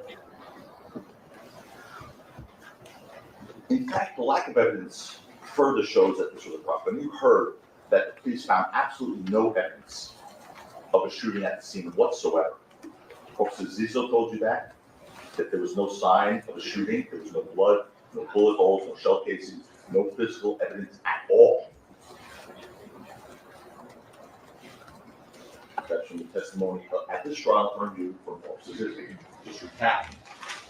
There was no blood, no bullet holes, no sir, no shell casings, no physical evidence of a shooting was recovered at all. No, sir. So that was the guy who was there within 15 minutes. When you heard from the body cam footage from one of the other responding officers, turned out to be Sergeant John Cook, Officer Zizzo said. Sergeant Cook said, there's going to be no evidence for now. We have no victims, no hits, no evidence. That's the sergeant body cam footage. That's Officer Zizzo's testimony.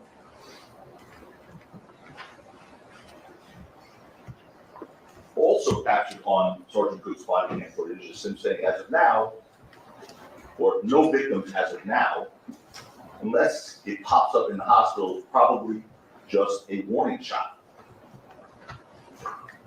That's testimony in front of you all in this trial. Again, so no victims as of now, unless it pops up in the hospital, is probably just a warning shot, right? That's what he said. Sergeant Zizzo said to us. Well, Sergeant Cook was close. It was actually 2 warning shots from the problem. Ladies and gentlemen, the prosecution cannot prove otherwise beyond a reasonable doubt. They cannot. Beyond a reasonable doubt. Not without Relly being totally believable. Not without Relly being totally believable. And he is not worth it, believe. I don't think I need to spend much time arguing that. That's why, in addition to asking him about November 6th, 2021, which we spent some time doing, we spent so much time questioning him about his credibility. And I'm sorry he was on the witness stand for 5 days. The reason he was on the witness stand for 5 days, I was only 2 total days with him. But the reason he was here that long is because he answered questions. Like, the questions had to be asked on cross anyway. 3-4 times, just had to get involved. That's why he was here so long. Well, because without him, when he questioned his credibility, it's not because I was having fun speaking to him. I wasn't. But when you question his credibility, it's because his credibility is at issue. Because without him and his credible testimony, the prosecution has 0 evidence of a shooting. They even have to prove, they have zero evidence to prove that it was an operable gun, let alone shoot. Consider that. What's the prosecution's evidence that the object in Rocky's hand on November 6, 2021 was not a prop gun? What's their evidence? Relly's shell casings, get to those. Relly's knuckle scrapes, and the videos from parking garage at 1616 Vista Del Mar and 6200 Hollywood Boulevard. But remember what Detective Flores said about those videos. First, he said, there's no evidence from 1616 Vista Del Mar of an actual gun being discharged. I asked him that question, and he said, correct. From that view by itself, no. Well, that's the only view we have of 1616 Vista Del Mar, that video. They're all there, and so like. Then, second, I said the only time you could see a gun in any video was the parking garage video. And in that one, you can't tell if it's operable, whether it's an operable gun, a real gun or not, right? Detective Flores? And he was honest. You first cited the fact the gun was displayed, right? Which you already told this jury that gun that was displayed, the only time you could see a gun in any video was the parking garage video, correct? You already told this jury, by that video, you can't tell if it's operable, right? Correct. So if he can't tell it's operable, how are you supposed to do it? If the Flores can't tell you it's operable, how are you supposed to tell it's operable? You have to believe Riley's story. All of it. And his credibility.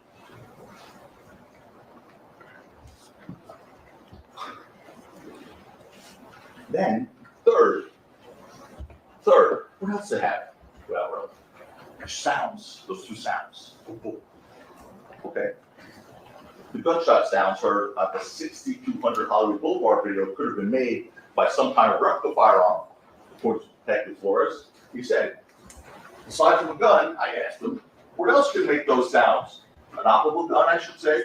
And then he said, the sound I heard off the camera, I mean a firearm, some kind of replica firearm. He also acknowledged that a replica firearm could also make that sound. A starter pistol could make that sound. That's Detective Flores. It's a case detective.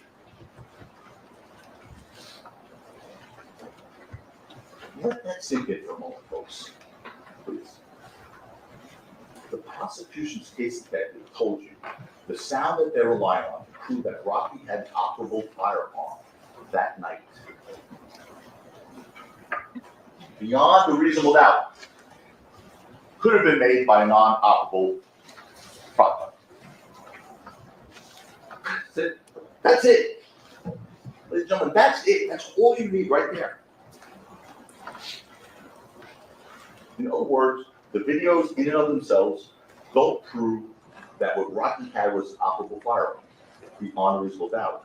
The case detective believes that. What else does the prosecution have to rely on? Relly's knuckle scrapes. But even they don't believe that's a gunshot wound.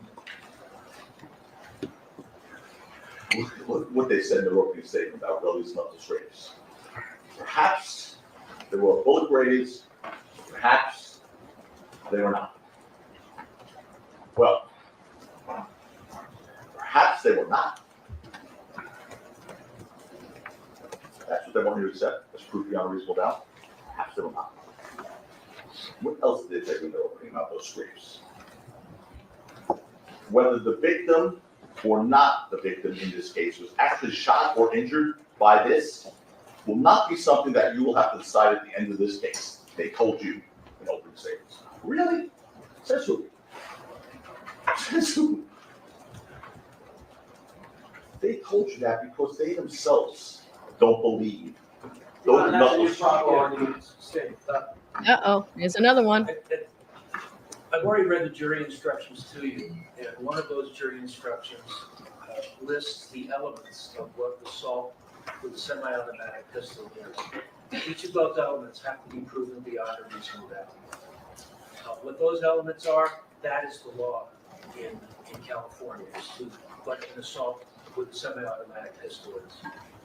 One of the objections actually to said what the prosecution wants you to do. Overruled. That part's overruled.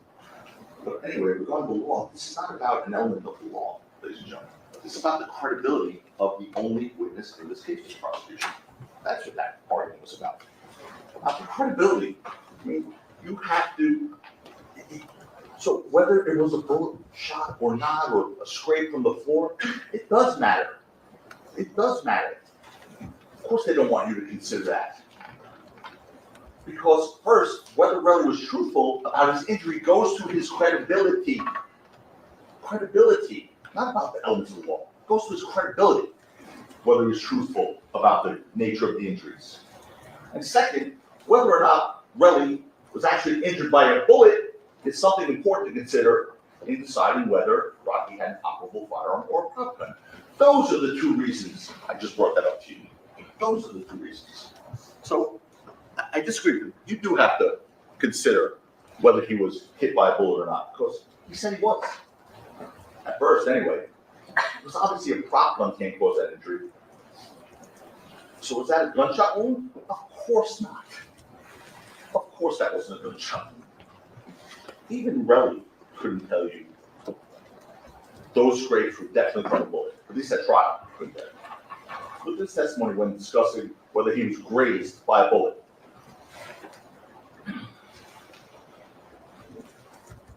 I guess whatever is left from the bullet or the floor or whatever, I don't know. I can't see. Okay. So it's either what was left from the bullet or the floor. Well, I guess it could have been the floor. I don't know. I can't see. That's not what he said in his lawsuit. Lawsuit, he said the shot. He wants $30 million because he was shot. Now it's maybe it was the floor. I mean, does the truth mean anything to him? Does the oath mean anything at all? He really doesn't believe what he said to you in the beginning. I can say whatever I want, do whatever I want. That's that. And that's what they want you to accept as proof beyond a reasonable doubt of the truth. Relly said it could have been the floor. Of course it was the floor. When he was punching Gills, of course it wasn't the floor. It's on his left hand. Relly said he was left. But regardless, there's no bullet in the world that could have done that. I mean, think about it. It scrapes the top of one knuckle, does a bit of a dive to the second knuckle, does a real deep dive to that third knuckle, and then scoots along. And that would be one heck of a magic bullet to do that. Just looking at those knuckle scrapes, no one has to be an expert in anything to know they are not from a bullet. You want to put them up or something? Yeah.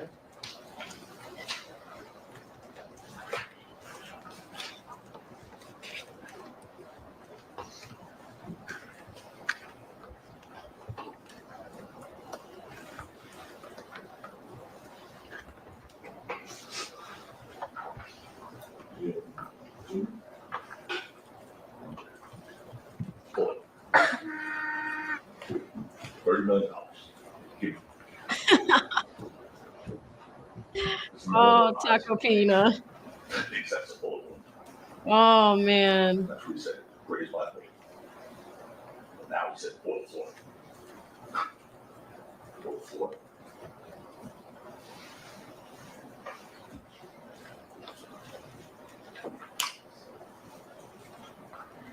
I mean, he still brought a lawsuit against Rocky, claiming he required necessary medical attention from that bullet wound, like he said.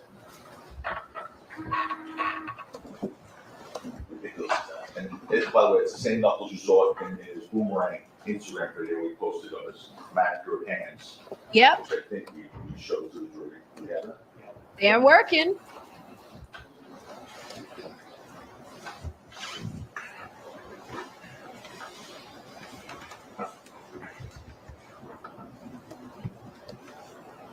That's a permanent injury. There it is. I knew it. $1 million would take care of. Where's the permanence? He first told the police that he treated the scrapes by himself the day they occurred. That's what Officer Anderson testified to. But then days later, after traveling all the way back to New York, cross country, he first went to a hospital in New York for medical treatment. Here, he said, because he doesn't trust anything there in Los Angeles. Why did he go to the hospital in New York?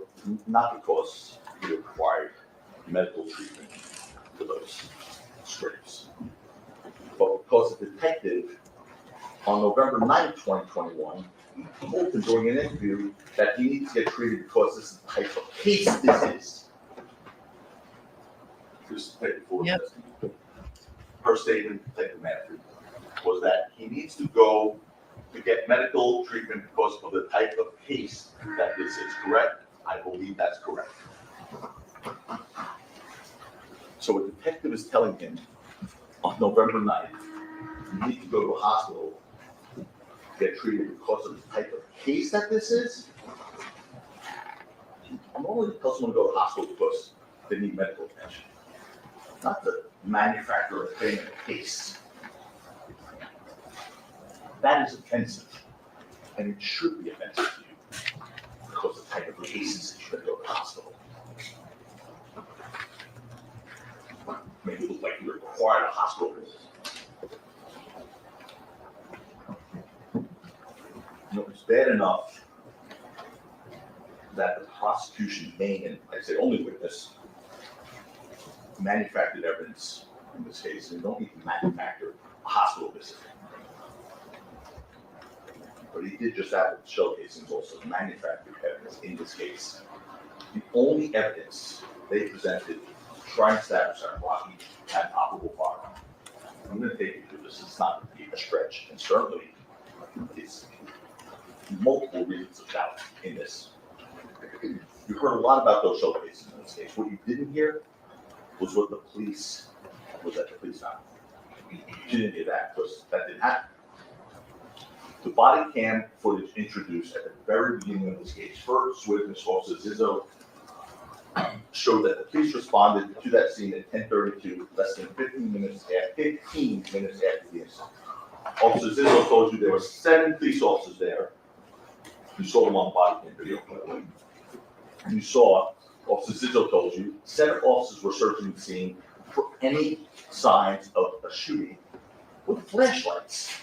Those big police searchlights. For how long? Detective Flores told you, about 20 minutes they were there for searching. That's 7 minutes. 7 officers times 20 minutes. That's 140 minutes of manpower right there. 7 officers for 20 minutes of trained police officers searching with flashlights for any signs of a shooting, including shell cases. They found nothing, absolutely nothing. You heard the stipulation at the end. The stipulation means we agreed, the defense and the prosecution. At the end of the case, just before the judge's instructions the other day, it's Tuesday, right? The last day was Tuesday. The stipulation between us and the prosecution that a prop gun would also have ejected cartridges. But importantly, that stipulation makes clear that the shell casing discovered in this case did not come from a prop gun. That's for sure. And of course not. We'll explain that as well. That prop gun ejects blank cartridges. And bear this in mind, this is important. This part is important. The police came looking for evidence of a shooting. They were looking for those steel metal jackets, those shell casings. There was 0 evidence on this record. 0. I defy them to say, show anything on this record whatsoever regarding what those blank cartridges look like or how they were ejected from the prop gun. There was 0. That's an improper argument. It misstates the evidence in the case. Oh, it does not? Just 9. 9 arguments, or 9 objections. I don't recall every word that has been stated by every witness during the entire trial.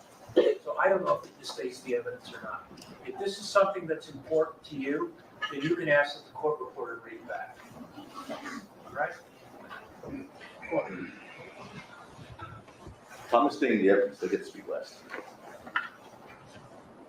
I asked him, show the evidence of what the casing from a prop gun looks like. Show the evidence of that to you. Because I don't want him to state the evidence.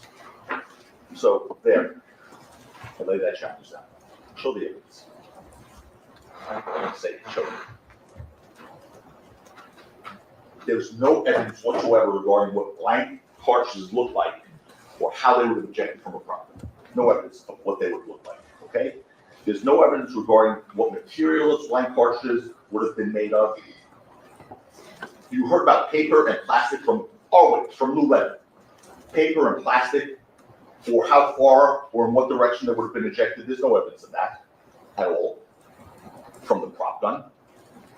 Or whether they would have still been intact or not from a prop gun. You heard no evidence of that.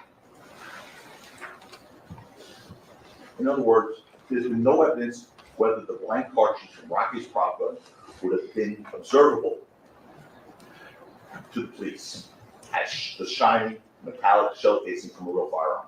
No evidence of that. And they had plenty of opportunity. They had a ballistics expert in here.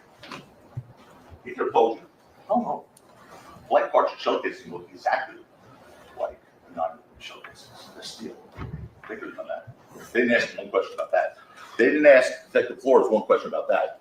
They asked our witness, LEWIN, about it, who's not an expert, but he knows enough. He gave an honest answer. He said, yes, they do eject. Talk about paper, bullets in the front.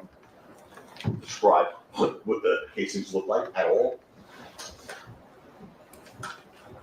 Or how, if they would have split or not split. Or were they shiny metal things that, like those 9mm shell casings?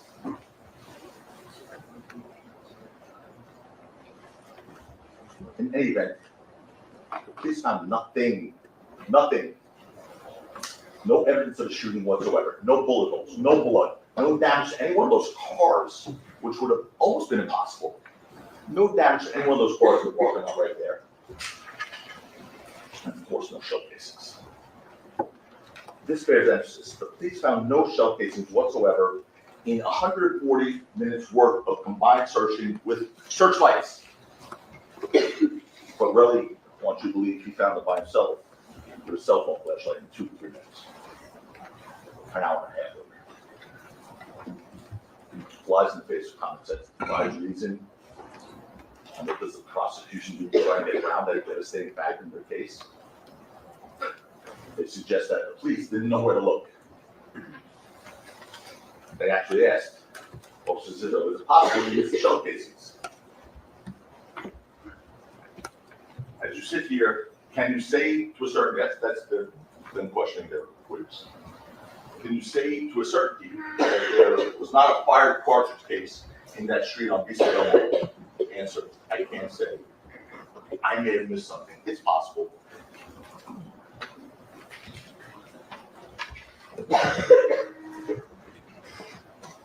Again, it's possible.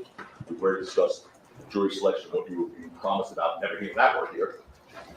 They broke that promise on the very first witness. Possible is not proof beyond a reasonable doubt, but neither is their exercise trying to excuse the officers possibly looking in the wrong place. Possibly looking in the wrong place. They actually told you in their opening statement that the officers didn't know exactly where to look. They said that in their opening statement. They didn't know exactly where to look. But the one problem with that excuse is there's a video. There's a video and body cam footage that show the police in the location exactly where to look. Exactly where to look. Here's the side-by-side images.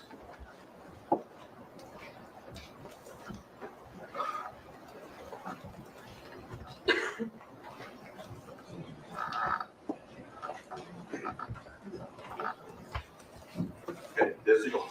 Right, jump up here on. Hotel. Does everyone see my blocking? Anyone? Yeah. Okay, so here's the officer searching. Yeah. There's that orange wall I keep saying. This is where it will happen, right here, right here. And they're searching right there with these flashlights. Now there's this person who really first swore was him. To you all swore was him at 11:09, and then said it wasn't him, but it was him first. But some news coming back here at 11:09, right across that orange wall where they're searching. Oh, that's supposedly a video of Relly going back to get the shells. And he said on the stand that it wasn't him. Oh, forgot about that. Interesting. Anyway, you also know this is where the tussling happened and the proctor was shot. Do we have a shot of from the video where that was? Or do you have to do that? Yes. We'll do that later. But anyway, we remember the wall here. We'll show it. It's near the corner of Vista Del Mar and Selma. And this is where, at one point, you saw Twelve run into. What happened right here? They're looking in the exact right spot.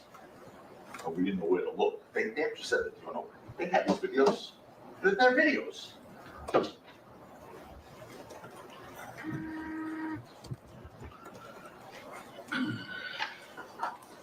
So regardless of how far blank cartridges may eject or what they may look like after being fired from a prop gun, one thing is certain. The police searched that exact same location that Relly said he was at on that video when he returned to the scene. Well, now he didn't return to the scene because now there's no evidence that he returned to the scene at all. Thanks. Thought I was in trouble, just a sign of breaking something. 5 minutes, right there.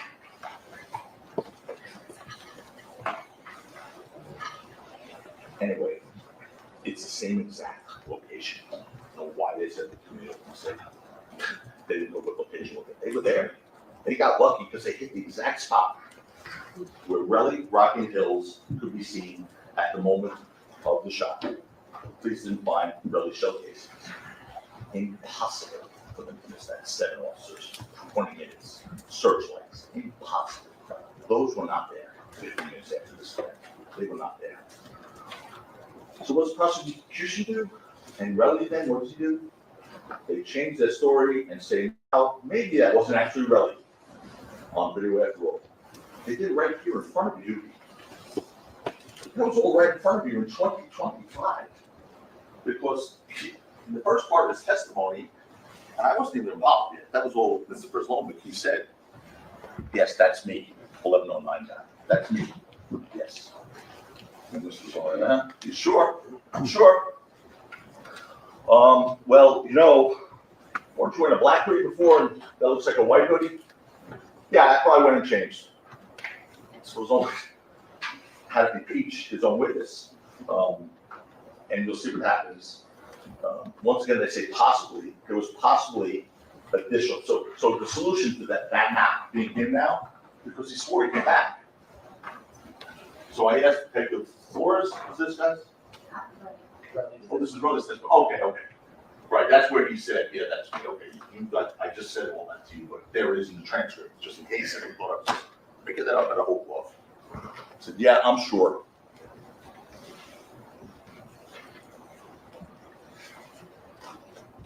So,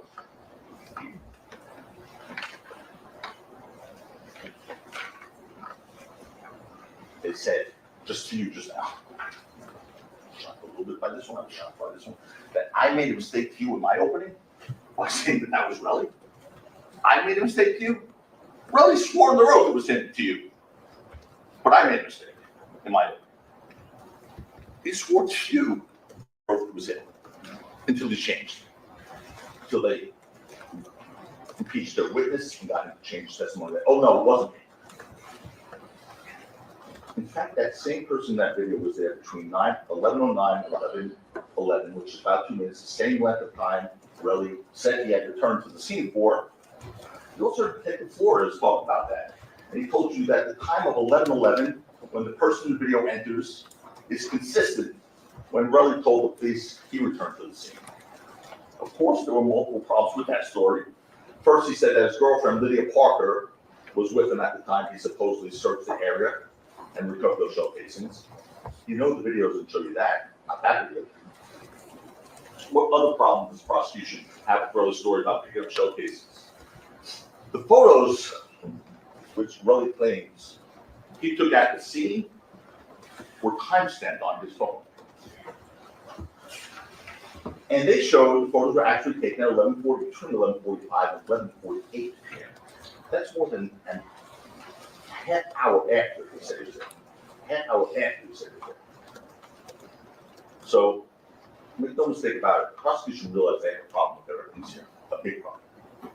So despite that fact, they took the position for years that that guy who came back 11:09 with Relly returned to the scene in that video.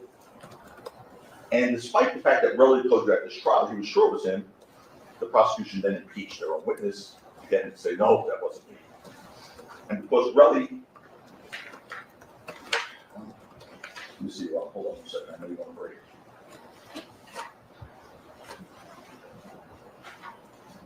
Maybe about 5 more minutes, so we want to stop now? No. Okay. 2:45 is when we break. Let's do it now. All right, folks, we'll take a break until 3 o'clock. Please be outside the courtroom doors at that time. Please don't discuss the case, and we'll see you in about 15 minutes. Oh, guys.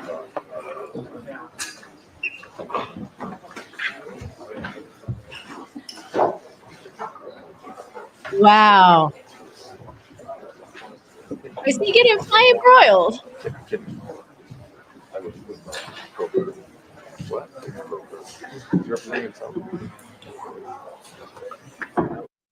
So they are taking a 15-minute comfort break, y'all. It brings us back to our YSL days. What do y'all think?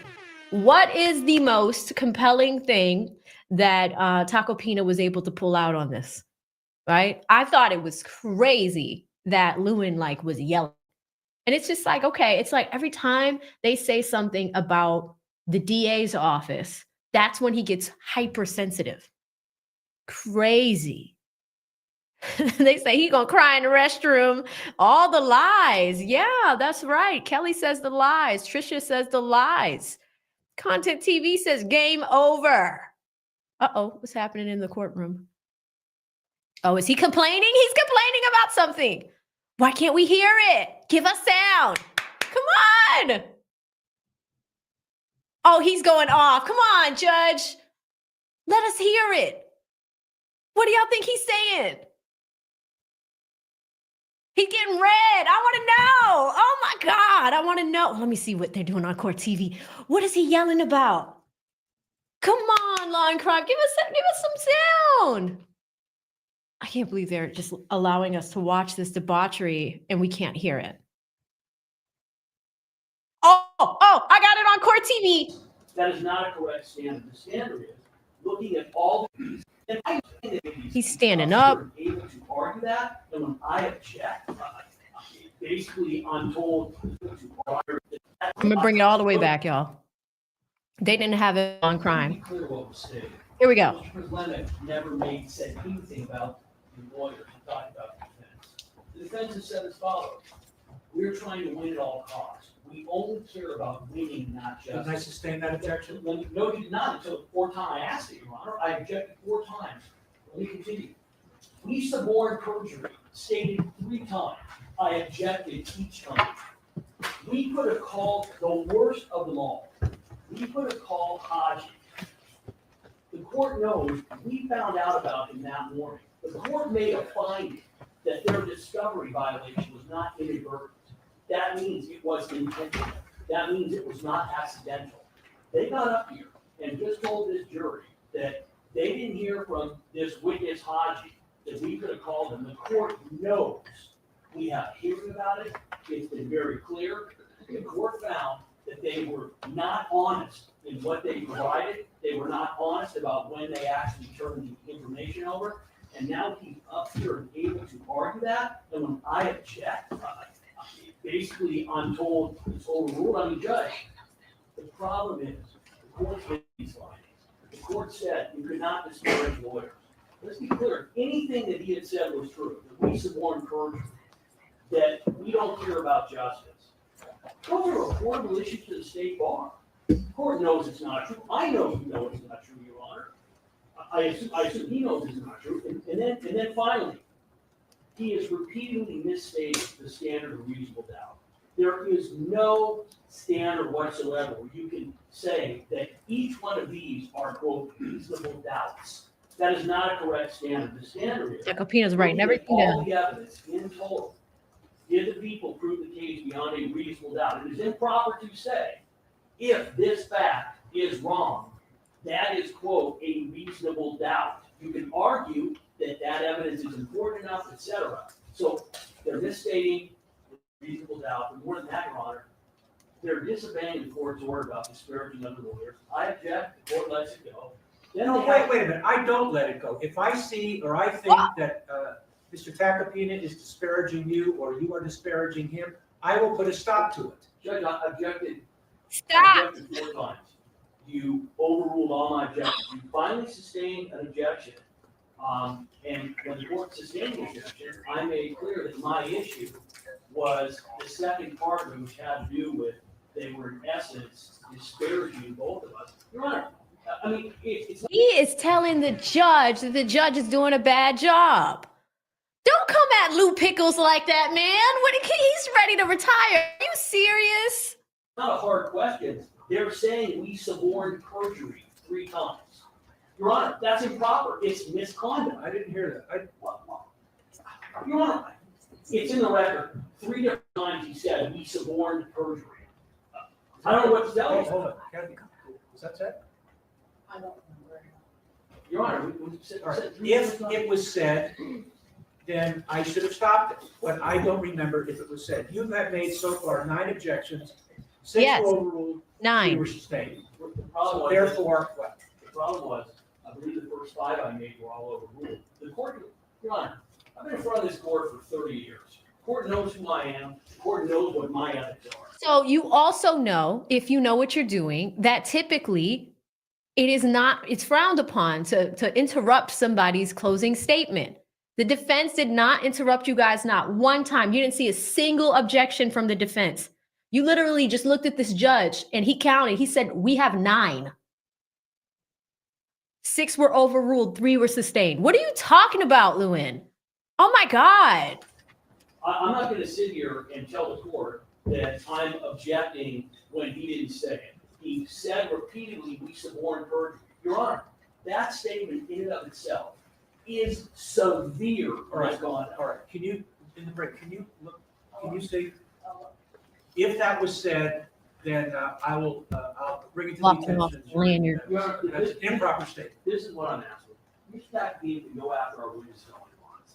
He can even misstate the evidence. What he cannot do is he cannot argue, A, why we put a witness up there. He cannot say that we suborned perjury. He cannot say that all we care about is winning. He cannot say that this is supposed to be the pursuit of justice. Hall monitor. He doesn't care about that. He has said all of those things. He needs to stick to the evidence in the case. Either he doesn't know California law or he doesn't care. And Your Honor, the court's already found, and the worst of them, and I want the court to instruct, he got out there and argued, why did you hear from Haji? The court knows, Your Honor, the court made a finding. You're repeating yourself. Oh Well, my God. will the court do something about it? Will the court instruct that that was improper argument? Can I respond? That's failure to call logical witnesses is permissible. You're gonna have a rebuttal argument. You can address it in your rebuttal argument as to why you didn't call it. Your Honor, Exactly. Shut up. Sit down. I'll say it. The court knows what happened. We've had many hearings on this, etc. They knew the evidence. They presented it late. They had repeated orders to turn over statements. He got up and said, that's not the statement of the witness. 1054-3 is very clear.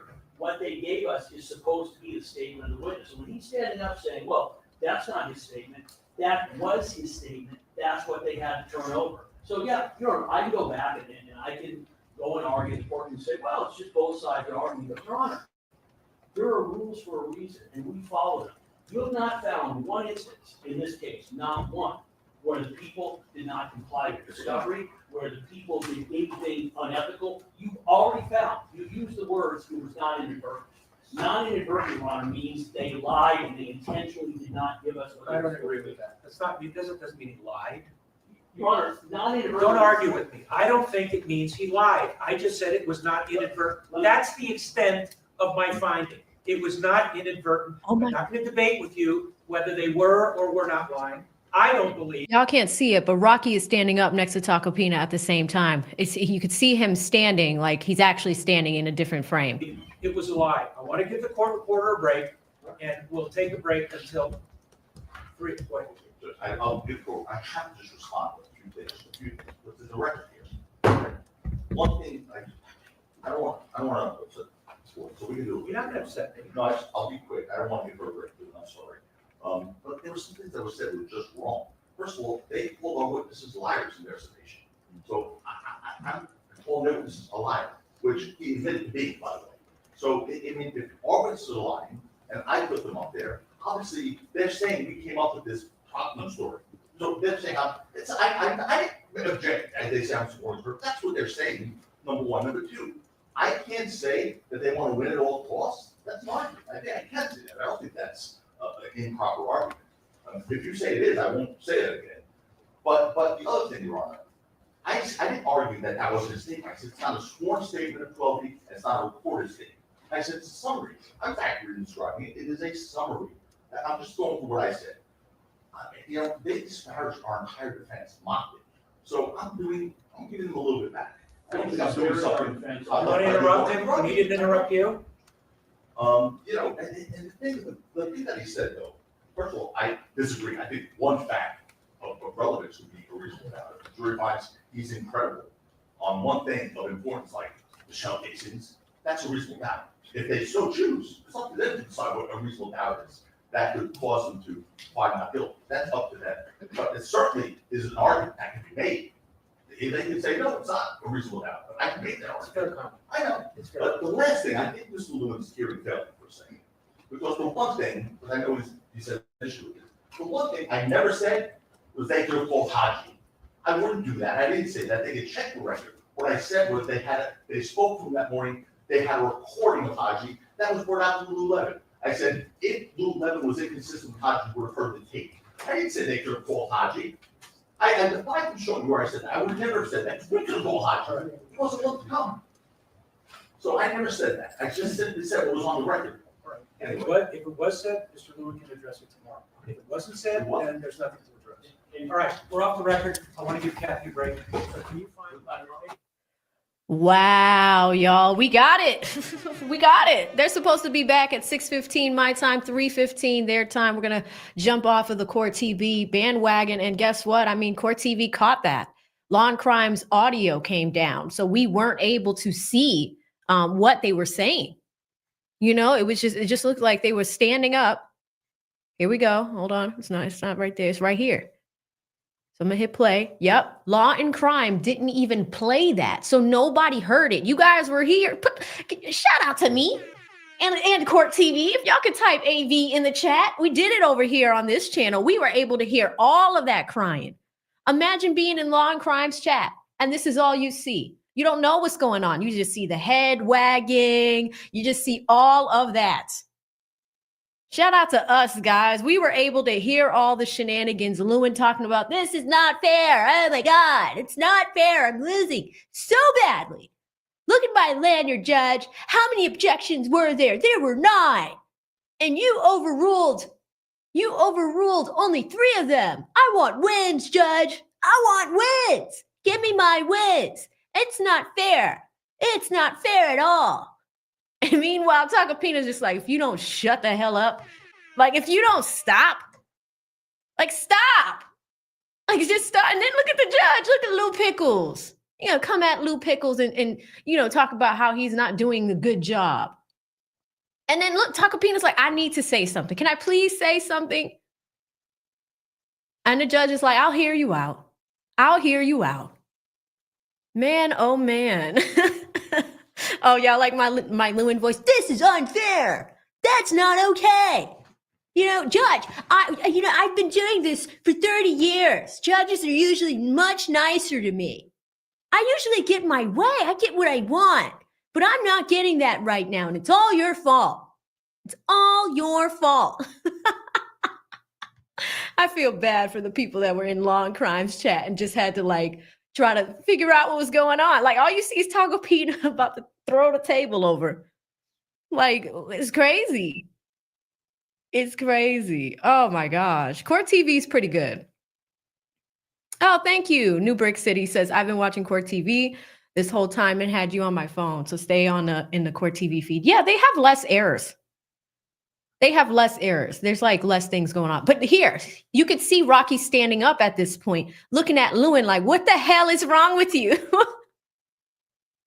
Tacopina frustrated. The shenanigans. And this is the thing. The judge does have a knife. The judge does carry a pocket knife.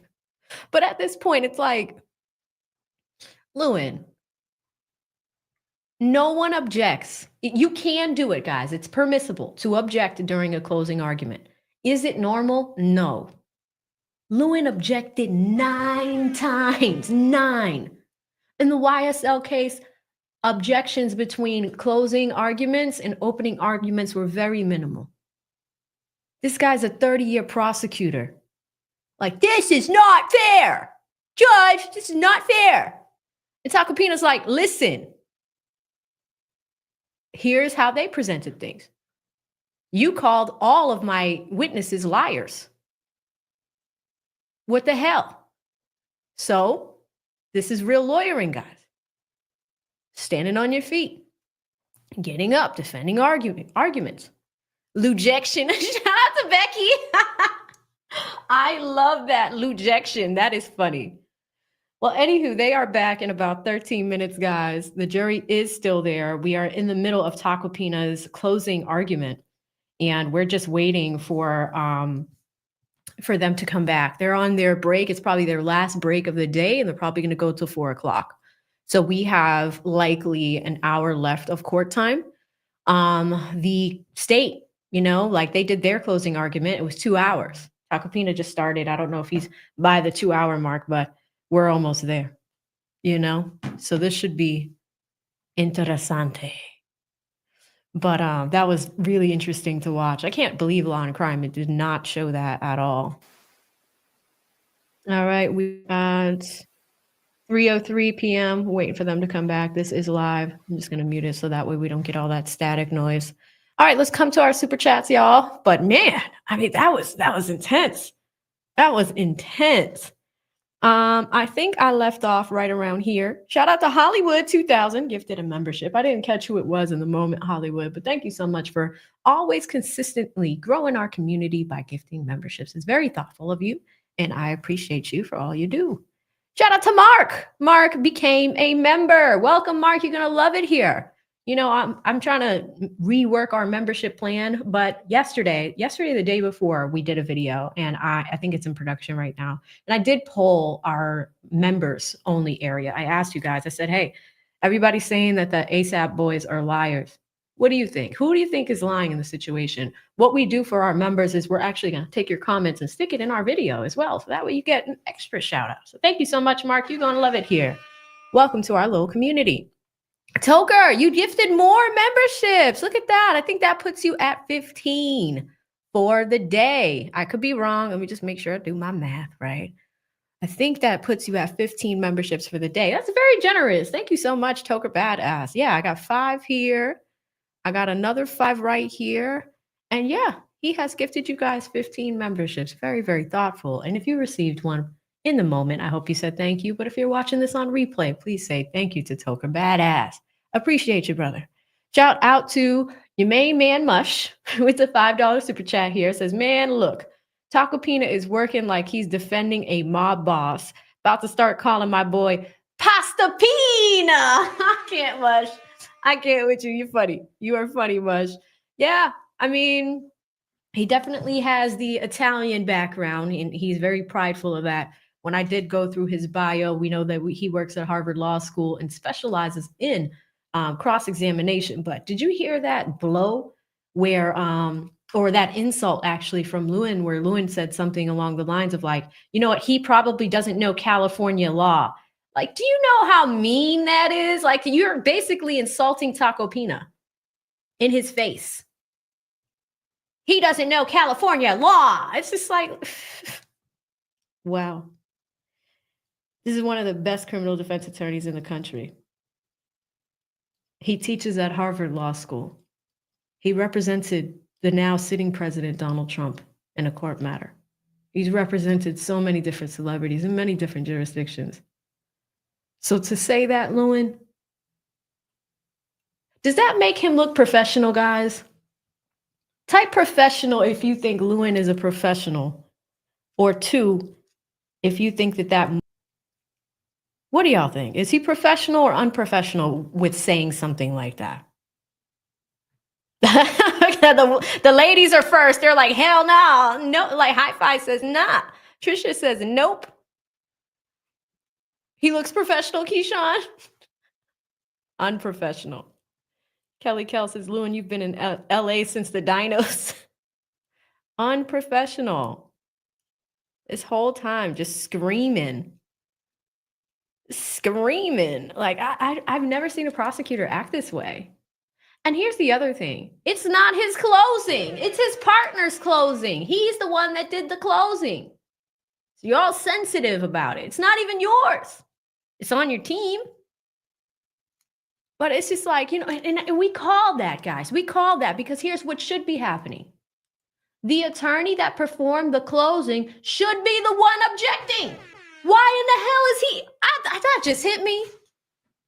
That just hit me. Why is he objecting? Oh my gosh. That makes it worse.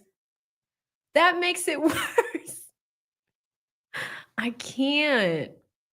And then it's like, the other part of that too is like Rocky's right there, like LEWIN was getting in his feelings about different things. He did make a comment to 12E, because 12E very much has like an urban New York accent and just lingo the way that he speaks. So, oftentimes in New York, sometimes people end sentences, it's almost like a sentence filler. They'll say things like, you feel me? What that means is just trying to make sure that the speaker and the person they're in a conversation with, like they're on the same page, Like it's almost like some people say, you understand, things like that. It's a sentence filler. It's part of the culture. So what was really messed up is LEWIN was wicked rude to 12E. And here's the thing. Tacopina prepped these guys very well. ASAP LEWIN and ASAP 12E, they both came in suits. They knew the importance of being polite and respectful, even when, like 12E, it got on his nerves a little bit. You could see that. But with ASAP Lou, every time LEWIN tried to turn up, he wasn't letting it affect him. He let it roll off. He was extremely polite. Now, you have LEWIN and you have 12E. And 12E says something about, you feel me? How offensive is it if LEWIN is just like, do I feel you? No, I can't. I cannot feel you. What are these feelings? Like, what the fuck? Oh my God. Yeah, I mean, shout out to Anna. She goes, yeah, I'm Irish and I get it. It means you understand me. Exactly. But like, it's just crazy. No, I can't feel you. Me and my Laynard cannot feel you or understand. Like, it's just, what is happening here? All right, guys, 6:09 my time. They should be back in about 6 minutes. But I don't know. I think he can be a little bit better as far as like trying to be effective and get your questions out. This is one of the reasons why in the YSL trial, a lot of people there was just this huge disconnect with prosecutor Adrienne Love, because, sometimes it felt like she was just speaking to the witnesses with such disrespect, and, she would elevate her voice and things of the like. But with LEWIN's almost trying to tell the judge how to do his job. I don't like that at all. You guys seem like you're, closer in age, but give Judge Arnold some respect. And he's like, what are you doing, Judge? You're not siding with me at all. And it's just like you're complaining about it. If you've been in the game for a while, sometimes you're not going to win every single objection, but you got to do the best thing for your client, which is try. And if this is you representing the state of California, you want to be tough on crime? Show us the crimes. Show us the crimes. That's it. And at the end of the day, this is coming out of your office. Y'all just cobbled up, put a case together, what the, not contacting 12E. I mean, what the hell? I don't know. I'm very unimpressed with LEWIN's performance here. Like, I don't think that is wise to do, just because this is also being televised, you know? So, ugh, LEWIN, he owes the court $18,000. Yeah, and the judge said, stop with the speaking objections. Stop. Like, you know, I'm going to fine you. But I can see, like, it's almost like that learned behavior. We saw that type of behavior with, you know, DA Love, ADA Love, or CDA Love. It's crazy. You start to see people's like habits, and LEWIN definitely has some privileged habits, so to speak, or whatever's going on. The brown bag special. But thank you so much, Mush, for the super chat. Really appreciate that. Shout out to Floyd, the real deal Neil, with the $2 super chat. He says, dinner with you if LEWIN loses it again. Oh, listen, we're gonna have to have a steak dinner. But you here's the thing with that, Floyd. You know he's gonna lose it again. You know he is. Then what a setup. What a setup. Floyd think he's slick. In the words of Relly, you think you slick. Too funny. Thank you so much, Floyd. Appreciate the super chat. Shout out to Rhonda, who became a new member. Welcome, welcome, Rhonda. Welcome to our community, the Chatterhood. You're going to love it over here. Guarantee that. They are back on Court TV. Oh, are they? Let me go over there. See, that's the thing. Like, what's up with Law and Crime? Court TV is back, and they are back 3 minutes early. I love it. We might just be rocking with Court TV moving forward, y'all. Oh, I don't see them back. I see the seal. Oh, wait. Are they back? I see the seal. Okay, so we're hanging out. We're waiting. Whoever comes back first. But I do see words on the screen. Hold on.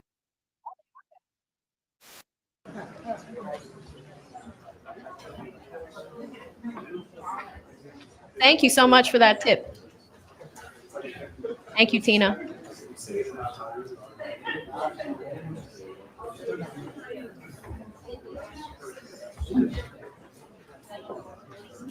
Yeah, it sounds like people in the courtroom.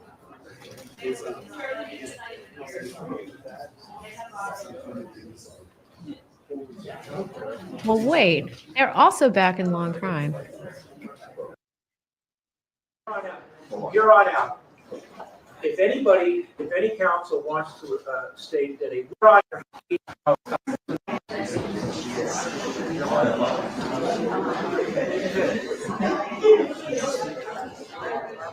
all right, let's go on the record. We're outside the presence of the jury. Yes.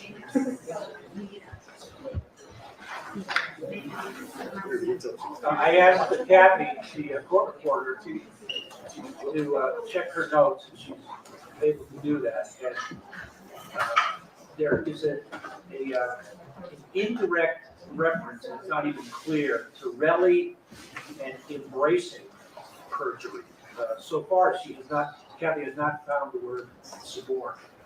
Embracing perjury, I don't even know what that means, but from here on out, if any counsel wants to state that a witness committed perjury, that's fair game. But I do not want, either directly or indirectly, any counsel accusing the other one of suborning perjury, encouraging perjury, touching on perjury. I don't want the word counsel and perjury being used together.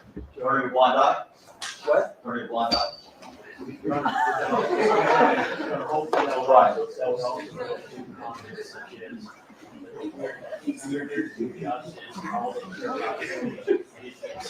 improper. It's not untrue. It's improper. Yeah, and stay away from that. They're only, they're winning at all costs. It's just, well, it's very common on the evidence. He's still crying. On the evidence, they cannot say prosecution is all they hear about is winning their case. All they hear about justice. That there's authority that says that. Yeah, no, that That's exactly what it is. That's what pissed him off. That right there, guys. That little moment right there. Oh, all the prosecutor's office thinks about is winning. Yes, he said it. He said it. But that's when LEWIN popped off earlier. It was that moment, and then he went on an objection spree. It was that exact moment. That's what The judge, stay away from that. you don't believe it's true. No, I don't. So And I know it's not. See, All right, so stay away from what the prosecution's motives are. Talk about the witnesses, don't talk about the prosecution's motive. And when Mr. LEWIN speaks, you're not to talk about the motives of Mr. Tacopina or Mr. C. Joe, you're free, you're free to even comment on, hey, they didn't call this witness, et cetera, just not that extra step. All right, Well, my explanation will be much shorter now. what's that? My explanation will be much shorter now, so. Like that. Let's bring it to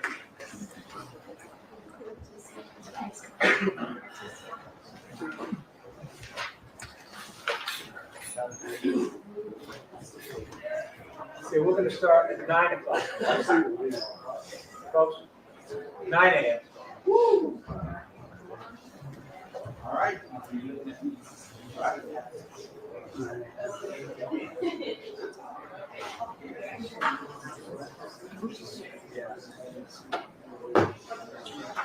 Sure is one.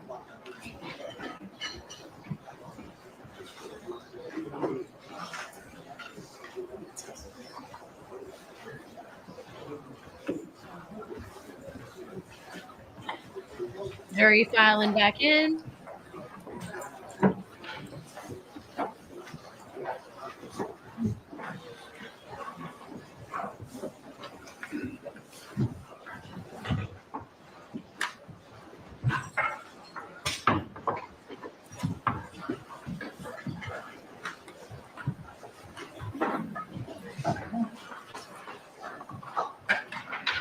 All right, folks, for scheduling, tomorrow, we'll just start at 9. 9:30. 9. Robert, I think someone may have a problem. Who's got a problem with 9? Aside from me? Aside from me? Yes, So, I don't have a problem, I'm not sure that I can make it by 9. I mean, I have to drop off my kids, Oh. so I come right after. Can you do your best? Yeah, of course. All right, I'm gonna order everybody to be here at 9, but try to get here at 9, but if, you're late, you're late, I understand, dropping off your kids is important. So, be here at 9-ish. Okay? All right. We're back on the record of parties and council and jurors are present. Okay, folks, so I think we left off when I was discussing with you all the whole notion of the person who used to be Relly is not Relly anymore, apparently, who came back at 11:09 to the scene to retrieve shell casings. Now, again, story changed. Ultimately, he said it wasn't him, so some mystery man showed up at the scene at 11:09, apparently. But one of two things happened here.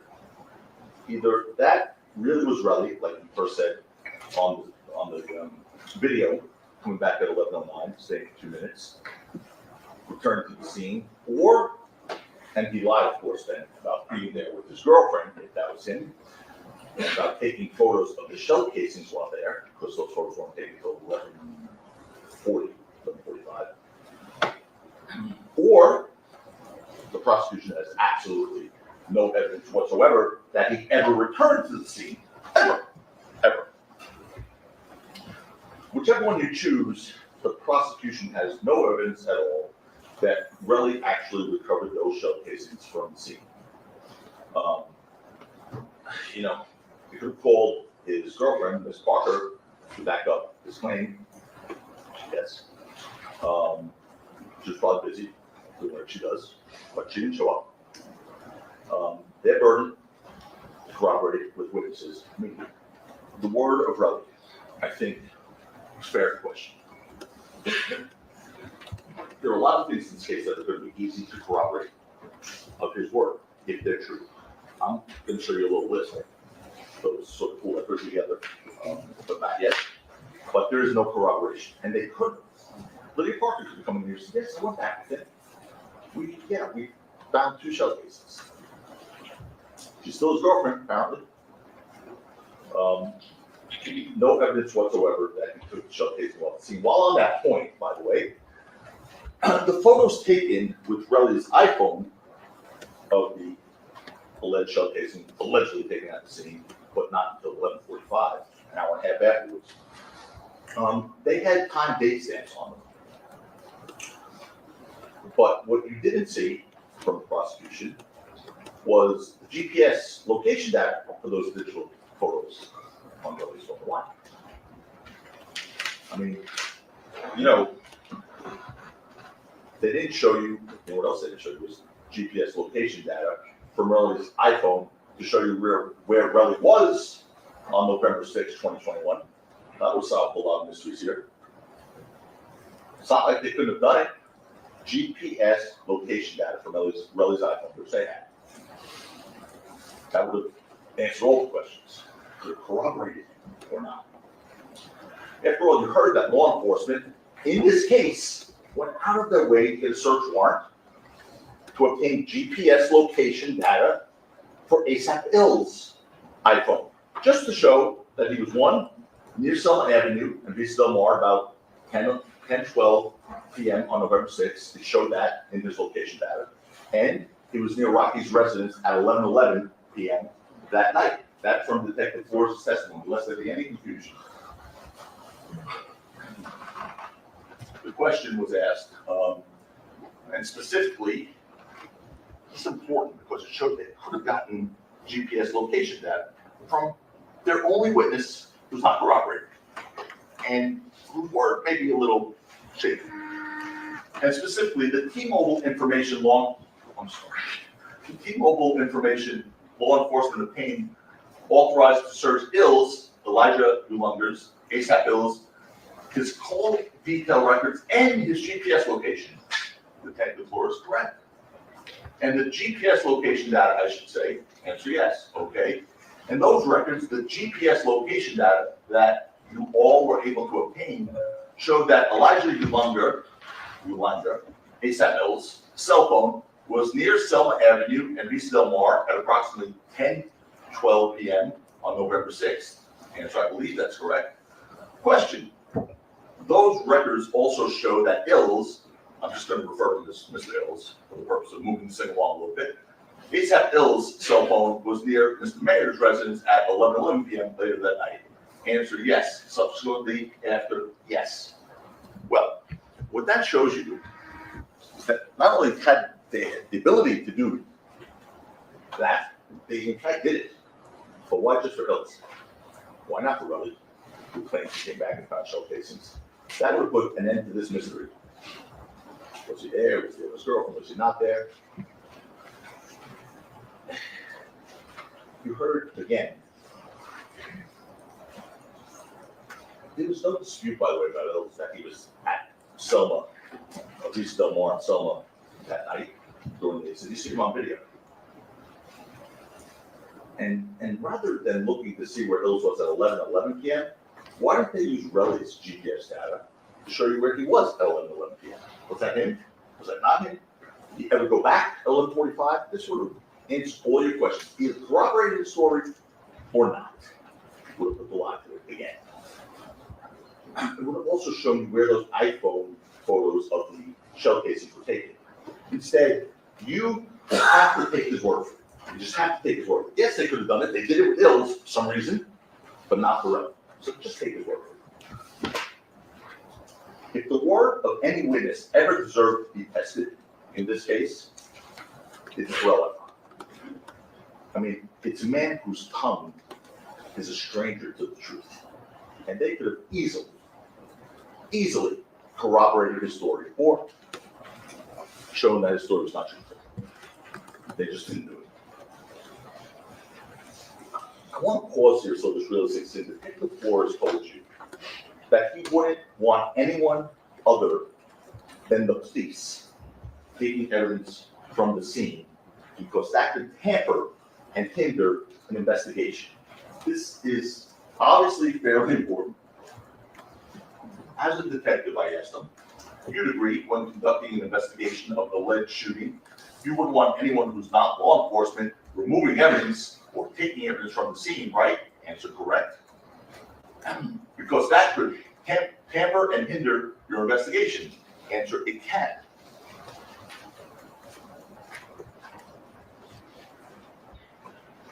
And that makes sense, because once evidence is contaminated, once an alleged crime scene is contaminated, there's no way to undo that, no way. You never get a second chance at it. If you want reliable information from a scene, it cannot be tampered with, it cannot be staged. If it's staged, it's useless. It's pointless to review it, because whatever you see, you have to reject. You have to. And that's exactly what Relly says he did here. And that's why it was even more important for the detectives to test his word by looking to corroborate it, but they never did that. To be clear, the prosecution just wants you to take Relly's word that he found shell casings at the scene. That's it, just take his word. After all, they presented to you nothing to corroborate it when they easily could have. And just ask yourselves, if Lydia Parker, Mr. Relly's girlfriend, could readily corroborate his claim, don't you think you would have heard from her? The fact is, Relly didn't want her anywhere near the courtroom. Anywhere near the courtroom. Remember when I showed him a picture of Miss Parker, his girlfriend? And I said, is that your girlfriend? He said, I don't know. Is this Miss Parker?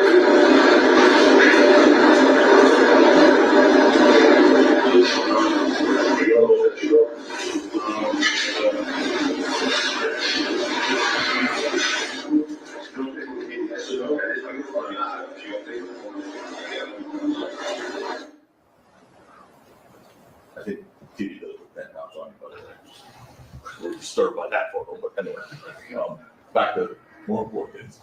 What he just said was, I don't know if that's my girlfriend. I'm just, anything he tells the truth about? I don't know if that's my girlfriend. That's not, I don't know. That's either yes or no. He couldn't recognize his girlfriend. At one point he said, oh, she had makeup on. I mean, we're not talking about clown makeup, right? I mean, she literally said, I don't know if that's my girlfriend. That's Why crazy. lie about that? That's crazy. Aside from his name, I don't even know if that's really his name. Did he not lie about anything in this case? I mean, you know that wasn't truthful testimony. He didn't want the only person who could or couldn't corroborate his story to be anywhere near this courtroom. That's needed the day. The judge told you, we, the defense does not have the burden to do anything in this case. They do. They have the burden. We don't have to prove anything. We didn't have to introduce a single piece of evidence. We didn't have to produce a witness. That's because the laws of the United States and the Constitution demand that. But as a matter of fact, we had more substantive witnesses in the case to testify than the prosecution did. We want to give you the complete picture, all the evidence, because we want you to know the truth. And there's nothing to hide. Rocky did not commit a crime, not by a long shot. Why? Again, I need the answer as to why they didn't show you the GPS records of Relly, what it could have shown where he actually went after the incident. From the incident, where did he go for that hour and a half? And where did he take those pictures from? That would have been an important thing to do, especially if there's any question that that video may not have been shown to Relly returning, if that wasn't him returning to the scene at 11:09, 11:11. So where was he really at that time? Unfortunately, we don't ever get to know these, because they didn't get his GPS location information. We're just supposed to accept his word that he didn't go somewhere else to get checked. So we just have to accept it. And the judge gave you instructions on this about the credibility of the witnesses, and it's in your, you can take it back with you there. But it says that a witness lies to you on an important fact of the case. for this testimony. You can feel free to disregard the entire testimony of that witness, or you can just disregard that one fact and believe the rest. But he lied to you about so many crucial things. I'm not talking about his inconsistencies. Again, we'd be here until the summer. He lied to you about the most crucial facts in this case.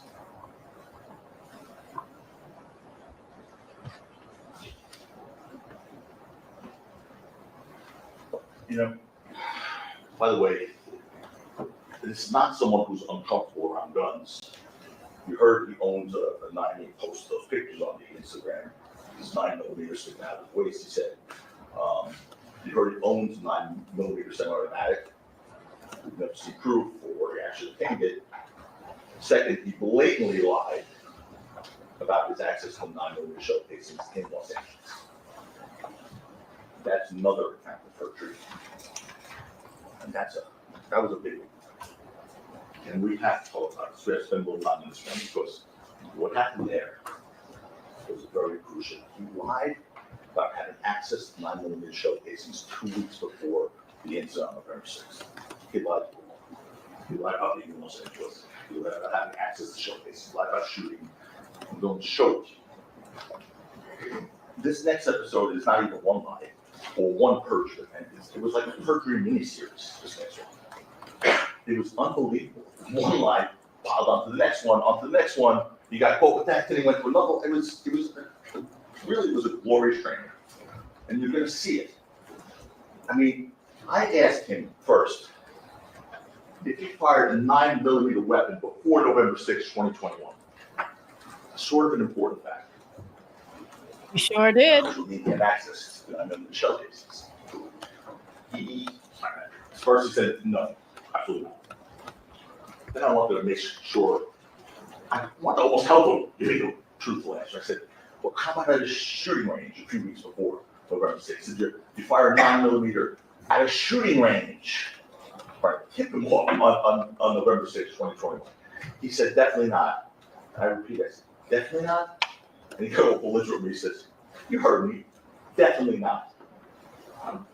I didn't even own a firearm, he said. I only got my firearm license a year and a half later. Listen.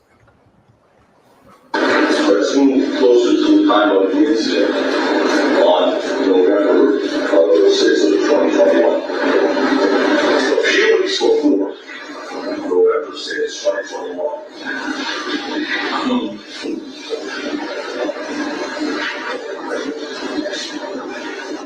And a few weeks before, you testified you found shell casings at the scene. Found the shell casing. You fired 9mm weapons at a shooting range, correct? Definitely not. Definitely not. You heard me? Definitely not. I didn't have a firearm. You got my firearm license a year and a half later. So, you heard me. I think this. You did not hear me clearly. You know what I just noticed? What I asked you. Tacopina and team labeled that file. Definitely not him. Hold on. Let's go back. My firearm license a year and a half later. It says file name, definitely not. It says definitely not. I thought it said him. It says Trim, but it does say definitely not. That is funny. Oh man, that was hilarious. I had a little giggle. So, you heard me. I think this. You did not like me clearly. And what I asked you to confirm that answer. You heard me. Well, you asked me. You heard me. Definitely not. I didn't even own a firearm. I only got my firearm license a year and a half later. Lies, lies, lies, lies. And that's when we all saw the video of Mr. Efron firing a 9mm semi-automatic weapon on October 19, 2021, 2 weeks before the incident on November 6th. Shout out to Don't Fuck with Justice. I pointed out to Mr. Efron,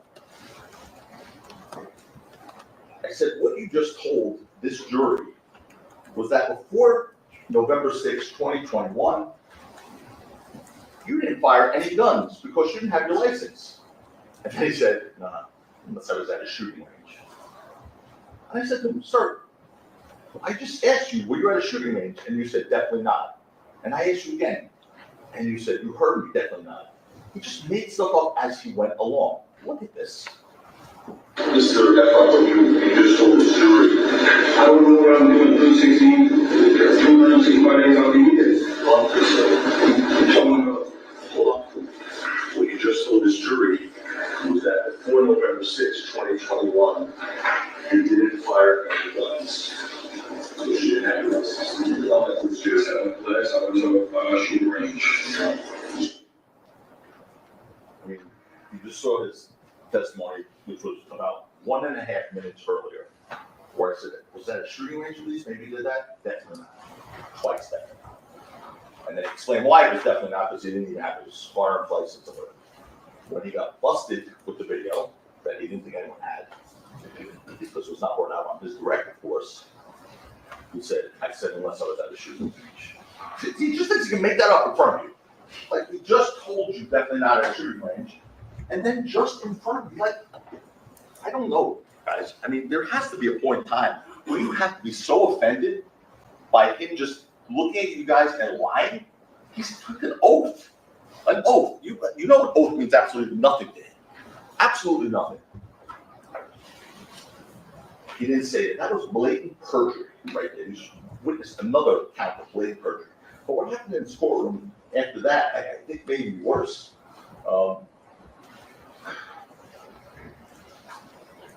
After, you're going to see it, what happened. Because this was now all about, okay, so now we got him firing a gun. Don't play that yet, please. We have him firing a gun before November 6, 2021. We have him firing a 9mm. He lied about it repeatedly. And then, so after securing the date of the 9mm firing of October 19, 2021, I tried to ascertain the location of the shooting range. And the prosecution then asked for a stipulation. You're going to hear it. That the shooting range was taken outside of California. And the witness all of a sudden adopted that. Let's look at this. And where is it? And where is it? So we have a situation on that date. On that date, this is outside of California. There was this stipulation, but at the time, I believe all parties in good faith believed that the shooting range was outside of California. No one is at fault. It's what the parties believed at that time. Well, I didn't believe anything, so I didn't know. I'm not saying anyone's at fault. I'm just showing how it's played out with the witness. He put out the witness. Right. How we adopt. The prosecution asked for a stipulation based on what has happened so far up until this point. They believed in good faith that it was outside California. The fact that it wasn't came as a surprise, I believe everybody. But Well, except the witness, which is not wrong. everybody at counsel table. Yeah, not believing everyone counts it. I just want to just let this play out. How we New Jersey is something like that, right? Yes, it's not.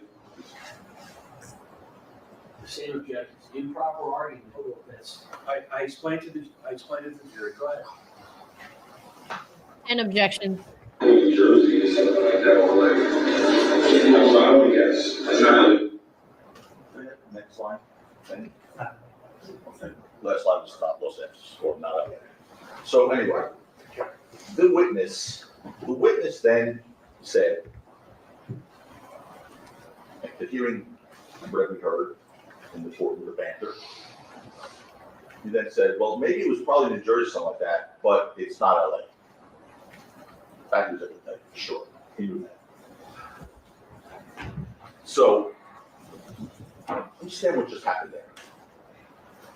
The witness, all of a sudden, after lying about all those things we just went through, now to repeat them again, then heard argument and said, oh, but it's not LA, it's maybe New Jersey. Because being in LA, that would have been a problem. But something happened over the weekend, little problem for Mr. Rose. That's right. See, on Sunday, between 2 p.m., and he was on Friday, that was on Friday.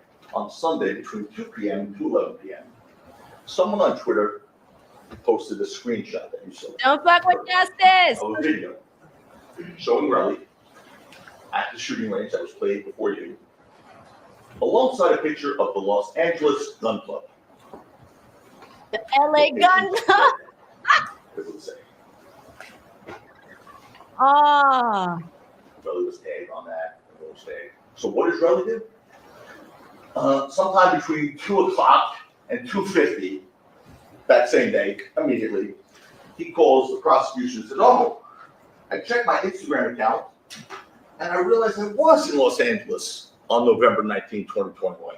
And I realized I was at a shooting range." And what's the reason the prosecution elicited from Relly why he made that discovery? Well, he was going back to check his Instagram account on whether the shooting range was in Los Angeles because he wanted to correct any mistakes he made to the truth. But that's literally what he said to you. He really was concerned about making any mistakes, so he wanted to make sure he checked his Instagram account to see if he made any mistakes. First of all, I asked him, see, your Instagram account doesn't have anything about gun range. And then he started saying, "That's not my Instagram account." "Well, aren't you Relly boss?" "Yeah, but okay." Okay, close. I guess you didn't go bother checking all his other so-called mistakes that he made. Just that one that have to have a post busting him at 2 o'clock. Within minutes, he calls the prosecutor. He was tagged on the post. Within minutes, he called the prosecutor. What a coincidence. You know, what about all the other mistakes? What executives did you meet at Capitol Records and Universal Records that you no longer meet because of what happened here? You couldn't mention the name of anyone you met with, but he said they were on his phone. He could check his phone. Oh, there you go. He was checking his phone to correct the record here. That didn't happen. How about the Miami property, Mr. Relly, that you invested in? I mean, last year, it was only last year, sir. You invested in Miami property. You posted on your Instagram. I asked him, which property in Miami did you invest in? I don't remember which property. Why? I mean, no one invests in property doesn't remember which property. Unless you're a gazillionaire, and that doesn't matter. And he's not. And then I asked him, well, how much did you invest in the property? I don't remember. He didn't go back and check that. So remember that, just remember that one, how that all played out here when considering his credibility. Really told you, just like that. There's so many things in the Miami property thing that was just nonsense. But this was horrific. He got caught. He got caught live.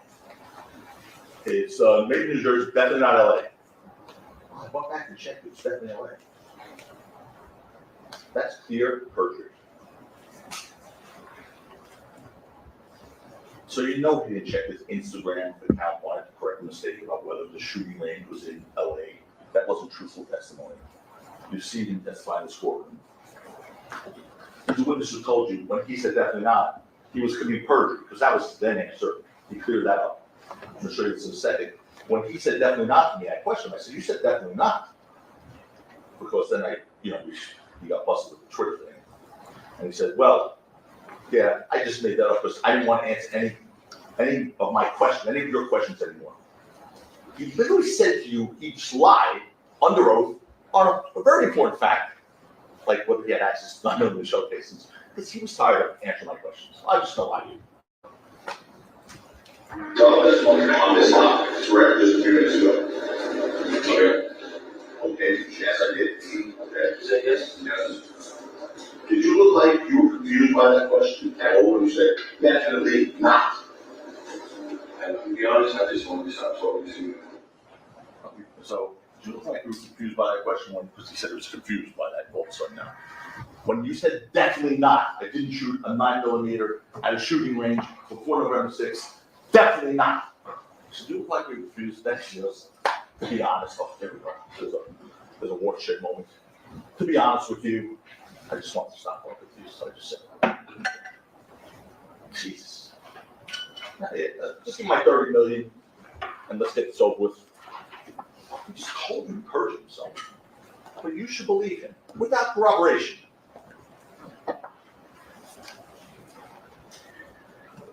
We all know it wasn't mere coincidence that minutes after that post that he was tagged on, he called the DA. He called because he knew what was coming the next day on Monday morning. He knew it was coming.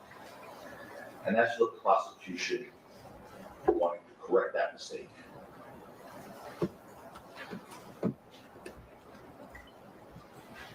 I'll hold that.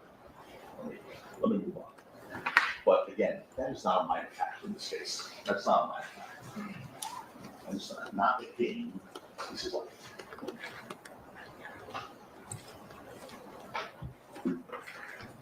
whether their so-called victim, Tyrell Efron, had access to 9mm shell casings just a few weeks before the planes were found 2 9mm shell casings in Los Angeles.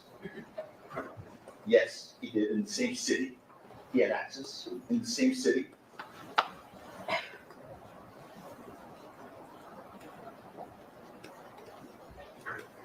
Here's the funny thing about facts, because facts weren't getting in his way. Tell us. The funny thing about facts is this. Tell us. John Adams once said, one of my favorite quotes. John Adams said, facts are stubborn things, and whatever may be our wishes or our inclinations or the dictates of our passions, they cannot alter the state of facts and evidence. And you cannot alter the state of facts and evidence, no matter what Relly tells you, no matter how you want to interpret his testimony, no matter what they say. So with this evidence, ask yourselves, ladies and gentlemen, did Relly first lie to you about going to a shooting range where he had access to 9mm shell casings, and then lie to you again about having access to those 9mm shell casings here in Los Angeles? I mean, why would he do that? Why would he lie about those two things? There'd be no reason for him to lie about that unless it was to cover up something about those 9mm shell casings he claims he recovered. No reason to lie about that. You know exactly what happened, why he lied about it. As the police found when they got there, there was no shell casings there because he had a pop gun. He had a pop gun, as unimpeached witnesses told you. And he claims that he got these shell casings from the scene an hour and whatever later, a half later. And then he held them for 2 days, gave them to the police 2 days later when his extortion attempts failed. One thing's clear, the prosecution has not proven beyond a reasonable doubt that Relly did not get those shell casings from somewhere other than the scene. They did not prove that beyond a reasonable doubt. That's enough. That's enough. Beyond the fact that Relly had access to shell casings in Los Angeles now that we know, which he lied about, the prosecution presented no evidence, zero evidence whatsoever trying to corroborate Relly's claim that he actually found those shell casings at the scene. None. Not Lydia Parker, not GPS location data, stuff that would have done it pretty quickly, pretty easy. Not video. Relly first said that it was fake. When I showed him that video, it was fake.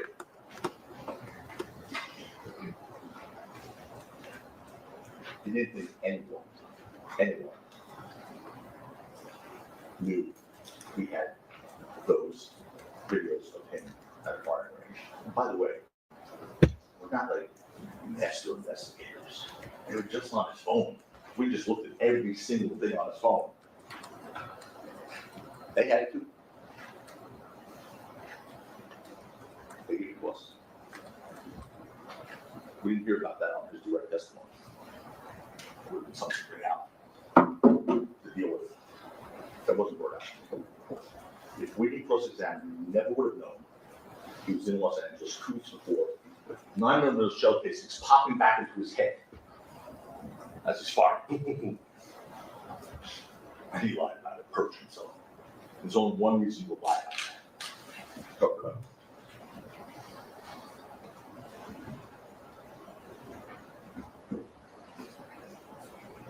Heard about the magazine and we'll get that magazine. So at Block 43, Mr. Kerslom spent a lot of time on today. And there was no effort made to test. Now, you heard the judge, he instructed that 2 weeks, I think 3 weeks ago now, he instructed there'll be no testing on that. 3 weeks ago, right after the trial started, 3 weeks ago, no testing. Here, going forward, great. That's January 2025. What about 2021, 2022? Well, not 2021, because they recovered in 2022, to be fair. 2022, 2023, 2024. 3 years they had to take that magazine that they recovered and test it to the bullets recovered. They didn't do that. They spent their efforts having a ballistics expert come in, show you a very nice PowerPoint presentation, which in the end proved only that the shell casings possibly, there's that word again, possibly came from an aftermarket slide for a firearm frame that could possibly have been compatible with the Glock 43, or not possibly. I mean, literally, that was the import of that testimony. Possibly could have come from an aftermarket slide for a firearm frame that could have possibly, this is his testimony, possibly been compatible with the Glock 43 magazine, or possibly not. That was the ballistics expert's testimony. Possibly or possibly not is definitely not proof beyond reasonable doubt. In any event, LEWIN told you that the Glock 43 magazine was hit. He explained why it was hit. Whether they want to mock him, mock his answer, he was in Rocky's house after they planned to go to a shooting range. He told you he had bought it, he owned the Glock 42. And magazines are stored all next to each other, 42s, 43s, and all that stuff. Lou told you. I don't know anything about this stuff personally. But he went to the store to buy accessories. He mistakenly grabbed a Glock 43 magazine because they're all different models of Glock. The magazines are all stored together, he told you. He told you he didn't realize it until he tried to load it at Rocky's house in preparation for going to a shooting range. And then when his .380 caliber Glock 42 ammunition didn't fit, he tried 9mm ammunition from his Smith & Wesson, which he did from his testimony. And because that magazine didn't fit any of his firearms, he left it at Rocky's house. Why? Why not return it? He told you. It was over an hour away from where he purchased it. It would have cost more in gas than the $20 it cost him for that magazine. But one thing you know, despite all the questions from the prosecution, Mr. LEWIN, they did absolutely nothing to refute or contradict his testimony. Absolutely nothing. Because it was true. I mean, at one point, he told you that magazine was never used. We have it.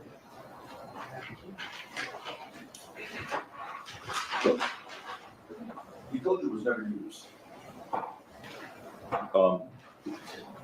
You take this back, you get all the evidence with you. But the reason he told you it was never used, he's got a picture that he looked at it. There's not a scratch on this thing. It's a piece of plastic. It's a cheap piece of plastic. That's why it costs $20. He told you it was never used because if you put this into a steel gun, a Glock, this is going to scratch. There's no evidence to support that. 11 objections. This is pure. It's virgin, as LEWIN said. There's no scratches on this thing. It's brand new. And they had 3 years to test it. 3 years to test this. They didn't do it. Damn, they didn't test it. I don't know, guys. It's looking a little shaky, baby.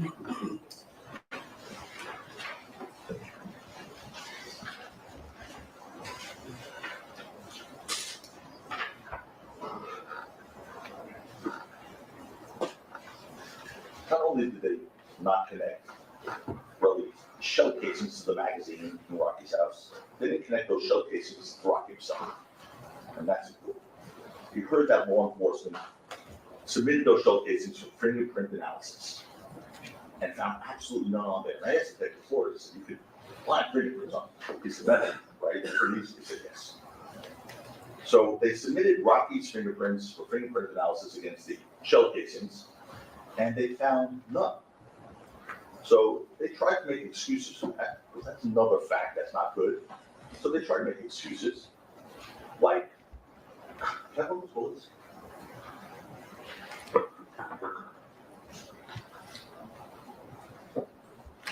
during the show is lunch recovery. Claimed to be recovered at the scene by at 11:45. No GPS navigation. Anyway,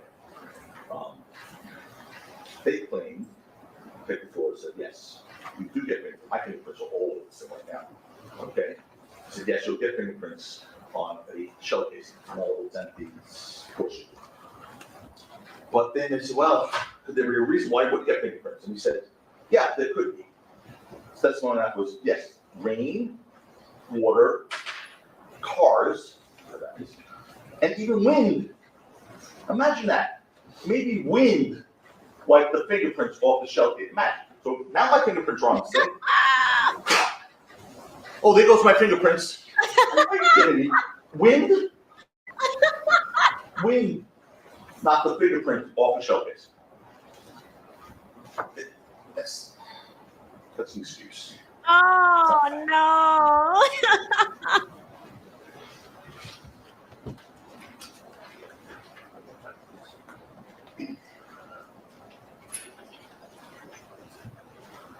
The water is boiling. Floors that makes a lot more sense. He said, well, human contamination, like someone wiping fingerprints off the shell casings, that could do it. And you know that after those shell casings were, yes. That's your 5-minute warning. Judge got to go get his Ben Gay. Alex, now where am I? All right, hold on. Human contamination, that's right. Human contamination. The detective said that human contamination, like someone wiping fingerprints off the shell casing, that could do it. And you know that after those shell casings were fired, the only person with an incentive to wipe it clean would have been Relly before he gave it to the police. Just like he wiped his phone clean of threatening messages to Rocky. That's right. They didn't bring that out. We have. Right. So Relly wants you to believe his fingerprints weren't on them because he supposedly went to Dunkin' Donuts to get a bag to pick them up with. And you know that's not true. There's no Dunkin' Donuts open at 11 p.m. at night, especially during COVID. Objection suspended, objection suspended. Well, you decide that testimony is correct. There's no testimony, Mr. Objection sustained about when Dunkin' Donuts are open until. That's The not. jury's job is to decide the credibility of the witnesses, including all testimony that is given by that witness. So here's what the witness said, and it's your job to decide. Thank you. He said, I went to Dunkin' Donuts at 11 o'clock at night, got a paper bag from Dunkin' Donuts at 11 o'clock at night in Hollywood. And that's the bag I used to put the bullets in that had no fingerprints on it. You determine the credibility of that statement.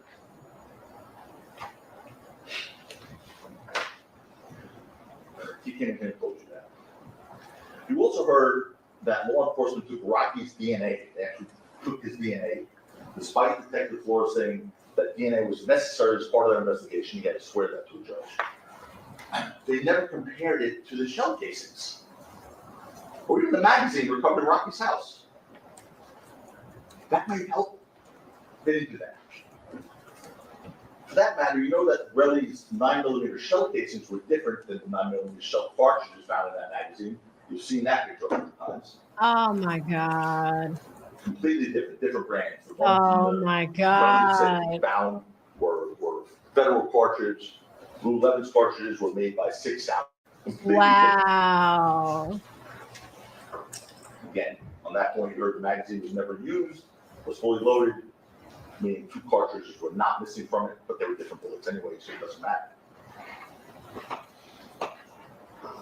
Less than any question that Glock magazine in Rocky's house was not the magazine seen in the video on November 6, 2021.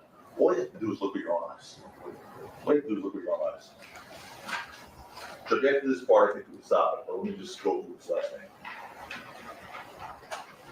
The Glock magazine seen in the video is different.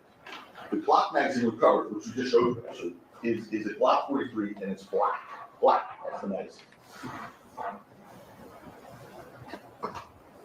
The magazine that you're gonna see in Rocky's prop gun on November 6th was not black. It was extended, as Lou Levin told you, to look more intimidating, which was a little thing, black. And if you look at it, you're going to see what it was. But don't forget, Trubby and Lou both said, and the prosecution sort of mocked this somehow in their summation, they said, oh, conveniently, they both identified the belt and the extended magazine. So they both could identify, you know, the thing. They conveniently came up with these two different things to be able to say it was the same prop gun. Not conveniently. Look at the picture. That's what it was. Lou put it together and Trubby saw it.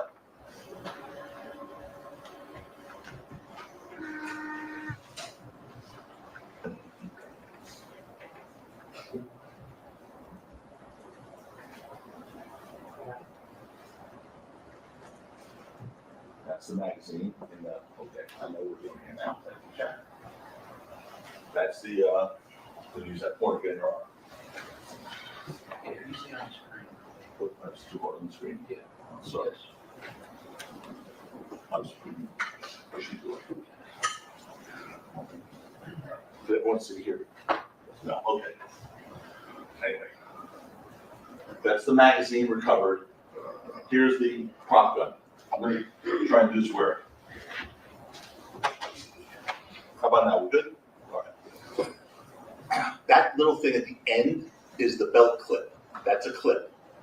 And that's what Lou Levin described. Here's what you see. This thing, this clear, silvery looking thing, is the extended magazine that Lou Levin described, that Trubby described. It's part of this prop gun, and it's the extended magazine. So it makes this thing look bigger, and they both described it as clear. This is the first time, because if you play this in real time, you'll never see that thing. We stopped it. And so here is the magazine, the extended magazine, to make this thing look bigger, and it's clear. It's not that. It's clear. Okay. We'll break it. Yeah, folks. all right. We'll resume at 9 tomorrow. Please don't discuss the case amongst yourself or anybody else. We'll see you tomorrow, 9 a.m.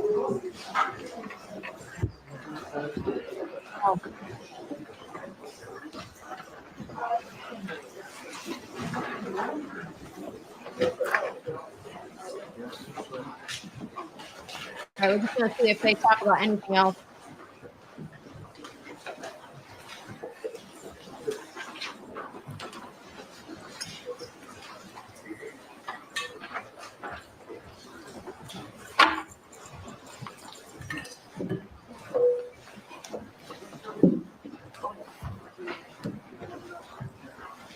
If the clip don't fit.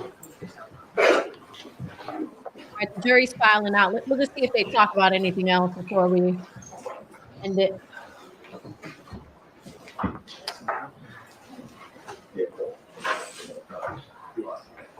All right, the jurors have left. Mr. Siegel, anything? Oh, here we go. Mr. Pisona? All right, see you all tomorrow.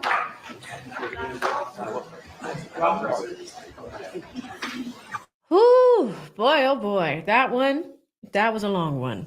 I mean, the LEWIN thing, I think, was the craziest moment of the day. I mean, him wilding out like that? Like, come on, Judge. And what did you guys start calling him? Laynard LEWIN? You heard it here first. You're welcome. That's a good laugh. You know you're enjoying that laugh. Laynard LEWIN. Judge, there have been 9 objections so far, and I've only won 3. Like, you know, Laynard LEWIN. So it looks like Tacopina is not done with his closing argument. And we're going to resume tomorrow at 9 a.m. Cali time. That means 12 p.m. for those of us on the East Coast. I'm going to make it 12:15 because there's that one juror that was like, yeah, I got to drop off my kids. She's going to be late. So she's going to be late. Like, let's just, maybe we call it 12:30. She's going to be late. Crazy. Yeah, this is interesting, guys, but we're getting close. Tacopina is going to end. Maybe there's a little bit of rebuttal that's going to come from the prosecutor side. But I think tomorrow's going to be a pretty light day. Like we'll probably do 3 hours and then they're going to probably be released to deliberate as soon as they're done. They're likely not going to come up with a decision tomorrow. So just kind of putting my legal projection hat on here. It looks like Tuesday we will likely get an answer. Tuesday or Wednesday for them to come back with a verdict. Because they're going to have half of the day tomorrow. Monday's a holiday. Tuesday morning, probably not going to get a verdict. Afternoon, likely, but we'll probably get something on Wednesday. Because if this is how it's going and LEWIN's sitting there like, let me write down all these thoughts. You know they're coming back. Like, a lot of rebuttal. Shout out to Ra. A lot of rebuttal. Shenanigans. Anywho, let me just make sure that we've captured all of our generous folks today. Shout out to Floyd with the 2 says, hurry so LEWIN can crash. AV, what's your favorite steakhouse? I have a few. Ocean Prime has been my jam recently. Mastro's, of course. Capitol Grill. Those are a few options, but he's going to crash out again. What did we make it to 13 objections? I don't know if we made it to 15. It's likely. We might have missed 1 or 2, but we got very close. Shout out to Deonra. Thank you so much, D. He gifted another membership on the way out. Thank you for doing that. Ace says LEWIN acts like a child. He does. He definitely does. He totally does. Just checking my cash apps. I want to thank all of you guys that have been supporting the stream. Oh, I forgot one. Shout out to Weirdly Gifted, who said a cash app. Says, please zoom in on Taco's laugh when you clip the LEWIN meltdown. I should. Yeah, it was this one. Livid Lanyard Lou. I love it. All right, guys, listen, I'm going to get some rest, get up out of here, walk Luna, all that good stuff. I will see y'all in the morning where we will continue the debauchery and see what's going to do. It's going to do what it does. We're going to see what happens. What is this jury going to rule upon? Or what is this jury going to come back with? Is it going to be a hung jury? Crazy. Real quick, 1,000 of you guys voted in the poll. If you were on the jury, is Tacopina's closing leading you towards Rocky's innocence? 73%. Rocky's guilt? 8%. Not sure yet. 19%. Shout out to Daryl in the chat who came up with the poll. I love when y'all do that. It's always fun. It doesn't come from me. It's coming from y'all. Variant. I saw this earlier. I flagged it. Put it down on my list of things to do. I will pull up the Letitia James thing. Take a look at it. If I can film that in the morning and get one of the editors to do it during the day, I'm going to do it just for you. Just for you, Variant. Thank you so much. Doreen says, we, the people of Harlem, have voted in favor of ASAP Rocky, and he is not guilty. Thank you so much, Doreen. That just made my day. Shout out to Harlem. Shout out to New York City. This is here. These boys grew up together in Harlem. And look at where they are today. Anywho, I'm going to get up out of here, guys. Have a wonderful evening. I will see you tomorrow. Stay safe out there. See you in the next one. Bye.